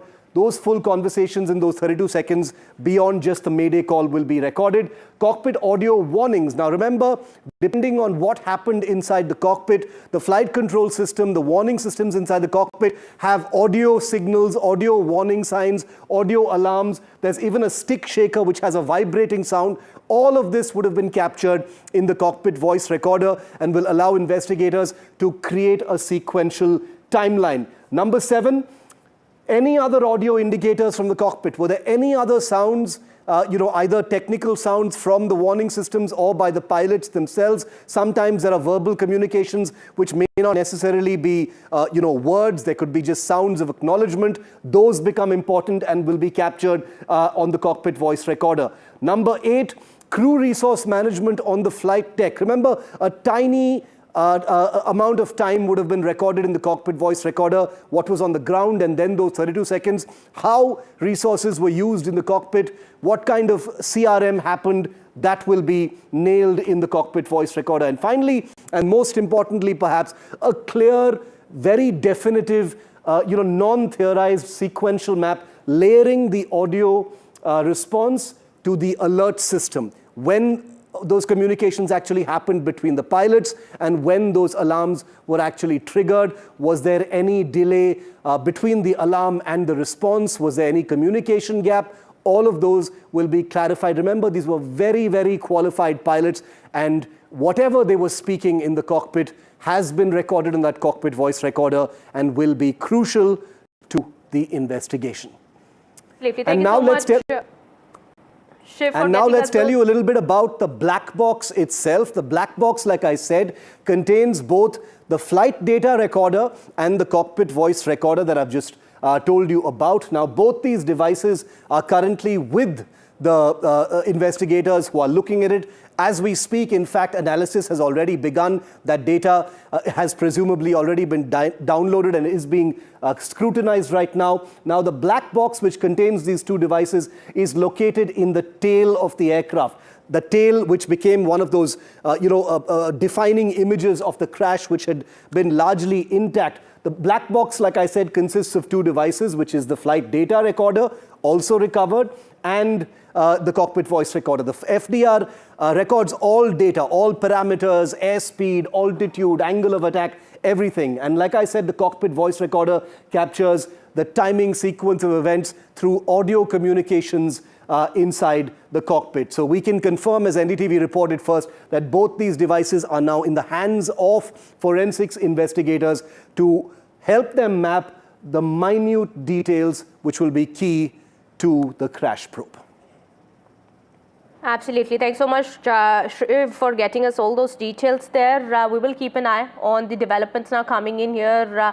We understand this is the latest bit of information that's come in so far, and also, well, another aspect of the recent air tragedy in Ahmedabad that we're looking at is that it has definitely now raised concerns among the people over the safety of their air travel. Now, 5 flight scares have been reported in the last 12 hours that include 2 close calls at the Indian airports. Lufthansa flight bound for Hyderabad was forced to make a U-turn and return to Frankfurt Airport in Germany after it failed to receive landing clearance after a bomb threat. Flight LH752 had departed from Frankfurt and was scheduled to arrive at Hyderabad's Rajiv Gandhi International Airport today morning. However, the aircraft turned back mid-route, saying that it did not receive a permit to land in Hyderabad, and that is why the aircraft had to take a U-turn and return. Well, another incident was reported from Lucknow, where a Saudi Airlines flight from Jeddah sparked a brief scare at Lucknow's Chaudhry Charan Singh International Airport on Saturday morning after smoke was seen coming from the aircraft's wheels shortly after landing. However, officials have said that Saturday's event was minor and it was handled as a precautionary measure. The pilot and the crew of that Lufthansa flight, erring on the side of caution, because whenever there is a bomb threat of any kind, it leaves the pilot and crew with very little, chance of actually doing that. In fact, the decision to actually divert and return would have been taken both from the air as well as from the ground. And like we've just been pointing out, the Lufthansa flight is one of 5 flights in just the last 12 hours which have seen some kind of incident, some kind of scare or the other. Now remember, in the wake of the Ahmedabad Air India Flight 171 crash, there is heightened interest, heightened sensitivity and a heightened spotlight really globally over any small incident as far as aviation is concerned because of the sheer volume of air travel. The Lufthansa flight from Frankfurt to Hyderabad had to make that U-turn owing to a bomb threat. It still hasn't taken off from there, so obviously there is a heightened state of alert, but there are many other aircraft and flights as well, at least 5 in the last 12 hours that have seen this kind of shift. So this smoke detected on the wheels of a flight that landed, a Saudi Airlines flight that landed in Lucknow. It was the wheels of the flight actually saw some sparks. So this was that second flight that we saw. Earlier today, there was an Air India flight from Hong Kong to Delhi, which saw a U-turn as well. This was the Saudi Airlines flight, the Frankfurt-Hyderabad flight. The Hong Kong flight to Delhi saw apparently some kind of a technical fault, not a bomb scare, that forced the crew of flight 315, Air India flight, again a 787 Dreamliner, to take a U-turn and land back. An Air Arabia flight also saw, problems. This was a technical issue as far as that flight was concerned once it actually landed. This was Saudi Airlines. So, a whole host of them. Remember, it's important to put into context that individually each of these issues may not be of, heightened interest, but at a time when there is uncertainty over civil aviation in general, there is a cloud hanging over the global directives that might emanate from the big investigation that's going into the Ahmedabad crash. Every little incident that takes place, and all of these appear to be connected with India, either inbound flights or flights leaving from the country, there is going to be a sense of disquiet, uncertainty among the flying public, and that's the reason why we will factually report on each one of them. All right, with that, it's time for a quick break here. More news and updates on the other side. We'll be right back.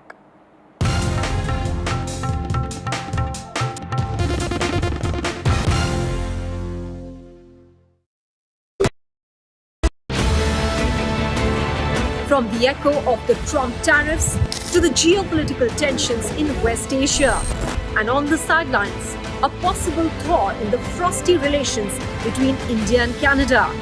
I will bring you all the latest updates from the Kananaskis G7 Summit. NDTV, live from the G7 Summit in Canada.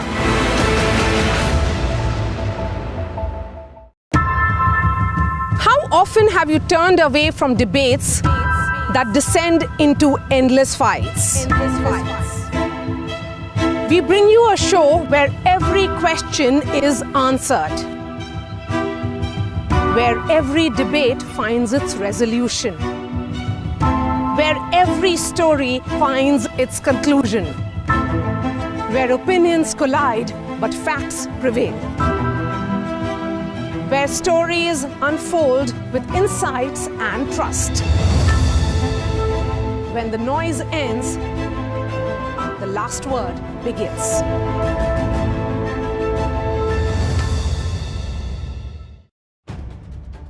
If it matters to you, if it matters to you, if it matters to you. It matters to India. It matters to India. And it matters to me. And it matters to me. India Matters with Shivaru. Only on NDTV 24/7.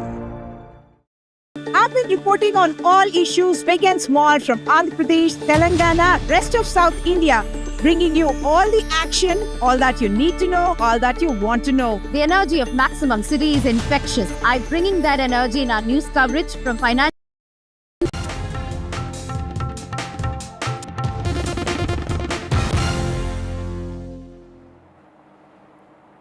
Welcome back after the break. A video of an altercation between a woman and a Rapido driver in Bengaluru's Jayanagar has gone viral. The Rapido driver slapped the female passenger after the argument they had went out of control.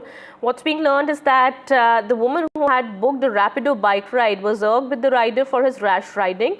And she got off the bike, she began to question him over the same and is also said to have even abused him. The argument escalated and the two could not understand each other's language, as one was speaking in English and the rider was speaking in Kannada.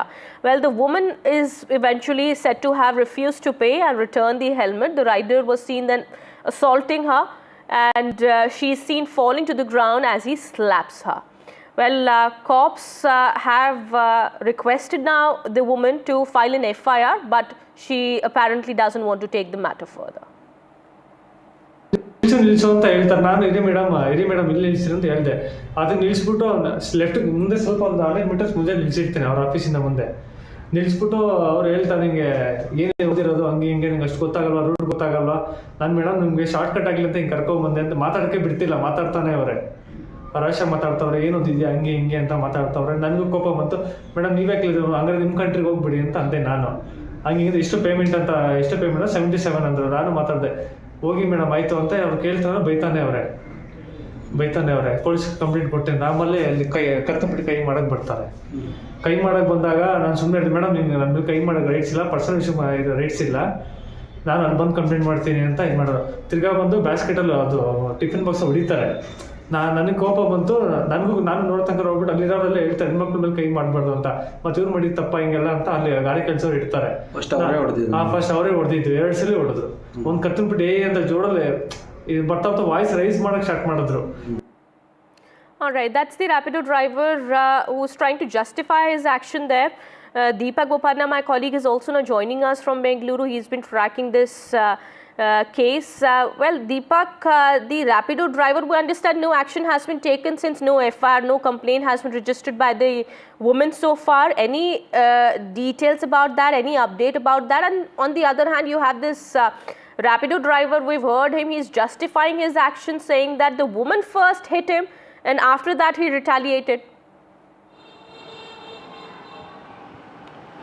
Yes, now in the portion of the video that's of course available with us, you can see him assault the woman, slap her where she collapses, falls on the ground, and then the locals there really not coming to the aid of the woman. He in the video that we have now, he is trying to explain what happened. He says that the woman all of a sudden asked him to stop the vehicle. He explained to her that he cannot stop in the middle of the road, but she insisted, and then he finally stopped near her office where she began to verbally abuse him, then heckle him as well. He claims that he held her by the collar and then hit him with a tiffin carrier that she had in her hand, and it was in retaliation that he actually assaulted her. He even mentions that the people there said that it's not right to assault a woman. He says that she kept doing it, and he didn't have an option as people kept watching her yell at him, scream at him, and even assault him. So this is his rationale behind him carrying out that assault. He's trying to justify it, like you mentioned. The police at this point in time have registered this NCR, and they are hoping that the woman cooperates, where she will help the police investigate this matter further by ensuring that there's an FIR. Whether the police suo moto as well will take this matter up, that is also something that remains to be seen. But the video in itself is quite appalling. Now that the man has tried to claim that she assaulted him first, whether the police will investigate further to look at CCTVs nearby, to look at the entire episode of what exactly happened from the time the bike was stopped there to this assault, of course, that we have access to now, and whether there was actually an assault by the woman, these are details we still await. Well, absolutely. Well, this is the only video that we've accessed so far, and it's going viral on social media. But it's up to the police now to investigate the matter, whether the woman actually chooses to file the complaint or not.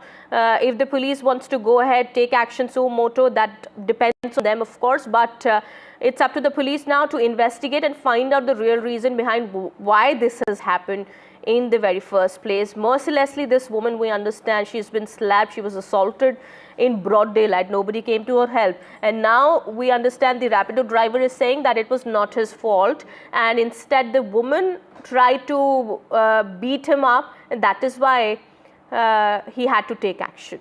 All right, shifting our focus now to some more news that we're tracking at this point in time. Well, the centre has issued a notification for census to be done in March 2027.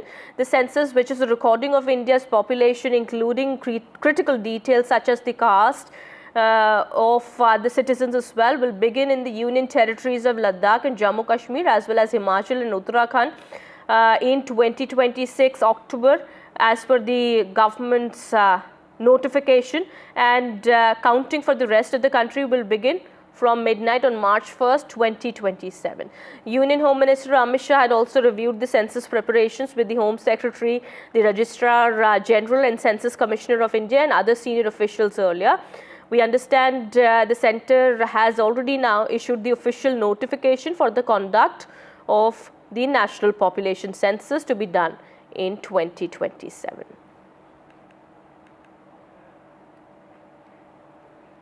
Shifting our focus now to news coming in from Haryana. Heartbreaking case came to light from Kharkhoda of Sonipat district.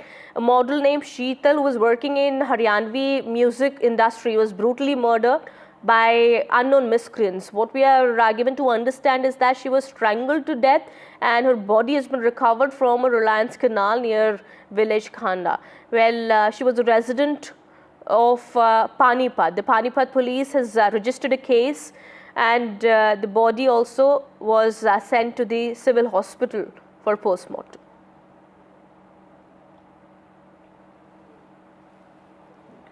Shifting our focus now, in aerospace, overcrowding and ignorance of warning signs led to the tragic bridge collapse over the Indrayani River in Maharashtra's Pune on Sunday. Many tourists who were on the bridge fell into the river that had been in spate and after heavy rainfall over the weekend. 4 people died and over 50 people were injured, and many were rescued in the operations that ended this morning. Now, there are before and after pictures of the bridge that we are displaying on our TV screens there that show some warning signs, particularly that it was not made for more than 1 two-wheeler and a couple of people at a time. As per officials, the bridge had a width of just 4 feet, making it extremely narrow. However, at the time of the tragedy, there were around 7 to 8 bikes on the bridge, and in addition to the huge crowd, officials have said more than 100 people were present on the bridge, ignoring the warning board at the spot as well. I have with me one of the residents of the Kundamala village, someone who used to use the bridge, which is now fallen, as you can see on your screen, and used to use it for educational purposes, for working purposes, pretty much on a daily basis. Let us try and talk to her on how important was this bridge to the locals here. Tell me, how often do you used to, get onto this bridge? How many times in a week did you? Actually, I used to travel on a daily basis. For my education purpose also, I used to go from this bridge because Begdewadi railway station was being the nearest railway station to me. And by the railway station, from there, by the local train, I used to travel to the college. So I used to travel every day for my educational purpose. And after that also for daily activities, for some other work, I used to travel from this bridge. How important was this bridge? I'll come to what happened yesterday a little later, but how important was this bridge to all of the people who used to live in the Kundamala village? Okay, actually this was the only option for us to travel from here because the dam which you are seeing over here, it gets full of water in the rainy season, and for 4 to 5 months or some of the time even for the 6 months it is underwater. So we couldn't travel by 4-wheeler from that dam because it gets open after the rainy season only. Here now they have to travel 15 to 20 kilometer long distance to reach those places. So it is going to be a very problematic issues for us for the traveling purposes, and even all the locals are going to face this problem. Every weekend it is a very actually we the locals were facing a lot of problem because of this tourist also, because it's the issue that the bridge was very small and the tourists used to stand on the bridge, and when we used to travel from here it was a very big issue because we couldn't see the other vehicle coming from there, from here which we were going or the locals were going, they couldn't see the vehicle and it used to get a block over there. So it was a problem for us also. All right, many people who were at the bridge at that point in time and fortunately were rescued by the authorities there have said that the bridge was even shaking for about 5 minutes and people had noticed there but nothing was done. All right, we will get you more on that in just a bit. Meanwhile, it's time for a quick break here. More continues on the other side.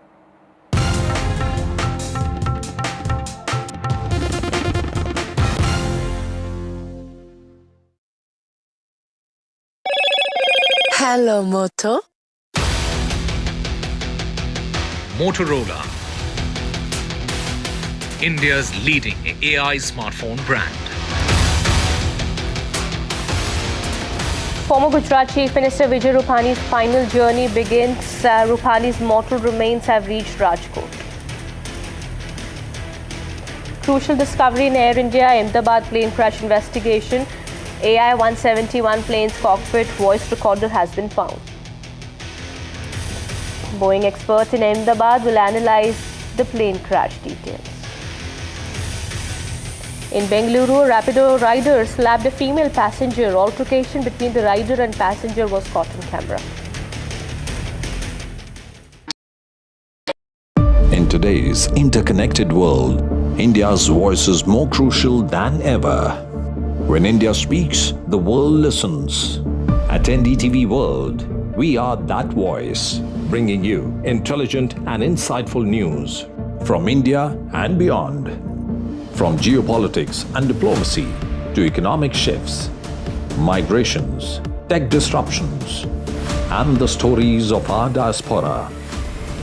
We cover the news that shapes our global future. NDTV World, your new home for global news, is here.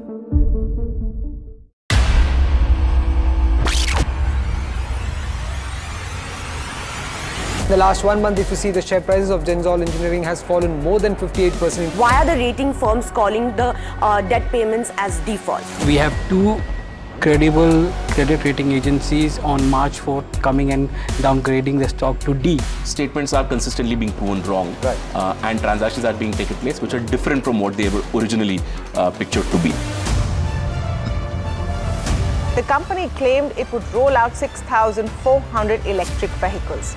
But what it has rolled out is a shocking scam. Funds meant for the project were funneled allegedly back to the promoters, the Junkie brothers. What did the money buy? Not EVs, of course, but a lavish flat in Gurgaon's luxurious DLF Carmelias.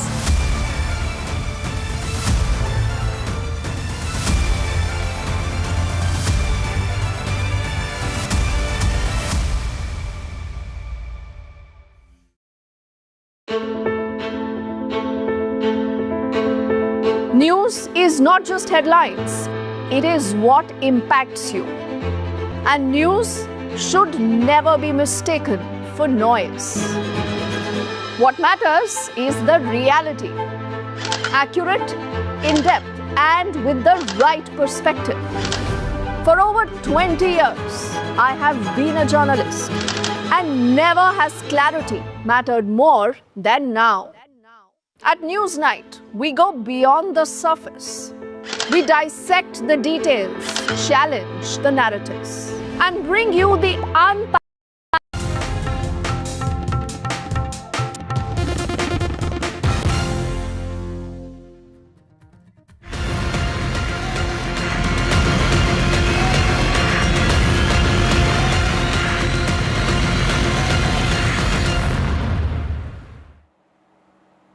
Welcome back after the break. Tensions between Israel and Iran have intensified as both nations kept up their attacks overnight, killing civilians and raising concerns among world leaders that the biggest battle between old enemies could lead to a broad regional conflict. 224 deaths have been reported in Iran after 4 days of Israeli strikes, with 90% of the casualties reported to be civilians, as per the Iranian Health Ministry. The Israeli authorities have reported around 14 people have been killed in the Jewish state in Iranian attacks that also includes children. Now, the tense situation between Israel and Iran has raised anxiety among foreigners residing in both the countries. Around 9 students from Karnataka are studying medicine at Shahid Besht Medical University near Tehran and are worried because of the tense situation there. One of these students, Nadeem Hussain, and his parents have also contacted the non-resident Indian committee in Bengaluru office over the phone and have expressed their desire to return to the country immediately. At this point, हमारे जो भाई हैं Tehran university के जो students हैं उनकी boys Dom के नज़दीक ही हमला हुआ है and they have also been affected by the attack और कुछ जो स्टूडेंट्स हैं वो जख्मी भी हो गए हैं. सो वो हालत हमारी भी ना हो जाए उससे पहले प्लीज हमें इवैक्यूएट कर दिया जाए, क्योंकि इस पॉइंट ऑफ टाइम पे ना हमें वाटर सप्लाई है डॉम की, ना net, internet is very weak, internet बिल्कुल भी नहीं चल रहा है, ना मैसेज जा रही है, ना आ रही है, ना प्रॉपर्ली कम्युनिकेट कर पा रहे हैं हम किसी से भी. और ऑन टॉप ऑफ दैट अभी शायद इलेक्ट्रिसिटी भी चली जाएगी और उसके बाद हमारा वाईफाई भी डाउन हो जाएगा, जिसपे हम अभी थोड़ा बहुत इंटरनेट चला रहे हैं और उसके बाद हम शायद बिल्कुल भी कम्युनिकेट ना कर पाए. तो please I request LG Manoj Sinha, NCM Omar Abdullah कि हमें जल्द से जल्द इवैक्यूएट कर दिया जाए. All right, as per latest information coming in, Indian authorities have responded as well and have assured full help to the people stuck there. With that, it's time for a short break here. More on the other side.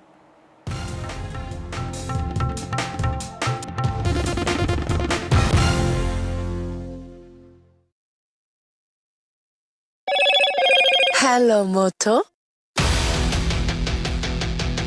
Motorola, India's leading AI smartphone brand.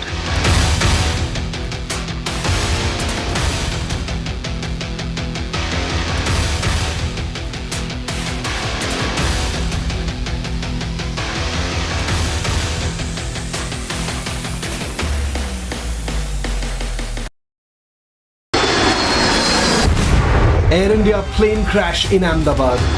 India's latest aviation disaster. India responds to the tragedy. Facts first, 100% ground reports.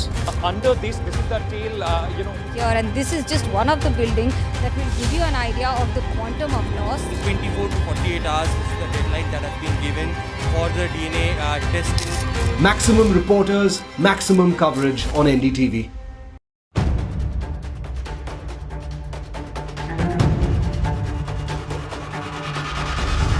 If it matters to you, if it matters to you, if it matters to you,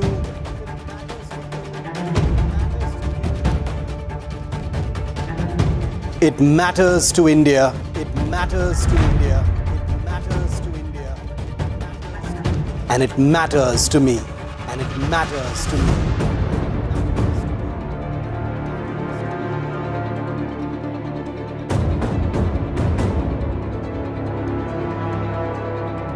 India Matters with Shivaru, only on NDTV 24/7. Why was there a hurry? Was it the government that was in a hurry? I don't want to blame anyone. Joining us today here in the NDTV newsroom. Government cannot walk away from this responsibility. Cricket is region of sort in this country. Would you like to comment on what happened? What is the condition of the injured at this point? How many people died? What exactly happened? You have lost your daughter.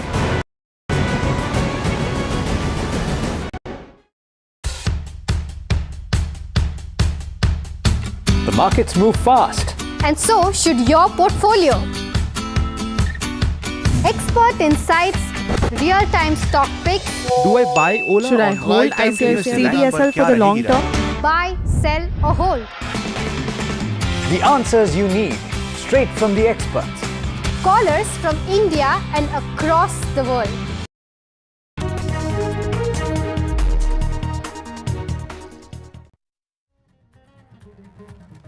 A very good evening and thank you for tuning in here to NDTV. We are keeping our focus on a story that directly matters to you. If you fly in the skies over the last few days and the few weeks, there have been certain stories, certain videos that have come forward. Should you be worried? Or these are just normal instances? We decode that story and much more in just a moment. First up, as always, the headlines. Vijay Rupani's final journey, his mortal remains have earlier reached Rajkot, the ex-chief minister's farewell with full state honours. The crash probe is moving into top gear. The first high-level meet to probe the crash has already begun. It's a high-level panel led by the Home Secretary.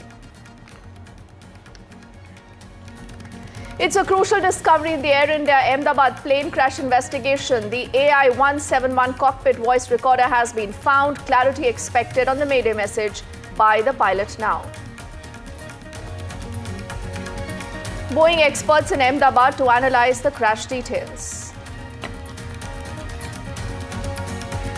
In Bengaluru, a Rapido rider is seen slapping a female passenger. Altercation between the rider and the passenger has been captured on camera.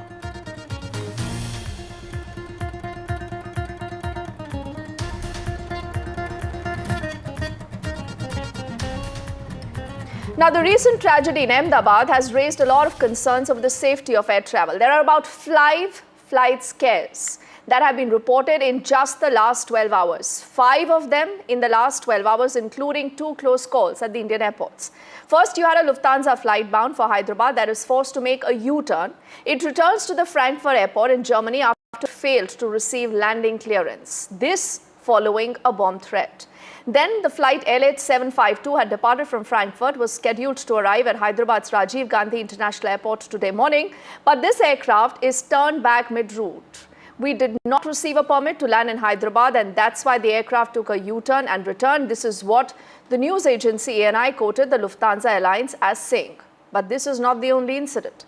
The other incident we are talking about is reported from Lucknow, where you have a Saudi Airlines flight from Jeddah that sparked a brief scare at the Lucknow's Chaudhry Charan Singh International Airport on Saturday morning.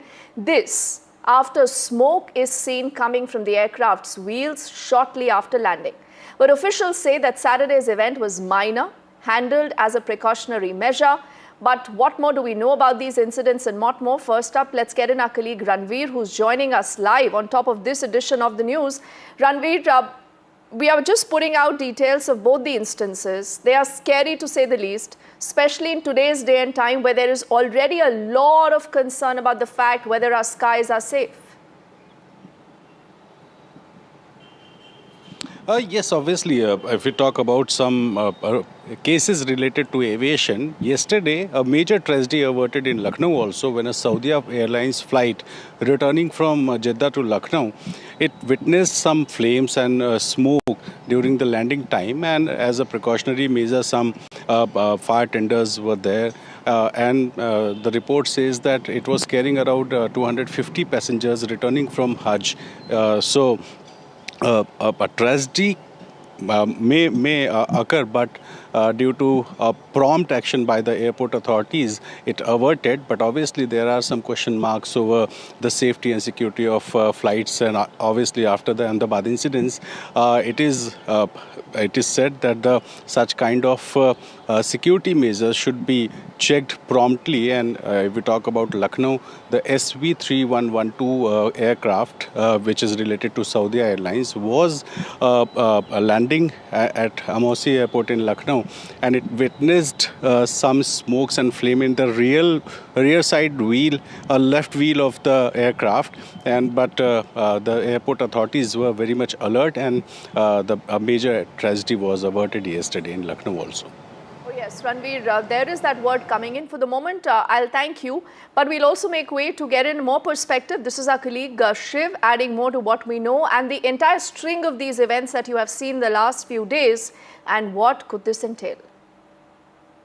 The pilot and the crew of that Lufthansa flight, erring on the side of caution because whenever there is a bomb threat of any kind, it leaves the pilot and crew with very little, chance of actually doing that. In fact, the decision to actually divert and return would have been taken both from the air as well as from the ground. And like we've just been pointing out, the Lufthansa flight is one of 5 flights in just the last 12 hours which have seen some kind of incident, some kind of scare or the other. Now remember, in the wake of the Ahmedabad Air India Flight 171 crash, there is heightened interest, heightened sensitivity and a heightened spotlight really globally over any small incident as far as aviation is concerned because of the sheer volume of air travel. The Lufthansa flight from Frankfurt to Hyderabad had to make that U-turn owing to a bomb threat. It still hasn't taken off from there, so obviously there is a heightened state of alert, but there are many other aircraft and flights as well, at least 5 in the last 12 hours that have seen this kind of shift. So this smoke detected on the wheels of a flight that landed, a Saudi Airlines flight that landed in Lucknow. It was the wheels of the flight actually saw some sparks. So this was that second flight that we saw. Earlier today, there was an Air India flight from Hong Kong to Delhi, which saw a U-turn as well. This was the Saudi Airlines flight, the Frankfurt-Hyderabad flight. The Hong Kong flight to Delhi saw apparently some kind of a technical fault, not a bomb scare, that forced the crew of flight 315, Air India flight, again a 787 Dreamliner, to take a U-turn and land back. An Air Arabia flight also saw, problems. This was a technical issue as far as that flight was concerned once it actually landed. This was Saudi Airlines. So, a whole host of them. Remember, it's important to put into context that individually each of these issues may not be of, heightened interest, but at a time when there is uncertainty over civil aviation in general, there is a cloud hanging over the global directives that might emanate from the big investigation that's going into the Ahmedabad crash.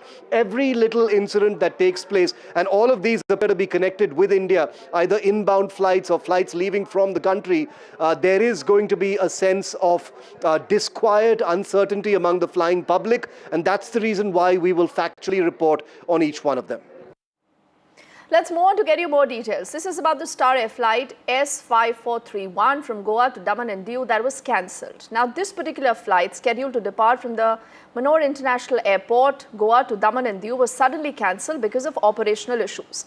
Now, what passengers were actually told at the boarding gate actually led to a lot of frustration, concern, images of which you see on your screens of these heightened fracas that happened between both sides. This flight was originally set to depart at about 12:35 and arrive at 2:05 p.m.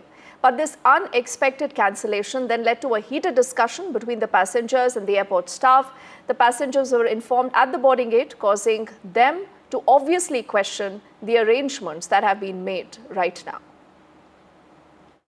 सुनिए मेरी बात, कोई के घर पे ऐसा है जो घर पे मरीज है, उनके घर पे कोई नहीं है अभी यहाँ, और एक भाई की सगाई भी है, एक भाई है उसकी सगाई है, पूरे घर पे मेहमान आए हुए हैं, वो यहाँ पे फंसा हुआ है।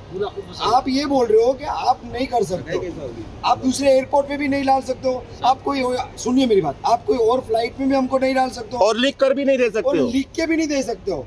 ये कैसे? तो अब हम यहाँ से हर जिम्मेदारी से हाथ, तो अब हम यहाँ पे क्या करेंगे? अब हम क्या करेंगे? समझिए कि फ्लाइट क्यों कैंसिल हुआ है? आप समझ रहे हो? एक मिनट, मैं समझाता हूँ, मैं एक मिनट। फ्लाइट जब हमने बुकिंग करी थी तो कितने बजे की थी सर? वो आप कितने बजे की थी? कितने बजे की थी? जब हमने फ्लाइट बुक करी थी कितने बजे की थी सर? आपको कितने बजे की थी? पहले दिवस है ना, जब आपका यहाँ पे पहला दिन है, इनका पहला दिन है, बड़ा बुरा फंस गए भैया। अरे कोई बात, सॉरी। जब हमने फ्लाइट बुक करी थी कितने बजे की थी? 4 बजे की फ्लाइट थी हमारी, 4 बजे की फ्लाइट थी, फिर 10-10 मिनट करके आज 12:30 बजे लेके आए, और आखिरी मौके पर सडनली 11:30 बजे हमको बता रहे हैं कि फ्लाइट कैंसिल हो रही है तुम्हारी। सर आपका नाम क्या है सर? राहुल खोडियार। राहुल खोडियार। और आप किस पोजीशन पर है सर? Airport manager. हेलो, हाँ सर। क्या नाम? ठीक है, तो भारत सरकार से हमारा यही निवेदन है कि इन 26 यात्रियों को किसी भी प्रकार से गुजरात पहुंचा दिया जाए, क्योंकि हमारे पास जेब में सिर्फ खाने भर के पैसे बचे हुए हैं। हमें गुजरात के किसी भी एयरपोर्ट पर पहुंचा दिया जाए।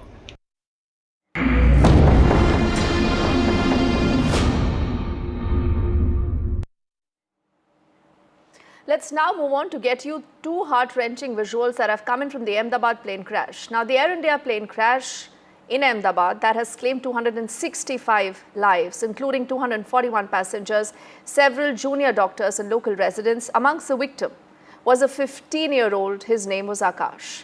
He had just stepped out to deliver a tiffin to his mother at a tea stall when the tragedy struck. That is the moment that you see there playing out on the right of your screens. In that moment, Akash's mother risked her own life in an attempt to save her son. But tragically, she could not. A video capturing this painful struggle now has surfaced, leaving viewers teary-eyed and also questioning how fragile life sometimes could really be.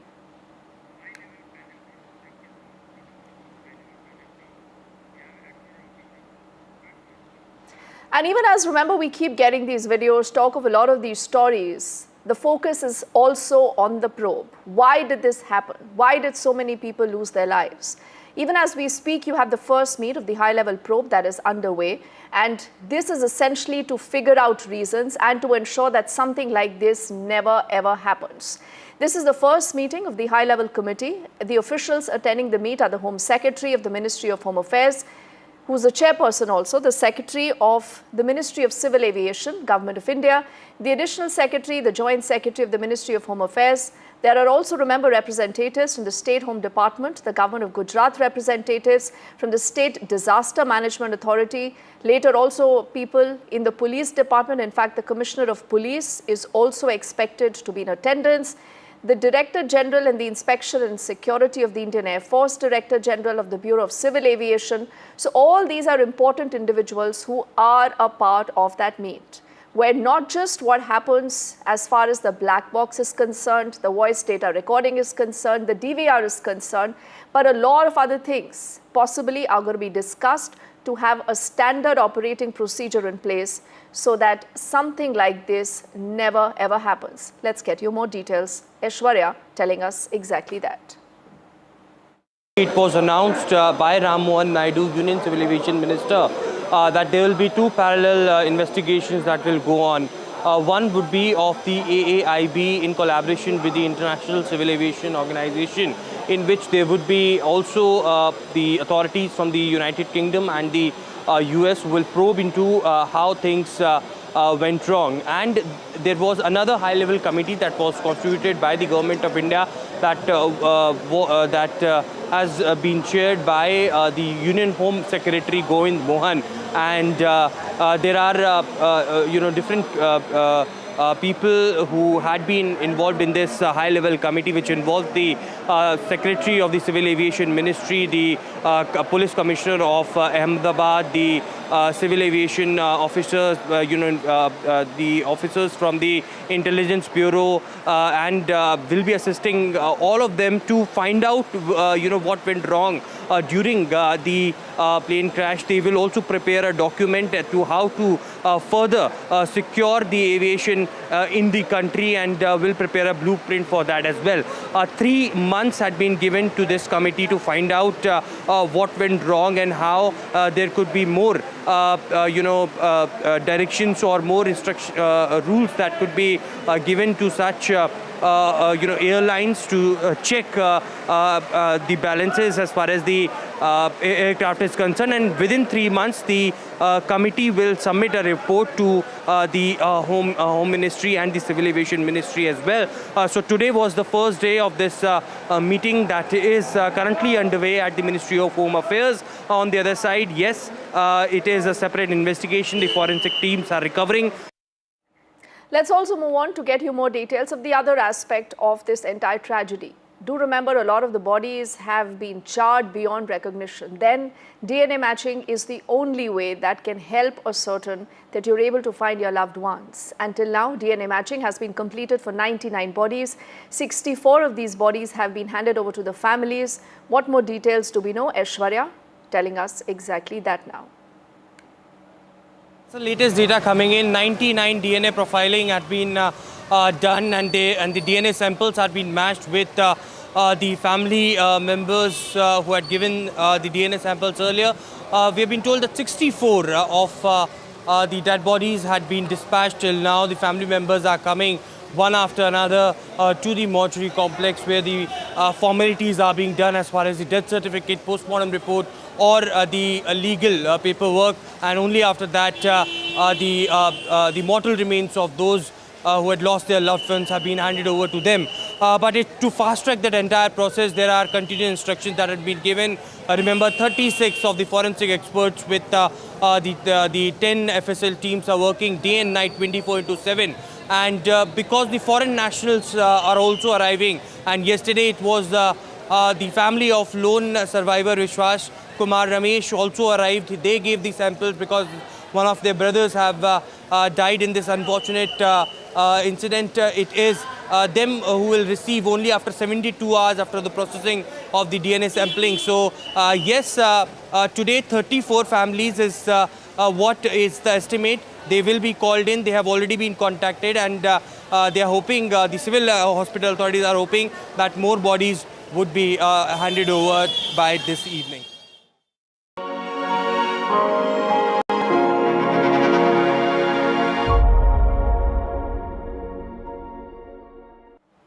And a day after the DNA match, the funeral of the former Chief Minister of Gujarat, Vijay Rupani, is going to be held in Rajkot with full state honours. On your screens are images of a little while earlier today, parts of his final journey. That mortal remains have earlier reached Rajkot. They were handed over to the family and the other members, who reached the Ahmedabad Civil Hospital at about 11 this morning. Before the last rites, his body is also being kept for public viewing for an hour. The final procession, the final journey, in fact, begins right now, and these could be latest images that you see on your screens. There are several government officials, including the Union Home Minister Amit Shah, BJP's Gujarat Chief C.R. Patel, who will be a part of the final journey. We also have our colleague Abhishek Awasthi, who's joining us. And let's also tell you that a one-day state mourning already has been declared in Gujarat. You know, Abhishek, these are very, very tough moments for the family in particular. We've seen so many people turning out in huge numbers because it's a tragedy that has hit everyone around. Definitely, you know, and these visuals are beyond words. You know, these are the people who have a lot of emotions, a lot of attachment to their beloved Vijay Bhai. You know, for us, he was a former chief minister, but for the people of Rajkot, he was Vijay Bhai. Vijay Bhai, who stood beyond them in sorrows, who participated in celebrations. And, you know, this is the moment you can see out here that people are on the street. In fact, entire Rajkot is on the street bidding farewell to their beloved leader. You can see these youngsters, you know, holding flowers in their hand, just waiting for the mortal remains to reach them, and they will shower those flowers on the mortal remains. You know, this is the emotions, this is the feeling out here in Rajkot, where people from the day when they came to know that he is no more after that tragic incident, and entire city, you know, was waiting for the mortal remains to arrive and just to pay that last respect. You can see these school students holding those flowers in hand. You know, this shows this, how they were attached to their leader. In fact, won't say leader, for them it was Vijay Bhai. And definitely, since we're reporting from yesterday itself, the entire city, you know, is mourning the death of their beloved Vijay Bhai, and this is the procession which is now being headed towards his residence, where you know, other dignitaries and senior cabinet ministers, along with other people, will be paying their last respect, and from there the final journey will start to the cremation ground.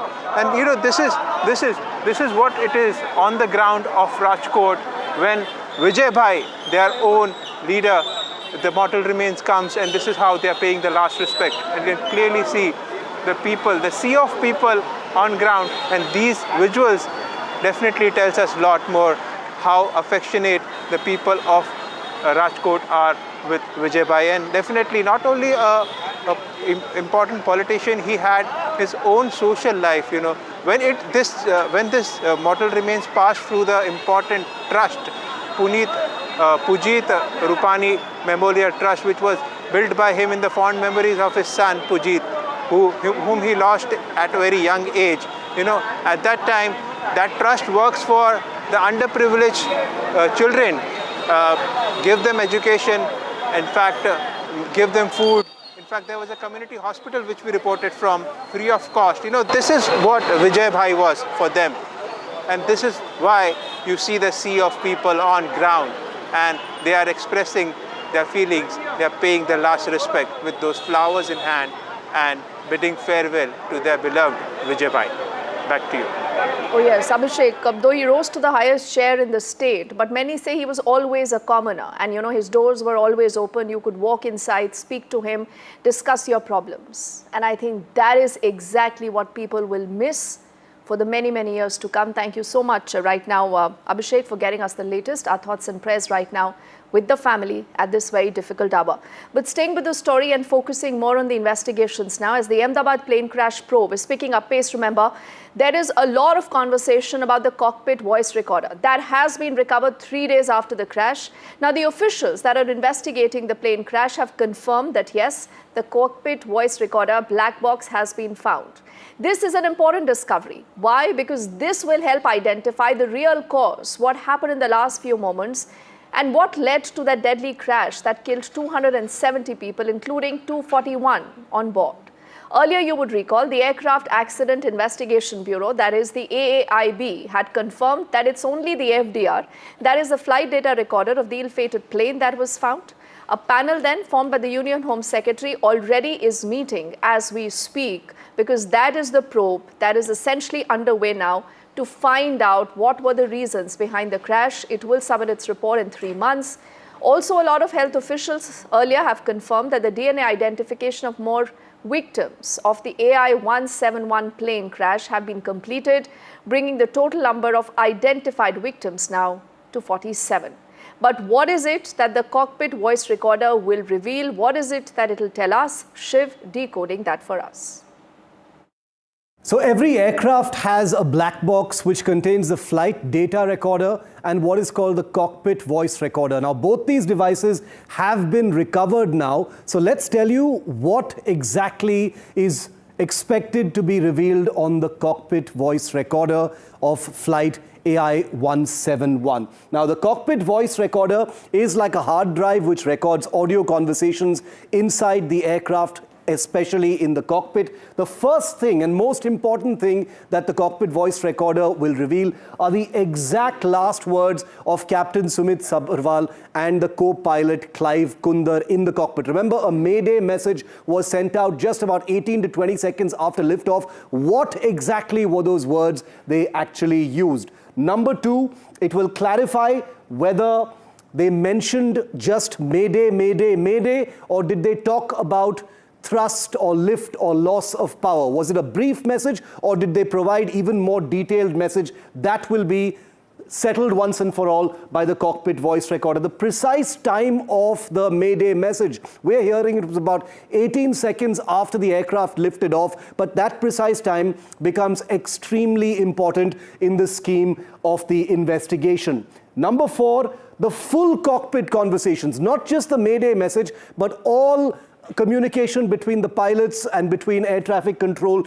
And remember, this entire flight lasted just 32 seconds, but the full cockpit conversations of the aircraft on ground and then also in the air. Number five that investigators will be looking at is those 32 crucial seconds from the time the aircraft lifted off till the time it actually impacted, killing nearly everyone on board. Those full conversations in those 32 seconds beyond just the Mayday call will be recorded. Cockpit audio warnings. Now remember, depending on what happened inside the cockpit, the flight control system, the warning systems inside the cockpit have audio signals, audio warning signs, audio alarms. There's even a stick shaker which has a vibrating sound. All of this would have been captured in the cockpit voice recorder and will allow investigators to create a sequential timeline. Number seven, any other audio indicators from the cockpit? Were there any other sounds, either technical sounds from the warning systems or by the pilots themselves? Sometimes there are verbal communications which may not necessarily be, words. There could be just sounds of acknowledgement. Those become important and will be captured on the cockpit voice recorder. Number eight, crew resource management on the flight deck. Remember, a tiny amount of time would have been recorded in the cockpit voice recorder, what was on the ground, and then those 32 seconds, how resources were used in the cockpit, what kind of CRM happened, that will be nailed in the cockpit voice recorder. And finally, and most importantly perhaps, a clear, very definitive, non-theorized sequential map layering the audio response to the alert system. When those communications actually happened between the pilots and when those alarms were actually triggered. Was there any delay between the alarm and the response? Was there any communication gap? All of those will be clarified. Remember, these were very, very qualified pilots, and whatever they were speaking in the cockpit has been recorded in that cockpit voice recorder and will be crucial to the investigation. I'll tell you a little bit about the black box itself. The black box, like I said, contains both the flight data recorder and the cockpit voice recorder that I've just told you about. Now, both these devices are currently with the investigators who are looking at it. As we speak, in fact, analysis has already begun. That data has presumably already been downloaded and is being scrutinized right now. Now, the black box which contains these two devices is located in the tail of the aircraft. The tail, which became one of those, defining images of the crash, which had been largely intact. The black box, like I said, consists of two devices, which is the flight data recorder, also recovered, and the cockpit voice recorder. The FDR records all data, all parameters, airspeed, altitude, angle of attack, everything. And like I said, the cockpit voice recorder captures the timing sequence of events through audio communications inside the cockpit. So we can confirm, as NDTV reported first, that both these devices are now in the hands of forensics investigators to help them map the minute details which will be key to the crash probe. Let's move on to the other big story we are closely tracking. This is from Bengaluru. A video of an altercation between a woman and a Rapido driver in Bengaluru's Jayanagar has, remember, gone viral. This is what you see on your screens. Now, the moment you have the Rapido driver slapping this female passenger after the argument they had goes out of control. Now, what is being learned is that the woman who had booked a Rapido bike ride was irked with the rider for the rash riding. Then she got off the bike, began to question him. There is an FIR now lodged against the Bengaluru Rapido rider, is what we can confirm to you. As you've seen that argument escalating, the two couldn't understand each other, as one apparently spoke in English, the rider only in Kannada. But there is investigation now that is underway on that story. We'll see if we can also get in Deepak, who has been getting us more details. Deepak, what is it that you can tell us? Under what charges has this FIR been filed? What does it say? And do we know more about the identity of this driver? Yes, he's been identified as Suman. He's 28 years old, and as of now, the police, of course, have detained him. Since this is now a case that has been registered where the imprisonment is less than 7 years, they need to question him, then issue a notice, and of course, and only then arrest him. You were just asking me, of course, under which sections. As of now, under BNS 115, 352 and 79 is what he has been booked at. We've just got a copy of the FIR as well. As the police now question him, they'll really look at all the details of the case, because initially we saw this video. We've seen the FIR that has been registered based on the complaint here by the woman, and more importantly, the entire incident broke out because she had raised issues about how he was driving, where he was driving, and then we can see the man slapped that woman so hard that she falls to the ground. What was even more shocking is that the locals nearby hardly tried to stop him or reprimand him after that. Now he, of course, in his own justification has gone on to say that she assaulted him initially, verbally abused him repeatedly, and he only retaliated. Now a thorough investigation, of course, could reveal what exactly happened. Meanwhile, I tried to reach out to Rapido as well, who say that they don't want to comment on the matter. All right, Deepak, why don't you stay with us? Let's also make way to listen into how citizens of Bengaluru are responding. One of them is Mohan Das Pai, who has a strong opinion on these images. We listen into what he has to say. The High Court said you must take a policy decision and come out with regulations. Come out with regulations. If the safety is a key issue, we need regulations. Issue regulations. See, we have a problem in Bangalore. Let us understand. We are short of public transport. We have only 6,500 buses, same for 10 years, despite population nearly doubling. We have a metro which is 3 to 4 years behind schedule. It's a big disaster. The management and the government has goofed up big time. Costs have increased and we are in deep trouble. We have auto rickshaws, maybe 3.5, 4 lakhs, out of which people say maybe 1 lakh are unregistered, which has become a mafia. They extort money, they don't go by the meter. For the last 10 years, government is not enforcing the rule of law. Let the government increase the fare, give the auto rickshaw drivers whatever they want. They're already extorting money, and let the people decide whether or not to use it. Allow these bike rickshaws, issue some regulations so that people have a choice. The government job is to give commuters and citizens a choice of various modes of transport. Now government is controlling everything. They control the BTS, the Bangalore transports. Why should government run transport? This is the 21st century. Our next story is also from Karnataka, where there has been some drama in Devangri as the farmer groups barged in to submit a memo to the Chief Minister Siddaramaiah. This happened near the Circuit House in the Devangri city. Now, the farmers group here had come to submit this memorandum. They're requesting a grant of 1,000 crore for lake rejuvenation. They were irked that the police did not allow them to hand over this petition to the Chief Minister. The farmers were seen expressing their angst against the cops to the Chief Minister as and when they got this opportunity.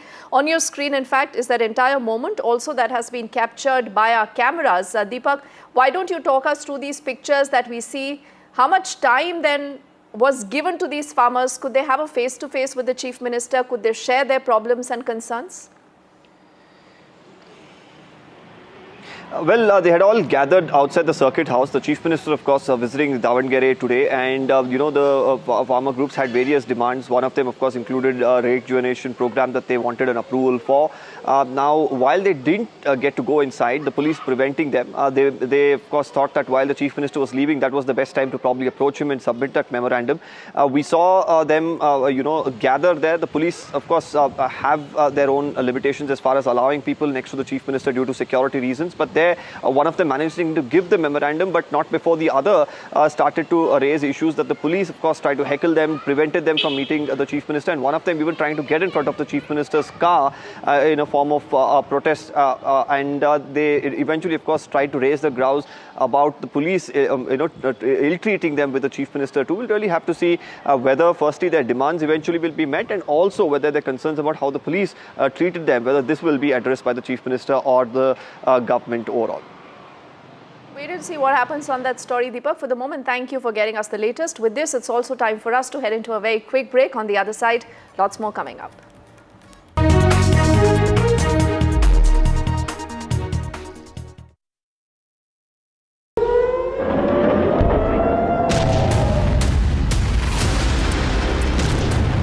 As the Iran-Israel war escalates,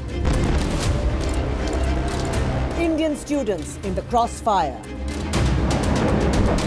As soon as possible evacuate किया जाए. War zone worries grip parents. The next Indian mass evacuation ahead. NDTV at Ground Zero.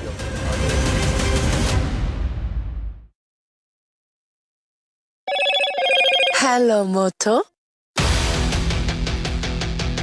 Motorola, India's leading AI smartphone brand.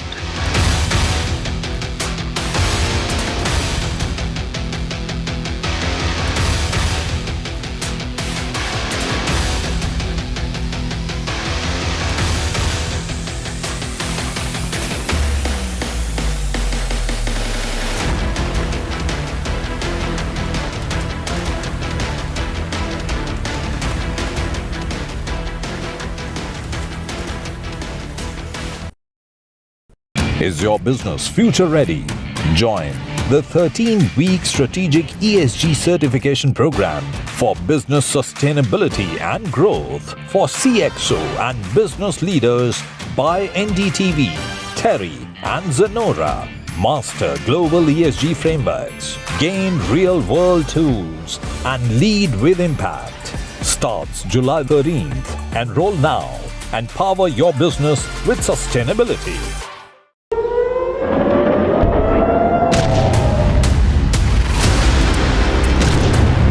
As the Iran-Israel war escalates, Indian students in the crossfire. As soon as possible evacuate किया जाए. War zone worries grip parents. The next Indian mass evacuation ahead. NDTV at Ground Zero.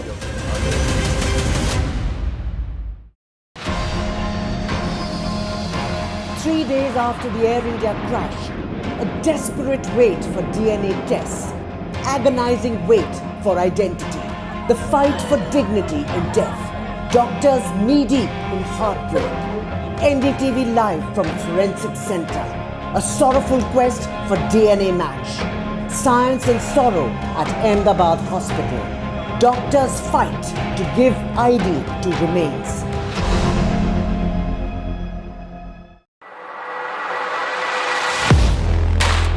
Do you really know the company you invest in? What is the real picture behind presentations and claims? Is the outlook as rosy as the company claims? Know Your Company, powered by NDTV Profit Research, shines a light on the biggest stock market movers.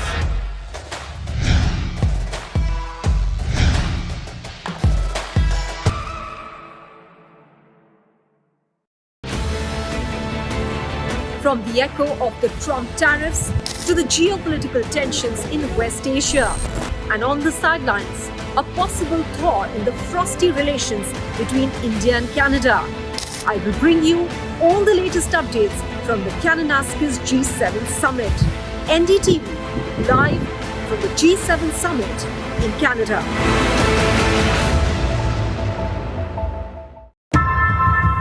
How often have you turned away from debates that descend into endless fights?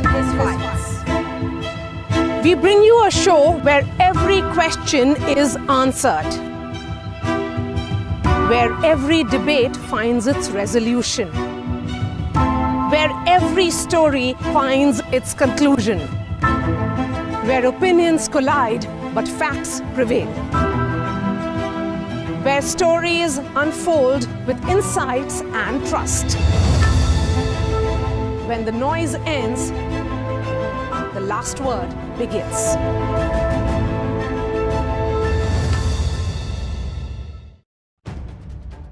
If it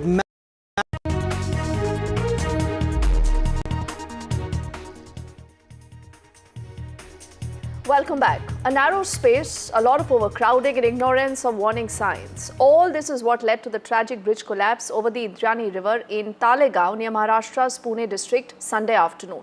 Now, there were many tourists who were on the bridge who fell into the river that had been in spate after heavy rains over the weekend.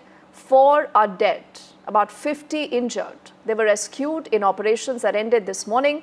Before and the after pictures of the bridge actually show that there were some warning signs, particularly that it was not made for more than one two-wheeler and a couple of people at the same point. These are those two images that we are talking about, before and after. According to the officials, the bridge had a width of just about 4 feet. So this actually tells you how narrow this was. But at the time of the tragedy, there were around 7 to 8 bikes on that bridge. This is in addition to the already huge crowd that again you see in this particular video that's playing out on your screens. Officials also say that more than 100 people were present on the bridge, ignoring the warning board that was put at the spot. According to officials, there were potholes that had appeared on the bridge, causing two-wheelers to even collide. There was no permanent solutions, so what locals did is that they put cement blocks on the bridge to temporarily cover those potholes. Clearly, that could have led to more weight being put in there. Now, also on your screens are all these details that we just spoke about, but not the first time that you have seen a bridge falling down, leading to casualties.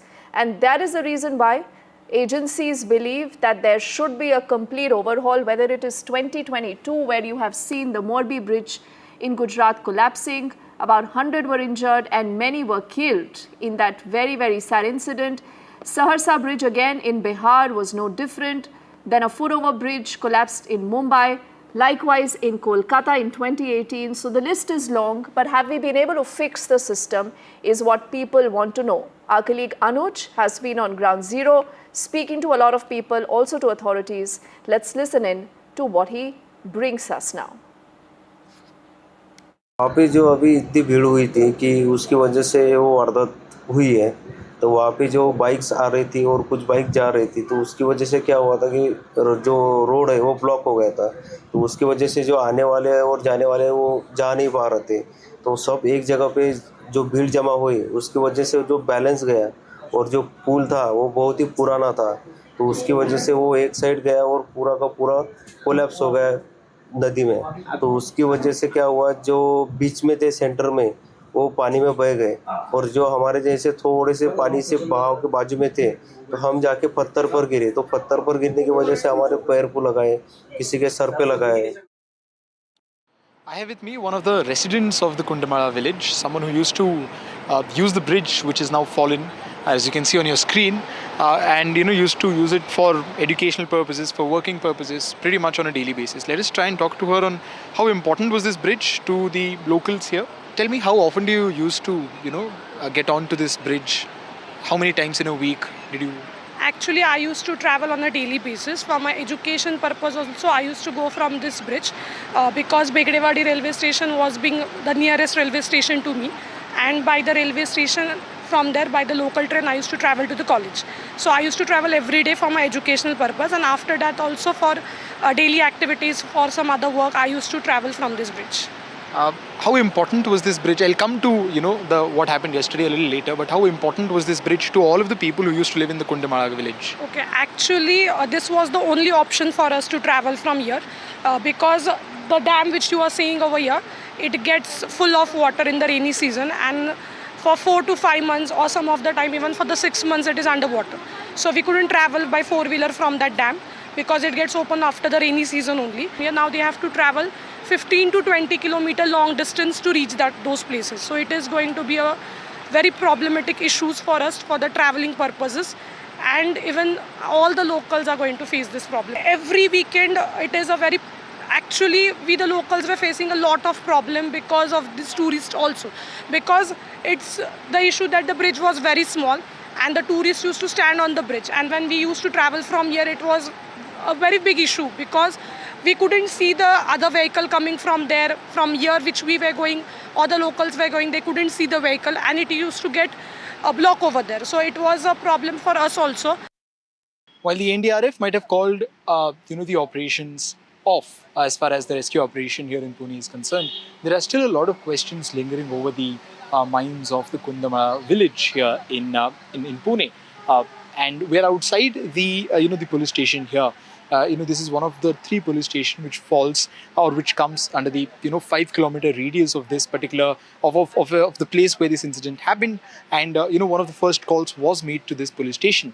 Now there's a lot of controversy over whether the police was present there or not. We've learned that only a week before this incident happened, that is last weekend, there was a sort of a suggestion being put out by the senior PI here from Talegaon Dabadi police station, stating very clearly that at the very local level he will ensure, or the police station here will ensure, the constant presence of the of the police officers, especially around that bridge, considering that the number of people or tourists coming there was increasing day by day given the season, and the fact that it was raining, while the eyewitnesses, the locals, the villagers, and even the Sarpanch has gone on record while speaking with NDTV that if the police wasn't absent yesterday, a huge amount of tragedy would have been avoided. However, the officials here still hold that the police was present. It is just that amongst the 1,000 or 2,000 people who had out the entire place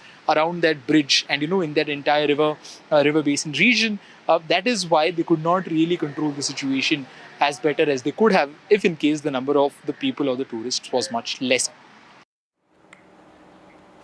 And to the other top story we are tracking closely at this hour, a heartbreaking case has come forward in Kharkhoda of Sonipat, where a model named Sheetal, working in the Haryanvi music industry, is brutally murdered. Unknown miscreants strangled Sheetal to death. Now her body was recovered from the Reliance Canal. This is near the village Khanda there. The deceased is said to be a resident of Panipat, and the police there has registered a case of disappearance of Sheetal. Then the police took the body late in the night, sent it to the civil hospital for post-mortem, and the case right now is under investigation for murder. But what more do we know about this? What is it that the police has been able to figure out? Let's get in our colleague Gurpreet, who's joining us live. Gurpreet, first up, why don't you tell us, what is the police saying? Are there any suspects that they're already looking at? And what do we know about the sequence of events?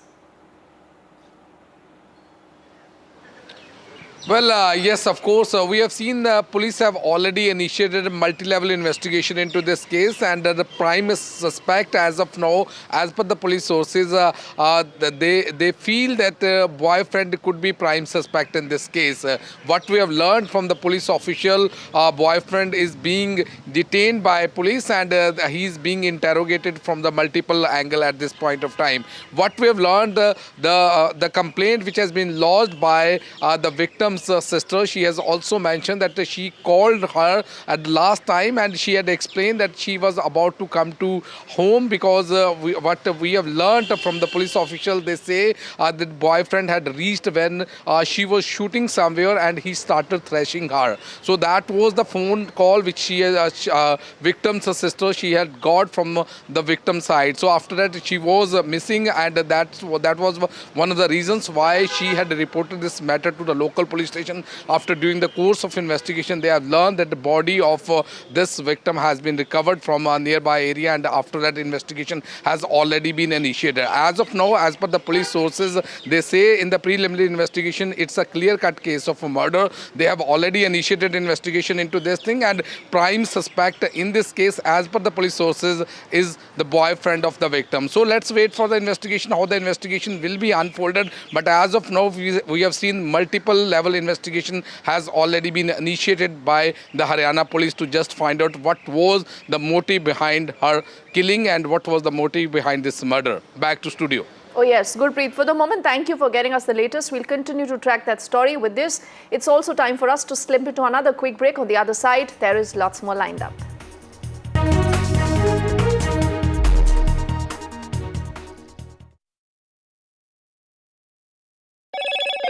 Hello, Moto. Motorola, India's leading AI smartphone brand.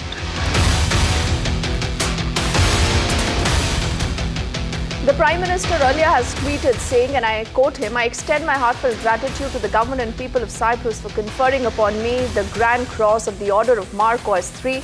This isn't my honor," the Prime Minister says. "It is an honor for 140 crore Indians," and he dedicates this award to the everlasting friendship between the two countries.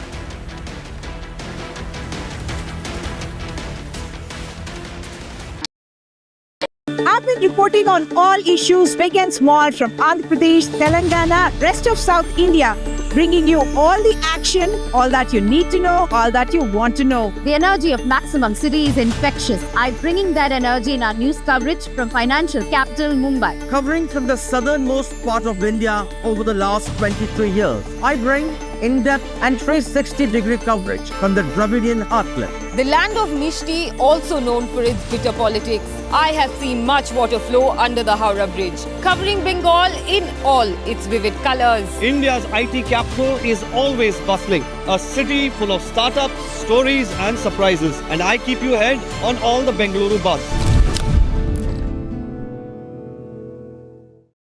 In today's interconnected world, India's voice is more crucial than ever. When India speaks, the world listens. At NDTV World, we are that voice, bringing you intelligent and insightful news from India and beyond. From geopolitics and diplomacy to economic shifts, migrations, tech disruptions, and the stories of our diaspora. We cover the news that shapes our global future. NDTV World, your new home for global news, is here.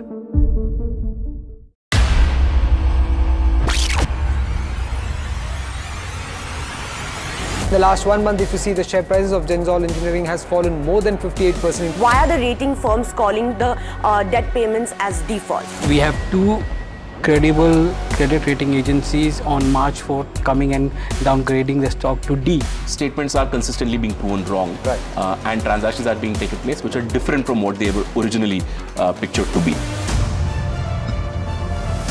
the company claimed it would roll out 6,400 electric vehicles. But what it has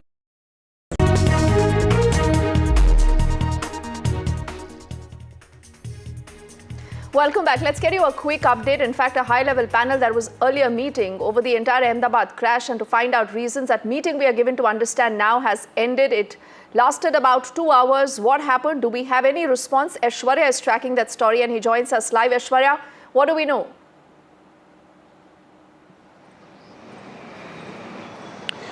Well, the high-level committee that was headed by Home Secretary Govind Mohan and the members, which includes the senior officials from the Civil Aviation Ministry and the Home Ministry as well. The meeting has just got over. It lasted for almost 2 hours, and what we've been told by our sources in this meeting, it has been decided that the committee that had to submit its report within the 3 months of time frame, the root cause of the entire plane crash will be investigated, whether that there was an human error, where there was an technical fault, or the weather conditions impacted the flight to go down. All of these would be ascertained in the investigation that will take place in 3 months, or there was any sort of non-compliance of rules that was also could be the reason. That will also be investigated. Also, this particular committee will prepare a blueprint. There will be a document that will be prepared for the SOP for the future security of the aviation sector, and that will be the new norms that the entire aviation industry have to follow. It will also prevent such incidents, as what we have been told in this particular SOP. There will be policy changes, operational improvements and necessary changes would be given, and the Indian aviation industry had to follow it. And lastly, this committee, the high-level committee, will also visit the crash site very soon. They will be landing up in Ahmedabad and will be visiting, gathering evidences. Also, remember, it is just not a single body, but also the AAIB, in collaboration with the International Civil Aviation Organization, that is independently probing, in which UK and US authorities are also involved. They will also consult this investigation team as how the forensic department is heading towards the investigation. So, collaborated report will be formed, and that will be submitted to the central government after 3 months of time period. All right, Aishwarya, getting us those important details for the moment. Thank you.